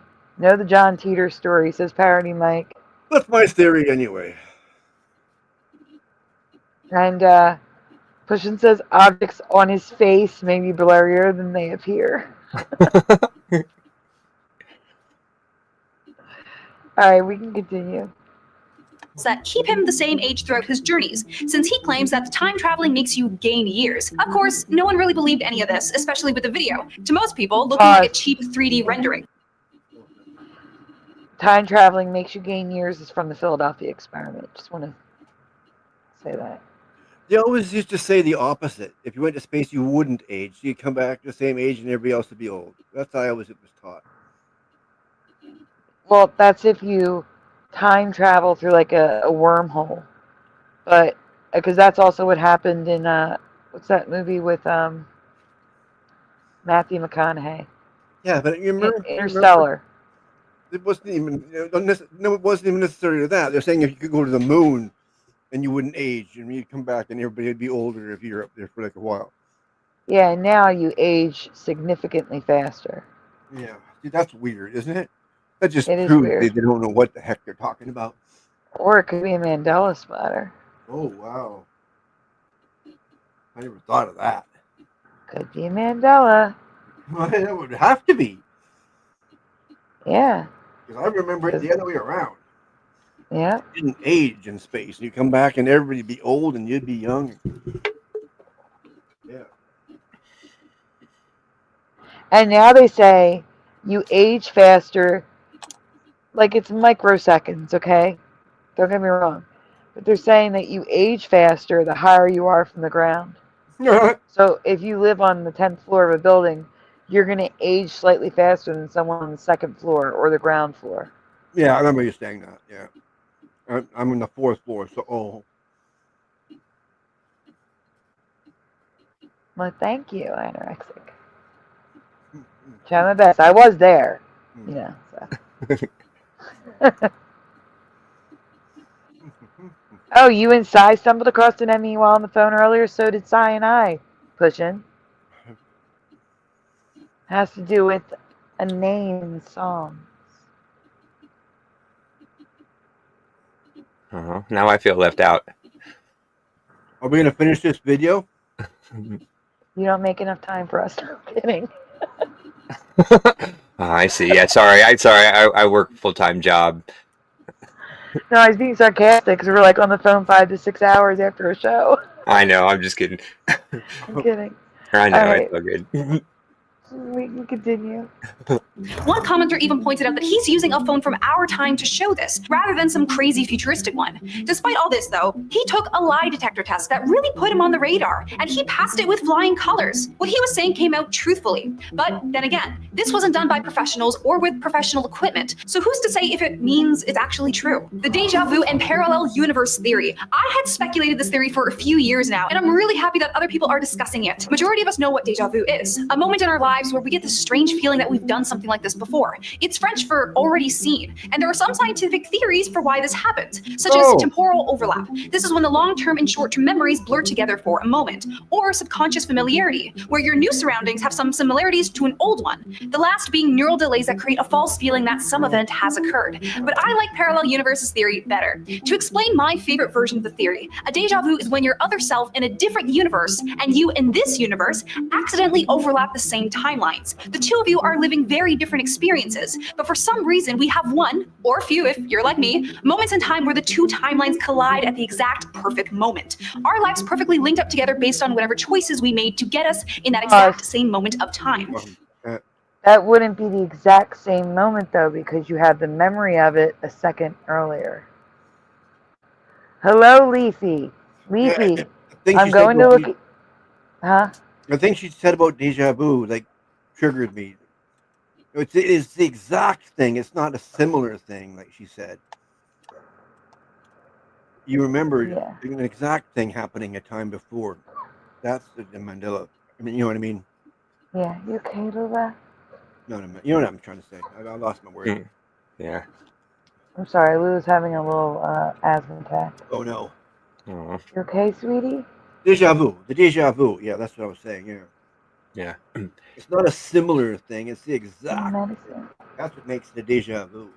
Yeah, I didn't know that in French that it meant already seen. See, there you go. That proves the point I'm trying to make. Yeah, right. Yeah. You've already seen it. You've seen the same before. Yeah. She No, it's triggered not me. similar. She said a similar thing or something near. Like, no, the exact thing. Welcome back, Ty Man. Oh, you okay, sweetie? Just going for round 2. Do we need to get medicine, sweetie? Do you have any left? She's like, no. Yeah, she stood up. She's fine now. Oh. That was her saying no, just like you said. Good. Smart cat. She doesn't like it. She does not like the medicine. But if it continues, I have to give it But to if her. it works, it's a lifesaver, right? You know. Yeah. It's also a quality of lifesaver. At that point, when she first got the medicine from Wolfie, Yep. Every time she stood up, she'd have one. Oh no. And now she has, well, they're actually picking up now. She's had like 3 this week. Oh no. But, I mean, it was to the point where she didn't have them for like 2 months. One thing.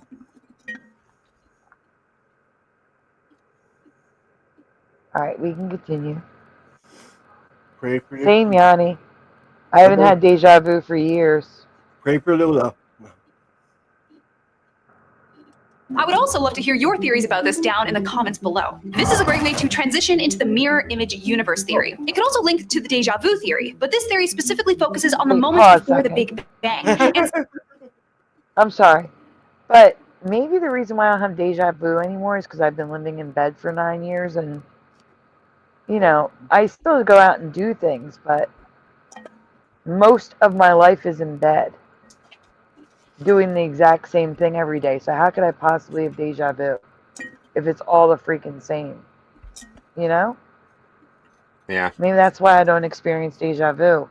Because even if it happened, I'd be like, oh, it's the same thing. I'm using my iPad, laying in bed. You know? Yeah. So. I felt like I was in a different country down a minute ago. The Domino's guy was on the phone talking to his boss because I was having trouble with my cards, and he was wondering what I should do about it. And he told he was an old guy. Nothing to worry about. Not a young person. It's an old guy. The first time I felt good being called an old guy because I was trusted. Anorexic said, I lost it as well when things became very routine. I stopped doing stuff too, says Yanni.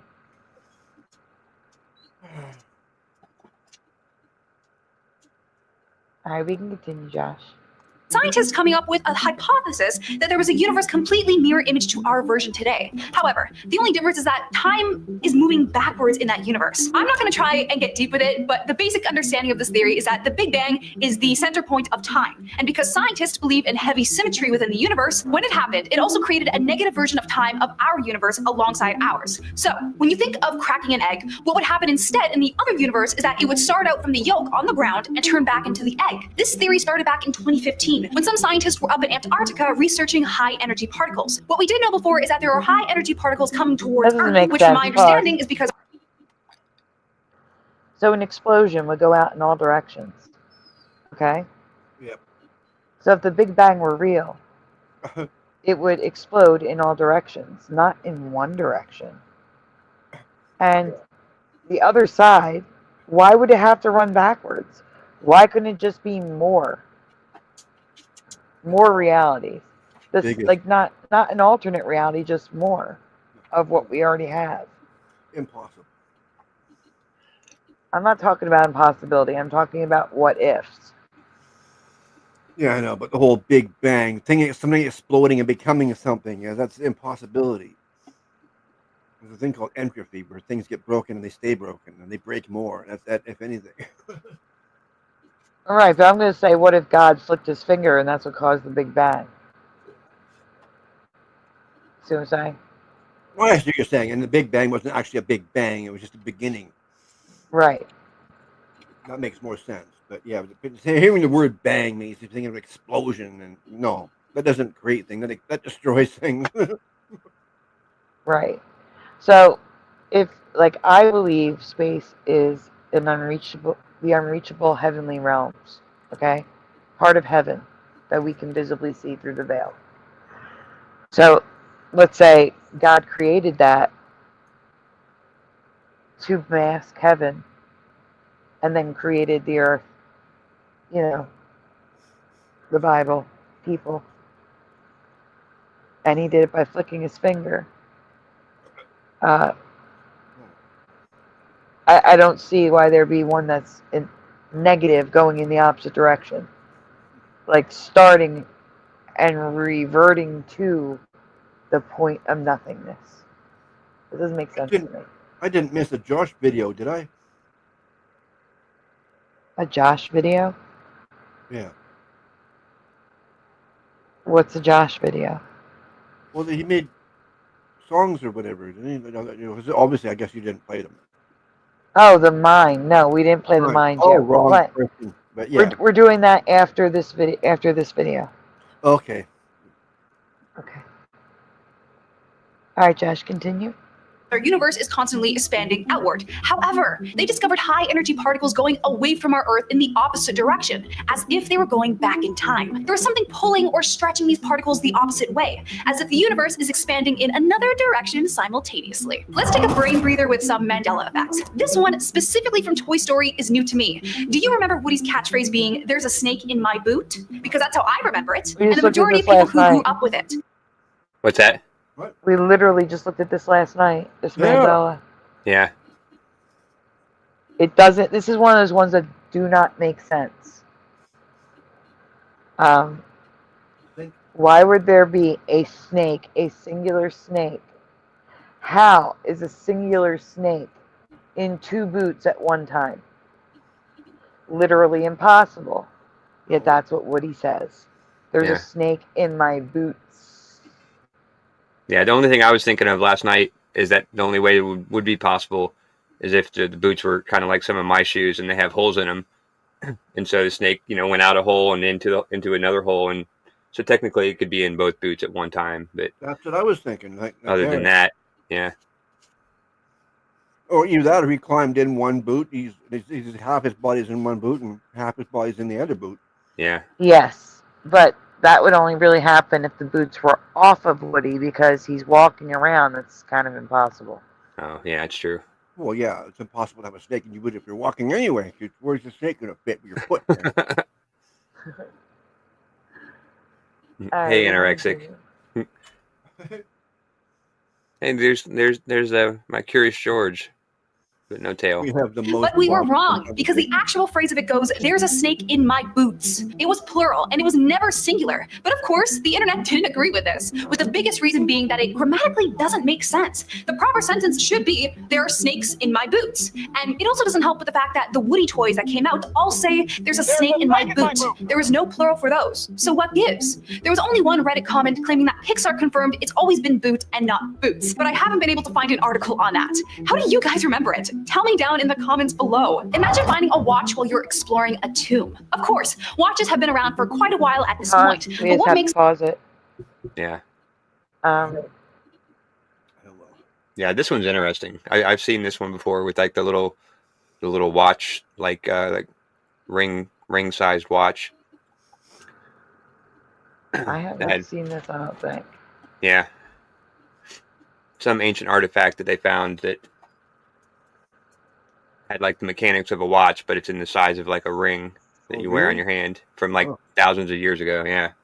No, I was thinking something with the gears and stuff in it, but I didn't realize it was that small. Yeah. Well, I mean, if what they're talking about is that picture they just showed, then that's what. So yeah, we'll see. Oh yeah, the Swiss watch. It sure is. the famous tiny Swiss watch so special? In 2008, archaeologists discovered a remarkable piece of metal that was the size of a ring, bearing the face of a watch that was marked specifically at 10:06. On the back was the word Swiss engraved. This was found in a tomb that had been sealed away for more than 400 years. And yet this watch was only 100 years old. How is that possible? Especially when Switzerland wasn't an established country at the time. The tomb was speculated to have been created during the Ming Dynasty that ruled from 1368 to 1644. And watches were apparently not a thing in that area at the time. My question, however, though, is how sure are we that it was sealed for that long? What are the odds that someone had gone in there prior to the archegologist, but just decided on not taking or touching anything? Yeah. Yeah, that's what I was thinking. Like maybe, yeah,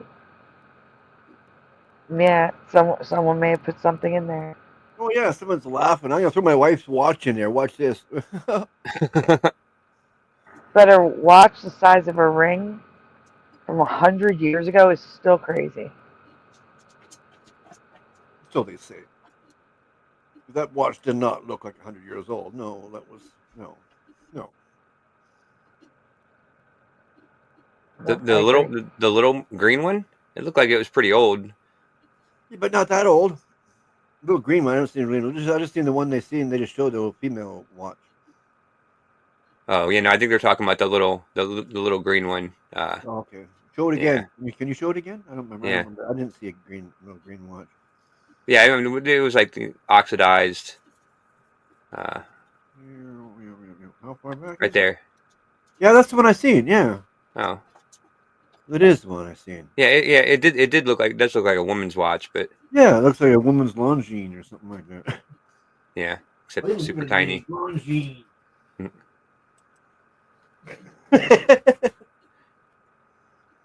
Decided on not taking or touching anything. It's possible, but then why did they leave the watch ring? People obviously speculate that there were maybe time travelers that left it as a clue for their existence, since many of those already exist across the internet. People love to believe we live in a simulation, with major ones being caught when watching sports. This specific video, uploaded by Highlight Heaven on YouTube, arranged a variety of clips from football that feed into the simulation theory, and there were a few that stuck out to me. The first two clips involve some very synchronized movement of football players getting up.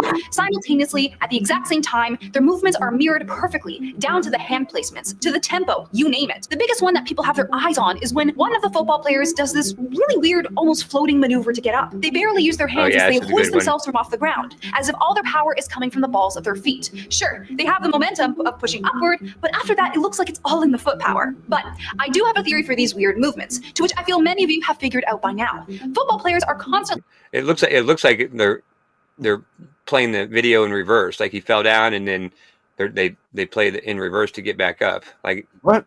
Yeah. You know what I mean? Can you see that?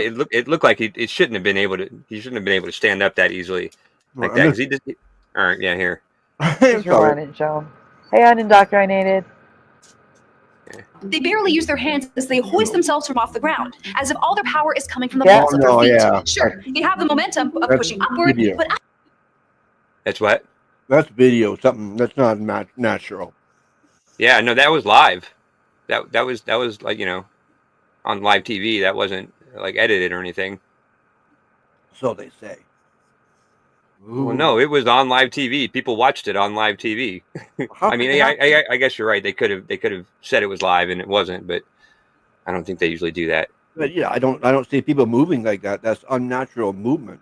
I know. That's why it's on here. I think because it's weird. I've seen that for years. Yeah. That's why it's on here. Were you gonna say something, Sandy? I was going to say we can go on after this. Okay. The obvious. after that, it looks like it's all in the foot power. But I do have a theory for these weird movements, to which I feel many of you have figured out by now. Football players are constantly practicing and drilling in certain movements, right? They've also probably been practicing the quickest and most efficient way of getting up when they get tackled, with one of these ways being the weird floating technique. I'm not a football player, but I've taken movement classes where we are drilled in certain ways of getting up properly and quickly. It's definitely a neat trick that these guys do here, and I can see how it would become an optical illusion at certain angles. The man from Torrid. I'm not sure how legit this story is, but still interesting. The man from Torrid, if you haven't heard this, I mean, I don't know what to think of this. If there is a time traveler, I think it's this guy. Anyway. Okay. Continue. Nonetheless, on one sunny day somewhere in July in 1954, an ordinary-looking man arrived at Haneda Airport in Tokyo. There was nothing strange about the way he was dressed, sporting a nice suit and tie with a groomed beard. He was fairly familiar with Japanese, so no red flags thus far. It wasn't until officials noticed on his passport that he was coming from a country called Torrid. There is no such thing as Torrid, that we're all aware of, and when this man was confronted by police as a possible fraud or threat, he got extremely frustrated and tried to explain that it is in fact real and has been around for 1,000 years. So they got him to try and explain where on the map it was located. And apparently it was supposed to be between Spain and France, but he had no idea why it wasn't showing up on our maps, as he kept repeating he's made multiple trips to Japan before. He even had papers to support his case. However, before they could take a look at them, the man suddenly disappeared from his hotel room, one that was located on the 7th floor with no balcony. The police tried to keep him there while they figured things out, so they had no clue where he went. A lot of people use this theory to support the claims of parallel universes, but I don't know. It sounds a little too good of a story to be true. Do you have your own encounters with parallel universes? I want to know. In the meantime, I will see you all in the next video. All right. Interesting. And also, she left out a detail that I've heard repeated many times, that the man from Torrid, they had guards stationed outside the door, and he still disappeared from the room. Yeah, that's what I figured they said. Didn't they say that? Yeah, I was going to say that. Yeah, but you're right. She didn't mention that. Yeah, he was on the 7th floor, and there was guards out the, police outside the door. Yep. Yep. Yep. So if there's any time travel stories, that would be the one that sounds the most accurate to me. Yep. Yeah, especially there's no patio. He didn't jump or nothing. Or they would have seen that too, but Yeah. Yeah, there was one that I've heard about, like a guy that that just like appeared in the Ukraine one day. Like they people found him. He was standing in the middle of the street, and he had like a camera around his neck, and he was all disoriented and discombobulated or whatever. And when they were asking him, the police were questioning him, and the camera was from like 20 some years ago, like an old camera, but it was like in brand new condition. And his ID, like his money, was like 20 years old from the USSR, and his ID was from the USSR. And by this time that it was already disbanded, it wasn't even a thing anymore. I can't remember what that guy's name was, but that was an interesting story too. Mm-hmm. And even the pictures on the camera were from like 20 years ago. It just hadn't been developed yet. All right, Spotter, I'm going to ask you to pull up the bottom link. And we're going to take a little break from this again. Spotter, are you okay to do a part 2 tonight? Later? Yeah, tonight. Are you okay to do a part 2 tonight? Yeah, I mean, you don't mean right now. No, I'm talking about doing another show tonight. Later on, yeah, to finish later the on stuff tonight, we don't yeah. get done. Well, I don't do nothing. Okay. Listen, what else am I gonna do? Okay. So we're gonna do one more of the regularly scheduled videos. But before we do, so Spotter, I'm gonna ask you to present the one at the bottom.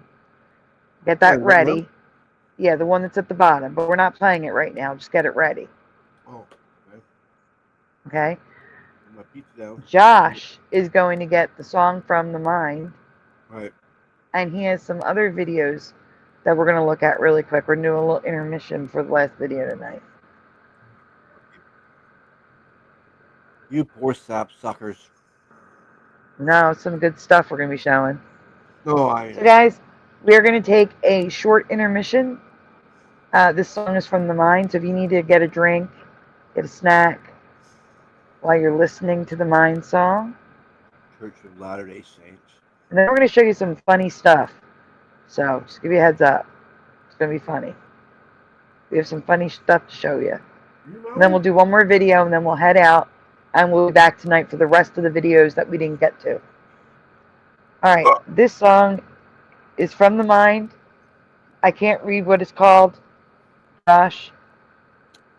It says a giant is aging. Okay, so this is his new song.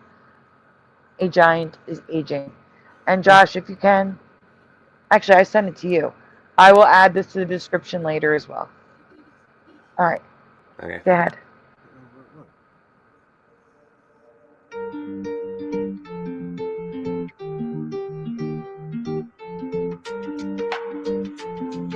Oh, pause. I just have to say, if you can, restart it. Uh-oh. That totally is, that's not the shape of my heart. What? If I get a copyright for That's Not the Shape of My Heart by Sting, No. it is literally the bars of That's Not the Shape of My Heart, the beginning I never of heard the it. song. Oh, it's a beautiful song. It's beautiful. But that sounds like the beginning of That's Not the Shape of My Heart. Uh-oh. Anyway, Yeah, it sounded familiar, but that's what it is. I guarantee. The mind, you need to go listen to it. You need to go listen to the Sting. That's Not the Shape of My Heart. You know what? I'll get a link to it. And I'll drop it in the chat. You guys can compare. Thank so you. rewind it. Start it over. I'm going to get it. all right. Yeah. I want to hear it. Well, we can't play it.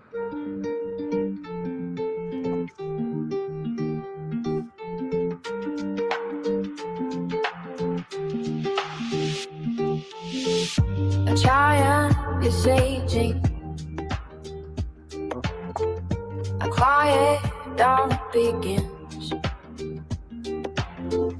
And I am not going in. A giant is aging. Rising slow like magic. Magic lifts the nation. And I love the place where the light begins again. The soul loves, even when a lie whispers close, even when a friend stands alone.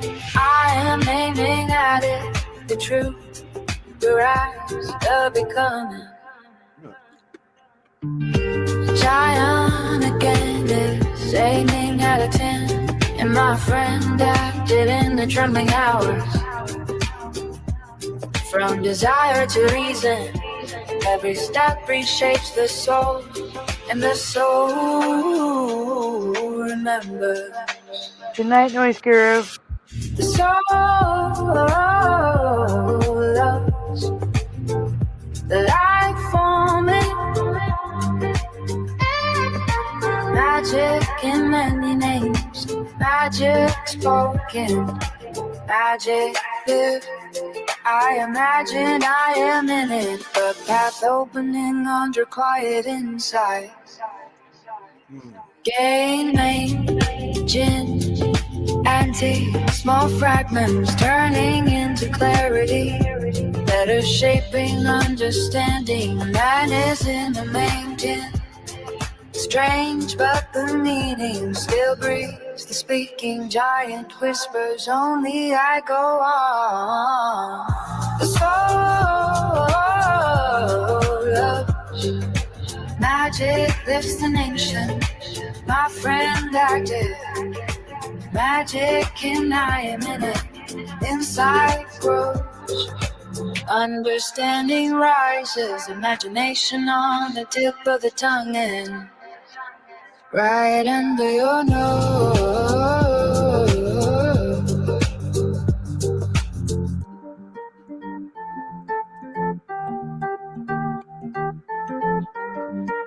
Wow, that's exact. What? The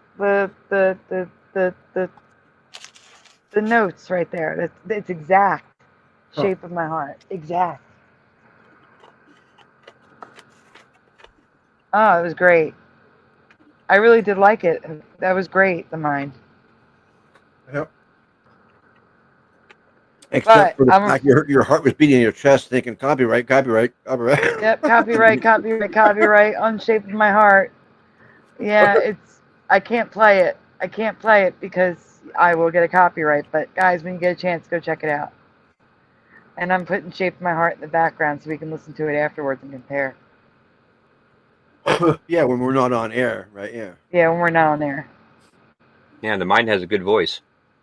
Yeah. Kind of sounds female-ish, but you know. No. I like the record visual too. That's pretty cool. Yeah. Okay, so the mind says that's it. The chords. Yep, I know. I know that song. All right, Josh. Yes. You wanted to share with them something I made.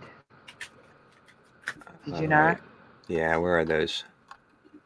More brains? All right, so we should show the picture first, though. The brains? So Splatter, Splatter, I'm gonna send you a picture to put up on the screen really quick, okay? Okay. I'm gonna send it to you on Messenger. So go to your Messenger. Messenger. Okay. I'm gonna cancel that. As soon as I get the picture, I'll send it to you, just so they can know what the context is. I figured I should send them the picture first. Are we not gonna finish that scary future video? No, I didn't send it to you yet. I'm sending it to you now. Oh, yeah, the one I had up. Yeah, we're done with that. Okay. Okay, Splatter, please share this picture so they understand the context of where all this came from. Yep.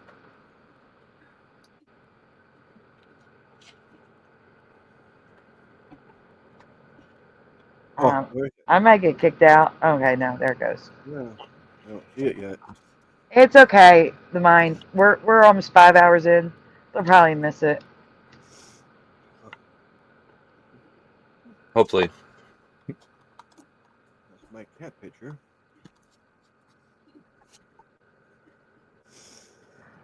You're still presenting that video, so. Yeah, I'm waiting. No, I need you to present the picture first. Where is it? I sent it to you on Messenger. I don't see it. Just to you. I'll go back and look again here.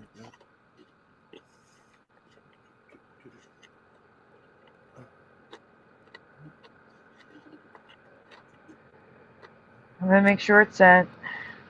4 weeks ago. It still says sending. Okay. It just got here now. Yeah. Yeah. Make me question my reality. Okay, so this is credit me. Okay, here we go. Bad brains. Yes.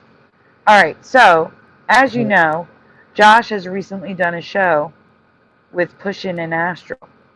Okay? And Josh has also made a video of him breakdancing. Sort of, yeah. So he did Higher Minds with Pushin and Astral. Okay? So I did a Higher Minds, Pushin and Astral picture with Josh breakdancing. And that's what the AI spit out with the brain. Okay. So that is the reference. Well, I said to Josh, it kind of looks like Pushin's on the right, is having a good time watching Josh breakdance. And Astral walks in and looks a little disturbed. And then I said, it'd be great if I can animate this and make Astral stop right there and then slowly back away. And Josh said, if you can animate it, send it to me. Well, I was not able to animate that. I'm just going to show you the ridiculous stuff that got animated instead. Here we go. Josh, you're up. You can't hear it. Pure joy on the right. Uh-oh. A just walked in. Eyes wide. Abort mission. The sound Every is up. brain dances different. And that's It's the on. fun. I can hear it Jay now. taking it down. Watch P-Vibe. Pure joy on the right. Uh-oh.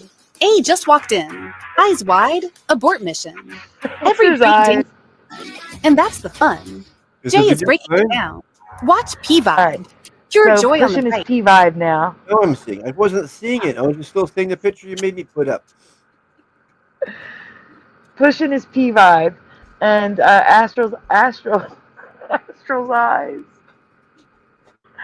All right, as soon as it switches to the other scene, just look at Astral's eyes, okay? It's freaking hilarious. Yeah, I right, can't so hear one- it though. That's weird. You can hear it? I can hear it. I can Okay. hear it, but I couldn't Alright. see it before because I had the picture up. And I got to tell you, I didn't write these words. These words, this is all AI. I didn't write this. I don't know where it came up with P-Vibe, pure joy on the right. And by the way, in a second, it's going to look like P-Vibe's taking a shit. It's just hilarious. You just got to notice the fine details, and it makes it so funny. Just watch the little guy for a second right now, and then immediately look to the left at Astral for the next scene. Hit play. Uh-oh. A just walked in. Eyes wide. Abort mission. Every brain dances different. And that's the fun. Jay is breaking it down. All right, enough. Watch P-Vibe.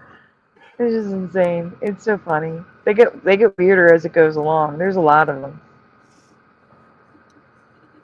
All right, we going to the next one. Yeah, good. That was it. Watch how many arms and legs Josh and Astral have. It starts me out with 3 arms.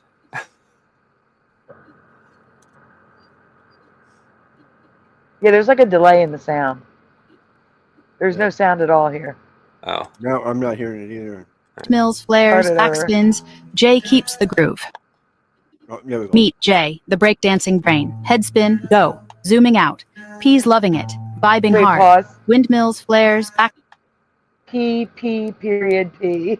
And then I got a J floating above my head. And And a you're tennis holding a racket. For some reason, yeah. A racket. Oh my god, we were dying.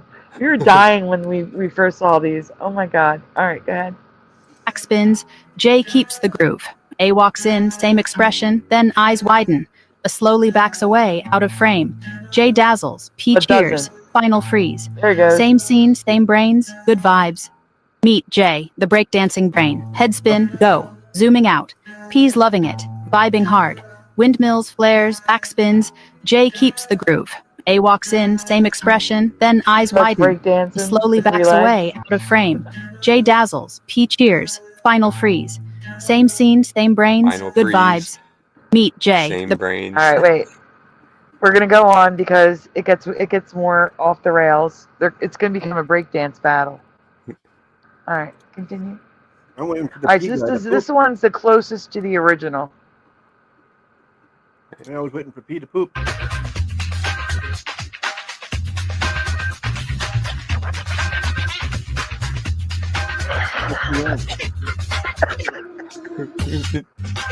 The whole color changes. And the J stays upright even when I spin Yeah. around. Yeah.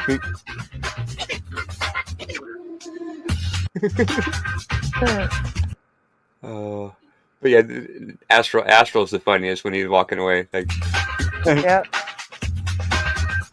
You missed the context, boy. We'll show you the context after this. Hold on, wait, really quickly.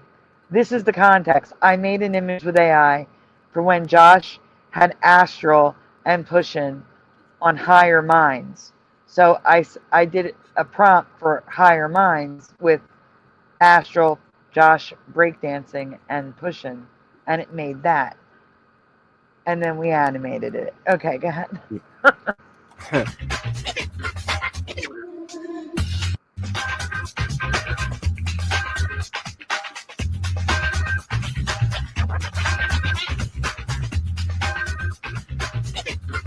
He runs away.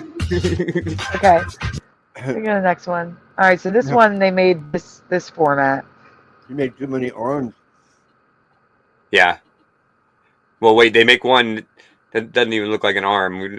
We couldn't figure out what it was supposed to be, but it didn't look right. It looked like 3 legs actually, but we'll see.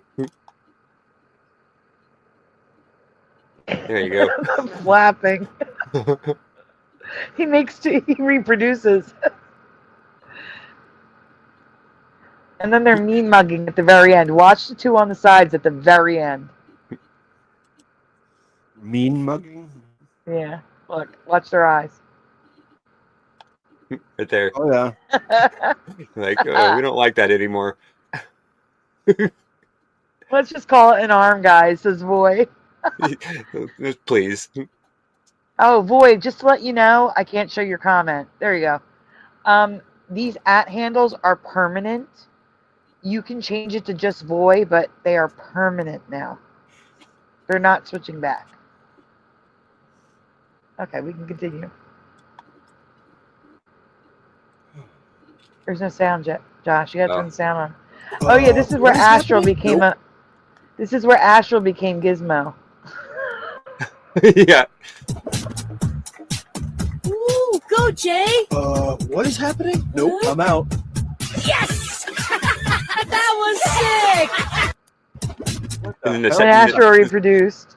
Yeah, and he came in as a He bigger got version wet. of himself. He got wet and reproduced. Ooh, go Jay! What is happening? Nope, I'm out. Yes! That was sick! His eyeball like pops out of his mouth. Like what the heck? Yeah, Oh I became a Cyclops. Yeah. In Astral, Yeah. before he falls down, he has no legs. Oh, he's got an That's extra 'cause he's- hand. Well, he's got 3 That's arms bec- though. Yeah. That's because he's popping out of his Gizmo back.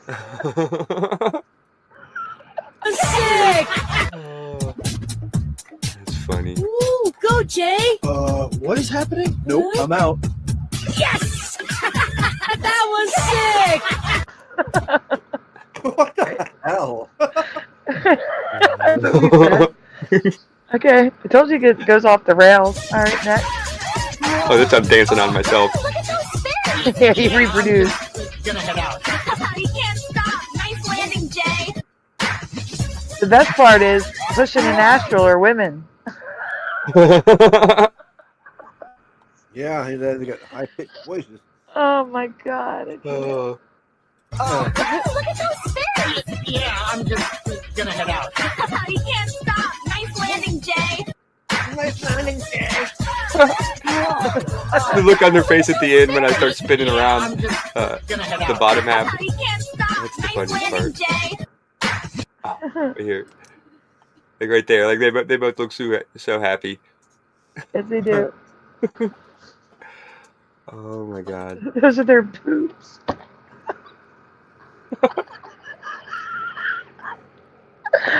Okay, next. Bubblegum. Yeah, spin it. What is happening? Watch this freeze. Nope, I'm out. And stick the landing. That was sick. But you're still there. Yeah, I was thinking, I'm out. Yeah, And spin move. it. What is happening? Watch this freeze. Nope, I'm out. And stick the landing. I don't know what's up with their eyes on this one. They got Yeah. the They Live eyes. I don't know. They took some sort So of good. These are so good. They're brains, boy. They are brains. Yeah. Higher minds. Mhm. Well, there could be pieces of wads of bubblegum too. Or they could be something else altogether. Yeah, no, we're gonna leave that one alone. Watch this freeze. Nope, I'm out. And stick the landing.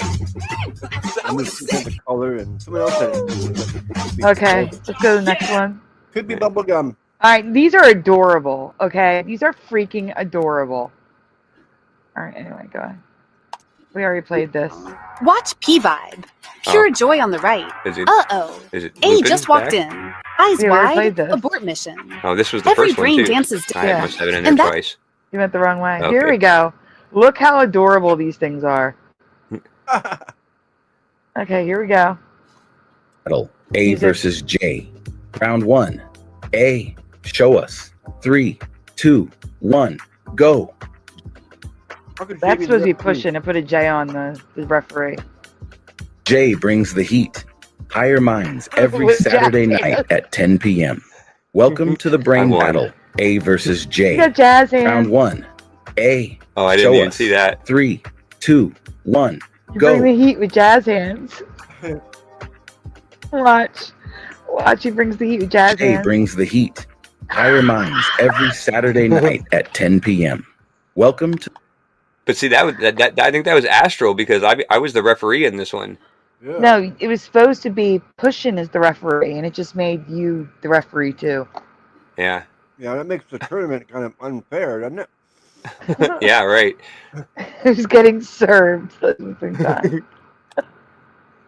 Wait, here's the next one. All right, here we go. Josh versus Push and Buttons. Judge Astral presides. Judge Let the Astral break battle presides. begin. Josh explodes. Head spins into flares. Tight footwork. Slick hand hops. Pure control and power. Push and Buttons Here's replies. Cyclops Lightning again. hand spins. Clean flips. Playful crab. Bouncing Flavor, on his head. originality, She big kicked it off energy. his head. Final exchange. Synchronized Another worm. worms. The worms and tails. Ooh. I can't. Oh my god. Crowd chants. Astral decides. Jay takes the crown. Watch Higher Minds Saturdays at 10 p.m. EST. Brains on the floor. Oh my god. Josh versus Push and Buttons. Judge Astral presides. Let the break battle begin. Josh explodes. Head spins into flares. Tight footwork. Slick hand hops. Pure 3 control legs and and a power. Cyclops. Push and Buttons replies. Lightning hand spins. Clean flips. Playful crab. Flavor, originality, Playful crab. energy. Final exchange. Synchronized worm. Crowd chants. Astral Synchronized decides. worm. Jay takes the crown. That's what it was. Watch Higher Minds Saturdays at 10 p.m. EST. Oh, that's funny. Oh, there's another one like this. Okay. Astral's floating. Yeah. Why not? Oh yeah. He's on the green screen. They went anime. Oh, now he's a brain. With a worm. With a worm. Astral's the magic wand. Watch Higher Minds Saturdays on Rio or Not for Rio at 10 p.m. EST. Yes. Yes.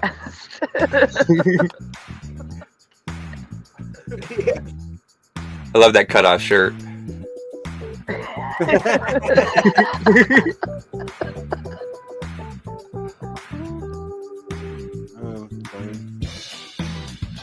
Watch Higher Minds Saturdays on Rio or Not for Oh, no, not that one. That was After Dark. Look, this is what it did to my profile picture. It made me a blonde bimbo. It made Josh. That's Curious George. Check him out on the right. Ah, right there. It's the best you got. Yeah. And look at your cat, Splatter. There's your cat. Oh, I'm also Latina now. Listen to it. Oh, I think it's just a picture. I don't think it's a video. The video's Oh, the next one. The next one's the video, yeah. That's probably why you have to zoom in. It made Sandy a Is Latina. that supposed to be the cat from my profile picture?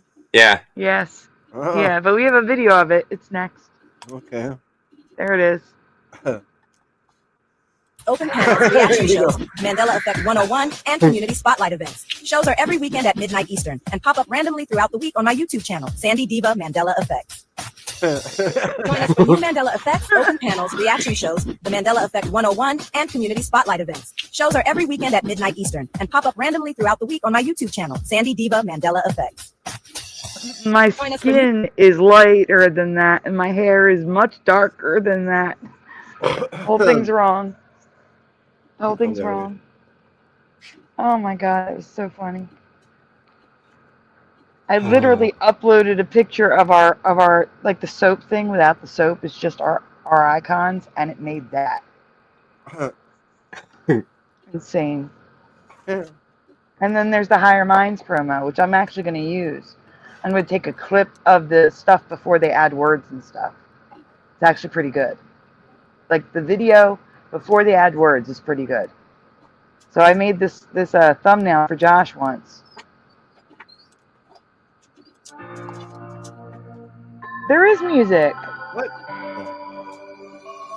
Is it? Yeah, I see. I still can't hear anything. I hear it now. Like that up to there is good. Then it gets messed up. Like right up to here is good. Higher Minds, hosted by Real or Not for Real, Saturdays at 7 p.m. PST, 10 p.m. EST. It'd be great if the guy's voice and those words weren't on top. I could use it, but I can't. With the guy's words and voice on top, I can't do it. Voice. But yeah, that's it. That wouldn't even watch the show. Like he doesn't know nothing about it. I'm just some stranger. I'm going to talk here. But yeah, that was. We were literally laughing for an hour over this crap. Oh my god, it was so funny. Yeah, my stomach was all tight and sore from laughing so hard. Oh man, we were dying. Alright, we're going to watch one more video, guys. Intermission is over. That promo gave you a little deja vu feeling. Maybe it's because, Josh, I'm going to send you a picture. Splatter, you have the video ready to go? Or do you want Josh?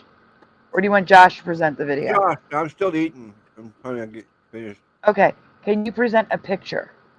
Yeah. You can? Yeah. Alright, I'm sending you a picture on Messenger. Yeah, well, pictures are quick. I hit on it, boom, and my hands are unbusy again, just like that, right? Alright, I just sent you the picture. Okay. Okay. I'll be there, So Pushin', you may have had deja vu because I made this for Josh a while ago. Like his first show, maybe? As soon as Splatter presents it. Well, it takes a second, Sadie. I know. So that was the thumbnail I made Josh. Uh-huh. So that could be why you have a little deja vu going on. I decided to animate the thumbnail.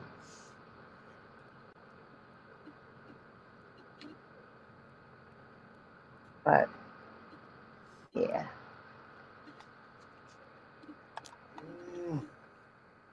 I'm glad you had a good time, North Star Alpha. It was very good to see you. We'll see you tonight, because we're going to have a part 2 tonight. Okay. You show it? I'm waiting on Josh to present. I gave him the link. It's in the private chat at the bottom. The picture I have, did you show it yet? Yes, I did. Okay. My job's done here. Yeah, I'm grabbing it, but let me see. Let me share real quick, and then give me 30 seconds, and I'll be right back. Okay. It's the second one down from the bottom in the private chat. Above shape of my heart, yeah. Okay. What? All right. Oh, excuse me. And then I had to edit the credits for Chelsea Avery. So this is another small creator. I haven't watched this. I don't know what we're getting into here.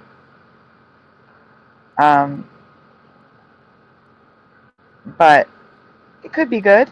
We're going to give her a shot. It's signs you just shifted timelines and don't know it. And then we just need to make it full screen when he gets back.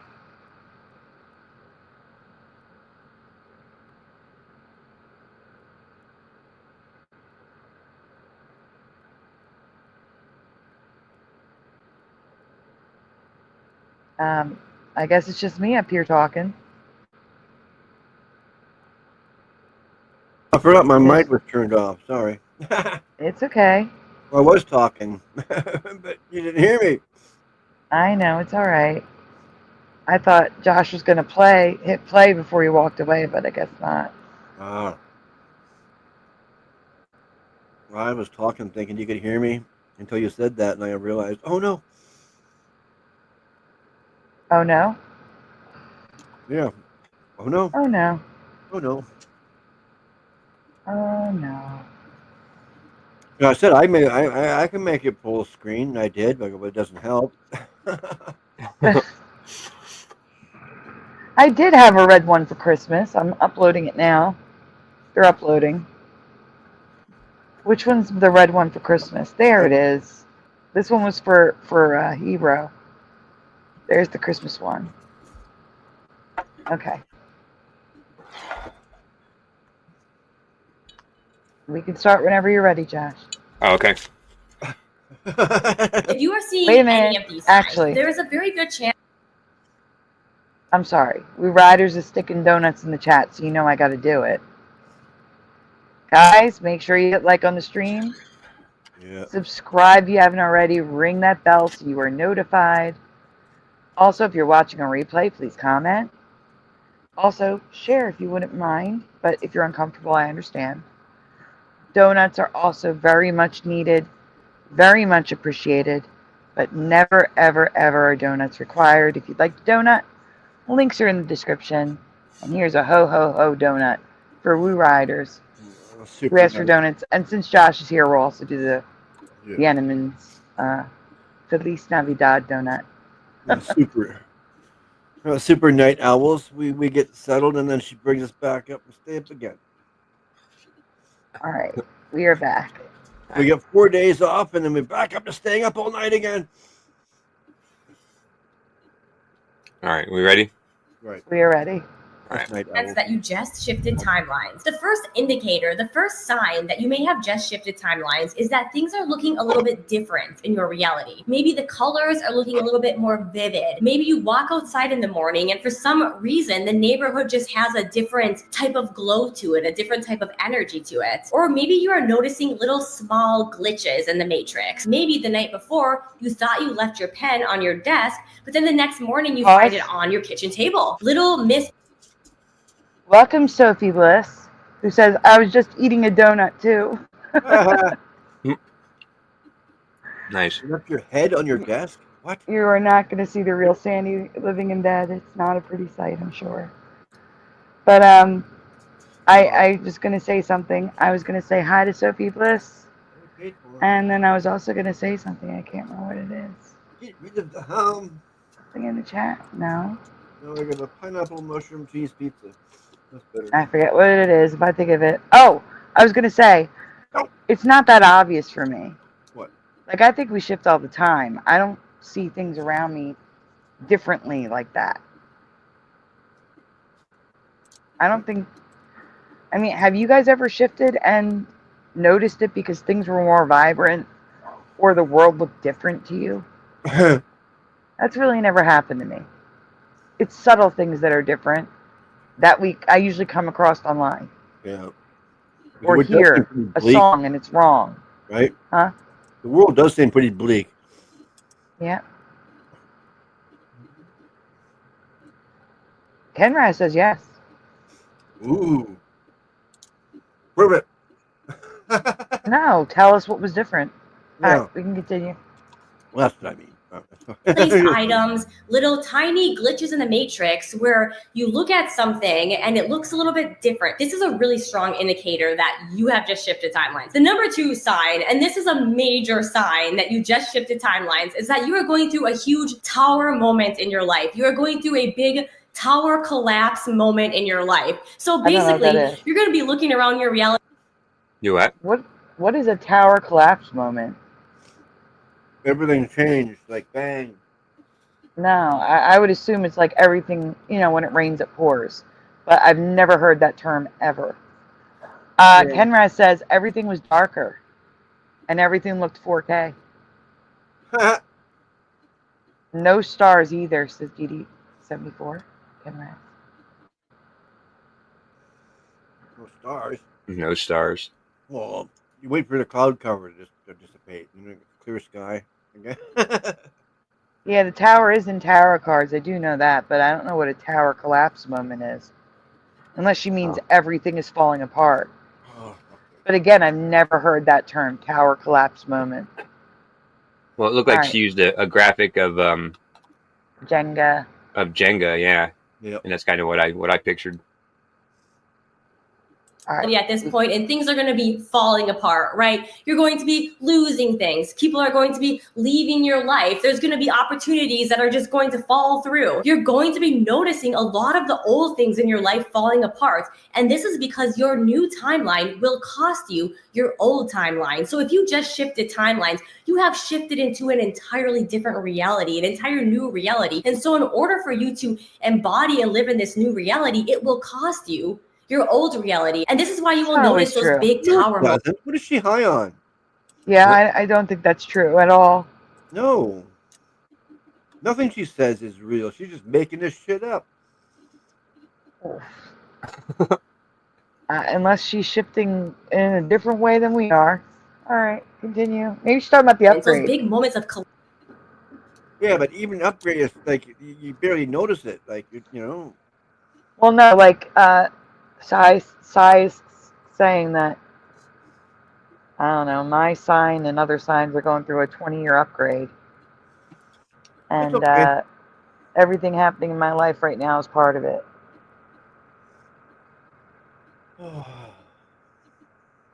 Anyway, hit play. Lapse where major things just fall apart in your life or major things just leave your life. This phenomenon is making space for your new reality, your new timeline, because you just shifted timelines. If you are having very powerful dreams that have you waking up with this feeling of this energy of importance, this energy that that dream was significant, this is another major sign that you may have just shifted timelines. And this is because it is actually possible to shift timelines in your dreams. So a lot of times you may have a type of dream where you receive some sort of insight or where there is some powerful energetic shift that leaves you waking up the next day with this feeling, this knowing of either some changes that you need to make in your life, or maybe it's giving you the answers to some unresolved questions that you are facing in your day-to-day life. Either way, these type of powerful timeline shifting dreams will have you waking up with some sort of new information that changes the course of your life so that you align with the new timeline. So that is why it is. So do you think that happens, that we shift in our dreams? Is that what she's saying? I mean, I do believe that I have a feeling. Like a lot of us are night owls, right? Yeah. I have a theory that a lot of the updates happen while people sleep. And maybe we see more Mandelas because we're night owls and we don't. We we're missed not the sleeping. update. We missed the update. That's what I was going to say. Yeah, we missed the shift or whatever, yeah. But I'm just guessing. I'm just guessing that. There it goes. Yeah, I couldn't tell if she was saying that she thinks that we shift when in our dreams, or we have these dreams that make us, make different decisions when we wake up. And then that causes us to shift. You know what I mean? Yeah. Star Alpha says the video looks like it was made in the late 60s, and Go-Kart Bob says it was. And Pushin says, have you heard of the 412 theory? No, I have not. 412. That is a new one. 4:12 a.m., is that when we shift? I've seen take an update? Yeah, several times today. I don't know what it is. Yeah, that is weird how you happen to mention 412, but I've seen that today. See, and that's the thing with the specific time theory. 4:12 a.m. where? Because when it's 4:12 a.m. for me, it's only 3:12 a.m. for you, Pushin', and it's only 1:12 a.m. for Splatter. Yeah. And it's 9:12 a.m. for Voy.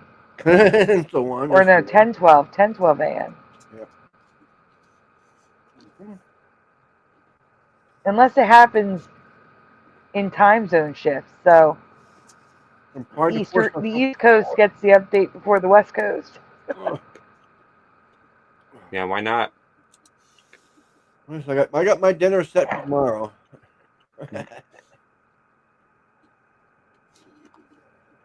All right, we can continue. It's so important to pay attention to these dreams that have you waking up with this feeling that there was something in the dream that you were meant to remember, that you were meant to embody. And you may not even remember what this dream was about, but you just may have a feeling that you found something out, that you got some sort of insight. And just having that feeling means that the insight was downloaded into you and that it will manifest in the coming days and weeks. And even if you don't remember what this was, just think about the energetic signature of that dream. Have you ever had one of those days where you look at the clock and it's 1:11 p.m. and then you look at the clock again and it's 2:22 p.m. and then you look at the clock again and it's 3:33 p.m. and you're like, oh my gosh, what is going on? Well, these kind of synchronicities are a huge sign that you just shifted timelines. So if you are noticing a lot of different synchronicities in your life, if you are noticing these repeating I numbers, agree with this if you are one. noticing What? I do agree with this one. Yeah. But for me, the biggest indicator of a shift is usually my ear ringing. I think. Let's see if she talks about the ear ringing. Why'd you say I think it might find my name? Huh? Somebody's saying hi to us and they went splatter, I think. Oh, General Sorrow. Hi, No, General Sorrow. Yeah, it is. You're thinking right. It is me. Unless Hey, you're thinking, General. I think Josh. I don't know. Well, he'd be right on that in that too. It's both of us. Yeah, it's in between. It could be either of us on that. The way where the I think is. I can't see the chat, so.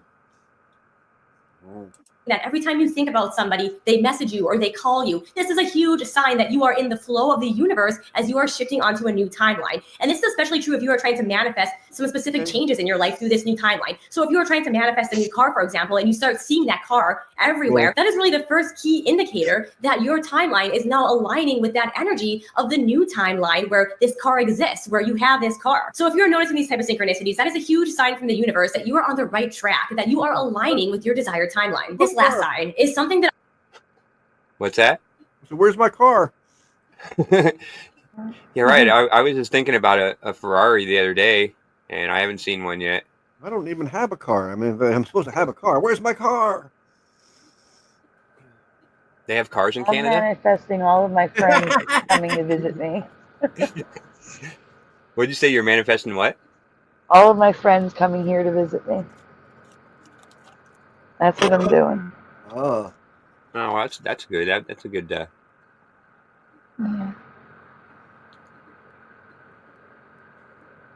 I personally experience every time I shift timelines or I put in the order for a big manifestation. And this is receiving some sort of unexpected news announcement that at face value has nothing to do with me, but indicates that there was some sort of major change in the collective consciousness timeline. So for example, this could be something like the company that you work for making a big announcement, or this could be a news announcement, or this could be a political announcement, or it could even be something like your family's making an announcement, or your friends are making an announcement. You are noticing some kind of announcement that indicates a change in the fabric of your reality. And even though at face value, it does not appear to be affecting you personally, this is a huge sign that you shifted timelines, because there is a good chance that now that you have shifted timelines, this announcement is the first ripple in the sequence of events that is going to align you with your new timeline, or that is going to align you with what you are trying to manifest. And I actually mentioned this same sign in another one of my videos called, if you are seeing these 7 strange signs, your manifestation is closer than you think. The reason I included this sign in both of these videos is because shifting timelines and receiving a manifestation are Yeah, essentially she's the same. It's all about.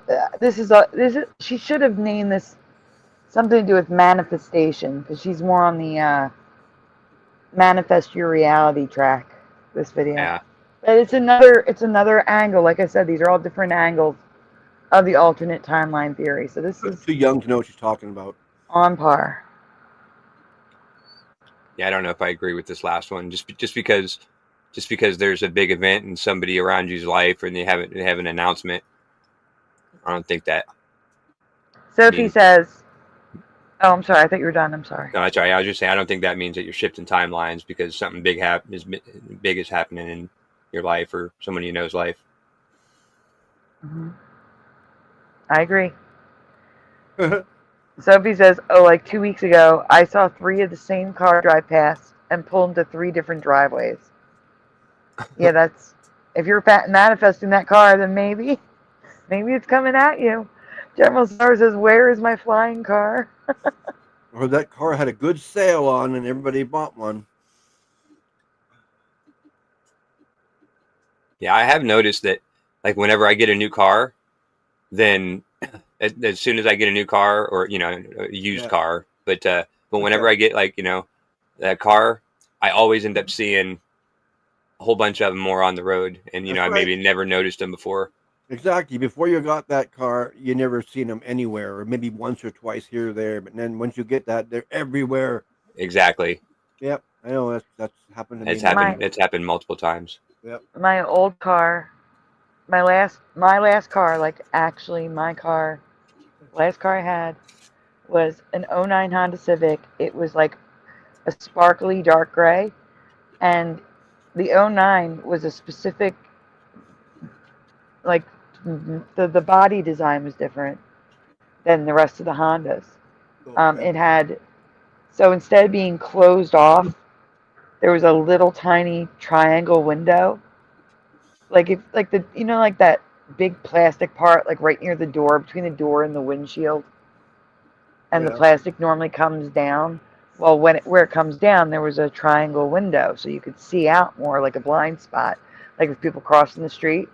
Cool. And it had like a big center console with big digital numbers for the speed, which was through your steering wheel, so you didn't have to take your eyes off the road to see your speed. It was right there. So it was a very specific design, like with that triangle window, you could see it. Well, as soon as I got the car, I realized someone in my neighborhood had the exact same car, including the same color. And also, I keep seeing Teslas that are like the regular, like typical sedan Tesla, and they're all white. There's like 4 of them in the neighborhood. It's so weird, but they're all white. It's so strange. But the white's the cheapest. maybe it's just the most common on the lot. Kenraz says, "Get the damn snake out of my driving boots. PA is not that far away. Come on down." All right, let's go. Right? Because when you are getting a manifestation, you are shifting timelines into the timeline where you have your manifestation, right? So you're shifting timelines from the timeline where you don't have your manifestation to the timeline where you do have your manifestation, right? So if you're looking for some more signs that you shifted timelines, this would be a great video to watch next, because a lot of the signs in this video also apply to you. Okay, we can stop advertising this girl. Yeah. That was Chelsea Avery, everyone. Again, she's linked in the description. I'm going to remove the ones that we didn't get to put them in the description for tonight. What was I going to say? The better videos were at the end, and we never got to them because we covered the YouTube stuff. And we learned that those @ handles are your permanent handles. They're not switching the names back. Who is Morgan? Isabella Live 2.0, Morgan? Morgan Tristram? That's who Morgan is. General Sorrow, you should know who Morgan is. Huh? FAP says, "I rocked that Honda in your hood, but I had better rims." My rims were nice. They were nice rims. They weren't the standard hubcaps.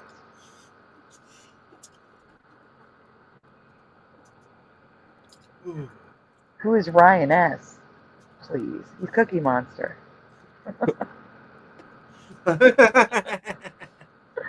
He is. You guys like the Christmas background? I like the Christmas background. This is only for the reacts. Yeah, somebody was asking who that sign was, or what was on that sign before I got here. It was just you and Splatter, and Splatter was covering up the sign, and they wanted to see what the sign said. Yeah. Mandela Effects After Dark Reacts. That is what tonight's show was, and it'll be the part 2 tomorrow night as well. Yep. And now I can add the 2 videos that I left off because it was going to be too long. So we still have a full show for tonight. Who is DJT, obviously? Wait, Parody Mike is Morgan? That's what they're saying. Hold up. I still see Parody Mike. I don't know what they're talking about.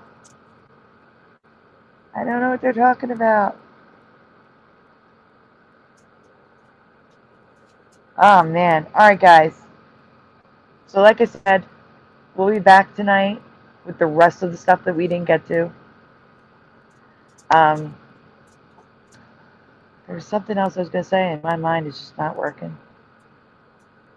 All right, so all the videos we did see that were not linked in the description will be added under Sent by Noise Guru. And the ones that we didn't get to, I will remove and put in the description for tonight. I'll work on that now while we're backstage and try to get the show up before I go to sleep.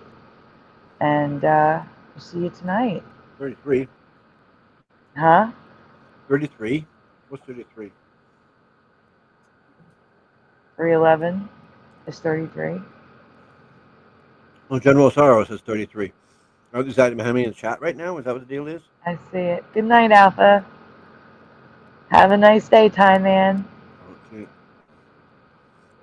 Pushing buttons, throwing up trophies and hearts. Hey guys, before you leave, please take a moment, hit like on the stream. It's free. It helps the channel. It helps the show. Please hit like on the stream. Subscribe if you haven't already. Please consider subscribing. Like 45% of you are not subscribed, which is mind-blowing to me. Also, ring the bell, because when we go live during the week, it's random. We don't even know when we go live sometimes. Later this week, there will be an open panel at some point. I don't know what day. These guys are going to need a break after tonight. So maybe like Wednesday, Thursday, maybe. There'll be an open panel. I just don't know what day. Okay? Right. Also, if you can, please send donuts. Donuts are donations for those that are new. They are very much needed, very much appreciated, but they're never ever required. If you'd like to donut, links are in the description. There's a donut for everybody. That is my favorite, I think. My second favorite is this one, because he pops up from the screen. Adorable. And that one's Splatter's favorite, even though it looks like he's eating a donut covered in blood. What? Where? The red donut. It's red. Oh, I didn't see the. That's where's he eating blood? I don't see that. Here it is, Splatter. You see it? Okay, now I see it. Okay. Now I see it. Good. I want to thank you all, the Sprinkles on Top, for being here tonight, for hanging out with us, for participating, for talking to one another, just having a good time. Those of you that fell asleep on the stream, thank you very much. It still counts as a view. I had the wrong screen on. I couldn't see nothing. I got you. 42. All right, guys. Also, I want to see if they sent us to 33, and I thought maybe it was 33 watching. And I'm looking now, there's 42 people watching. It was. Was. No, it's 41. I am totally subscribed. You are like 10 ways you are subscribed. Totally subscribed. All right, everyone. Get some rest. Try to enjoy your Monday. We will see you tonight. Yeah, we will see you tonight. Guys, you know what time it is. Oh, we have to do a shout out. That's what time it is. You almost forgot. I almost skipped it. Oh, well, that. See you in a minute. There we go. Here we go, guys. It is shout out time. Tonight we had David A.K. Logan Freeman first in the chat, followed by Time Man, Astral Fugitive in third. Then we had Psy, Splatter, Jose was here for a split second, Kenraz, Jennifer, Pushin' Button 62, Preliminal, Granola Grin, Flat 6, Kitty Cattywhack, Josh, Ryan S., Michael Fontaine, Mustard Seed of Faith, D-Man 216, Bubba 1, Tell 'em, Noise Guru, Go-Kart Bob, Missing Time, Robert Humphrey, William Eason, North Star Alpha, The Heart of the Earth, Curse Zero, Who Cares, Ormine, Dr. Bob's Nightmare, Rolling Deeps, Matt Stock, Morgan, the Fourth Wiseman, Michael Ledwell, I Want Tea, Wendy V, Spiderbite, Shifted Reality, Roger Ledwell, Blue Riders DG, Adam for Christ, FAP, Curse Black, Web Got Banger, Propagate This Light, Anchor Haven, Serial Friend, or is that Fiend? Was it Serial Fiend or Friend? Looks like friend. Serial Friend, Yanni, Blue Rang, Blue Pac-Man 13, Leafy, Boy, Sophia Bliss, General Sorrow. Anyone else hiding in the chat? Good, not really a preview said it. What is happening? I don't know. All right, guys. That is the end of the shout-outs tonight. Once again, happy belated birthday to Anchor Haven, back on the 17th of November. Thank you again. Thank you again to D-Man 216, Morgan Tristram, not pushing tonight. Sorry, pushing. Astro Fugitive. I'm thanking the people who donated. What? Okay. And Roger Ledwell. Once again, thank you again. Let me do the thank yous on the screen. Thank you again. To Roger Ledwell, Morgan Tristram, D-Man 216, and Astral Fugitive for the donuts tonight, guys. Thank you so much. And with that, you know what time it is. Say goodnight, guys. Good night, guys. Good night, Wait, guys. Don't say goodnight. Uh-oh. Don't say goodnight. Birthday month. Pushin', when is your birthday? 27th, he said. Of December? Yeah, I guess.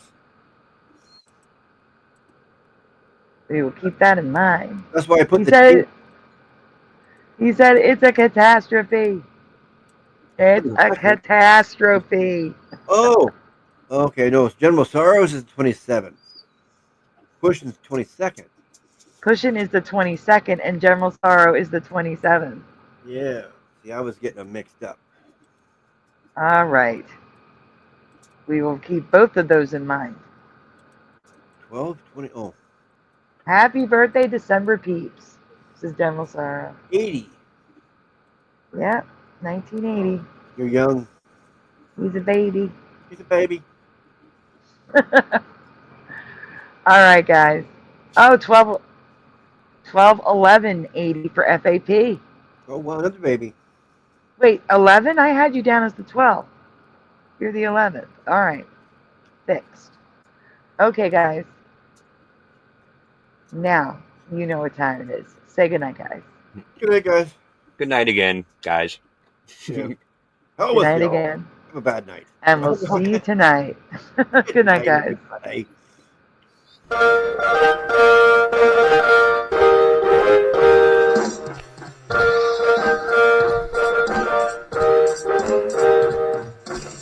Smash the two, smash the two, smash the two, smash the two. Turn the strap up, turn the strap up, turn the strap up, turn the strap up, turn the strap up, turn the strap up. Please turn it off. Why must we watch Friends? Why must we watch Friends? Why must we watch Friends? Why must we watch Friends? I've seen this show about 1,000,000 times. Not even funny when I'm drunk or high. Why must we watch Friends? Thanks for joining us tonight. Is that freaky? Wait a minute. This reality is not going to be very pleasant when all the good people leave. I'm telling you now for the 100th time.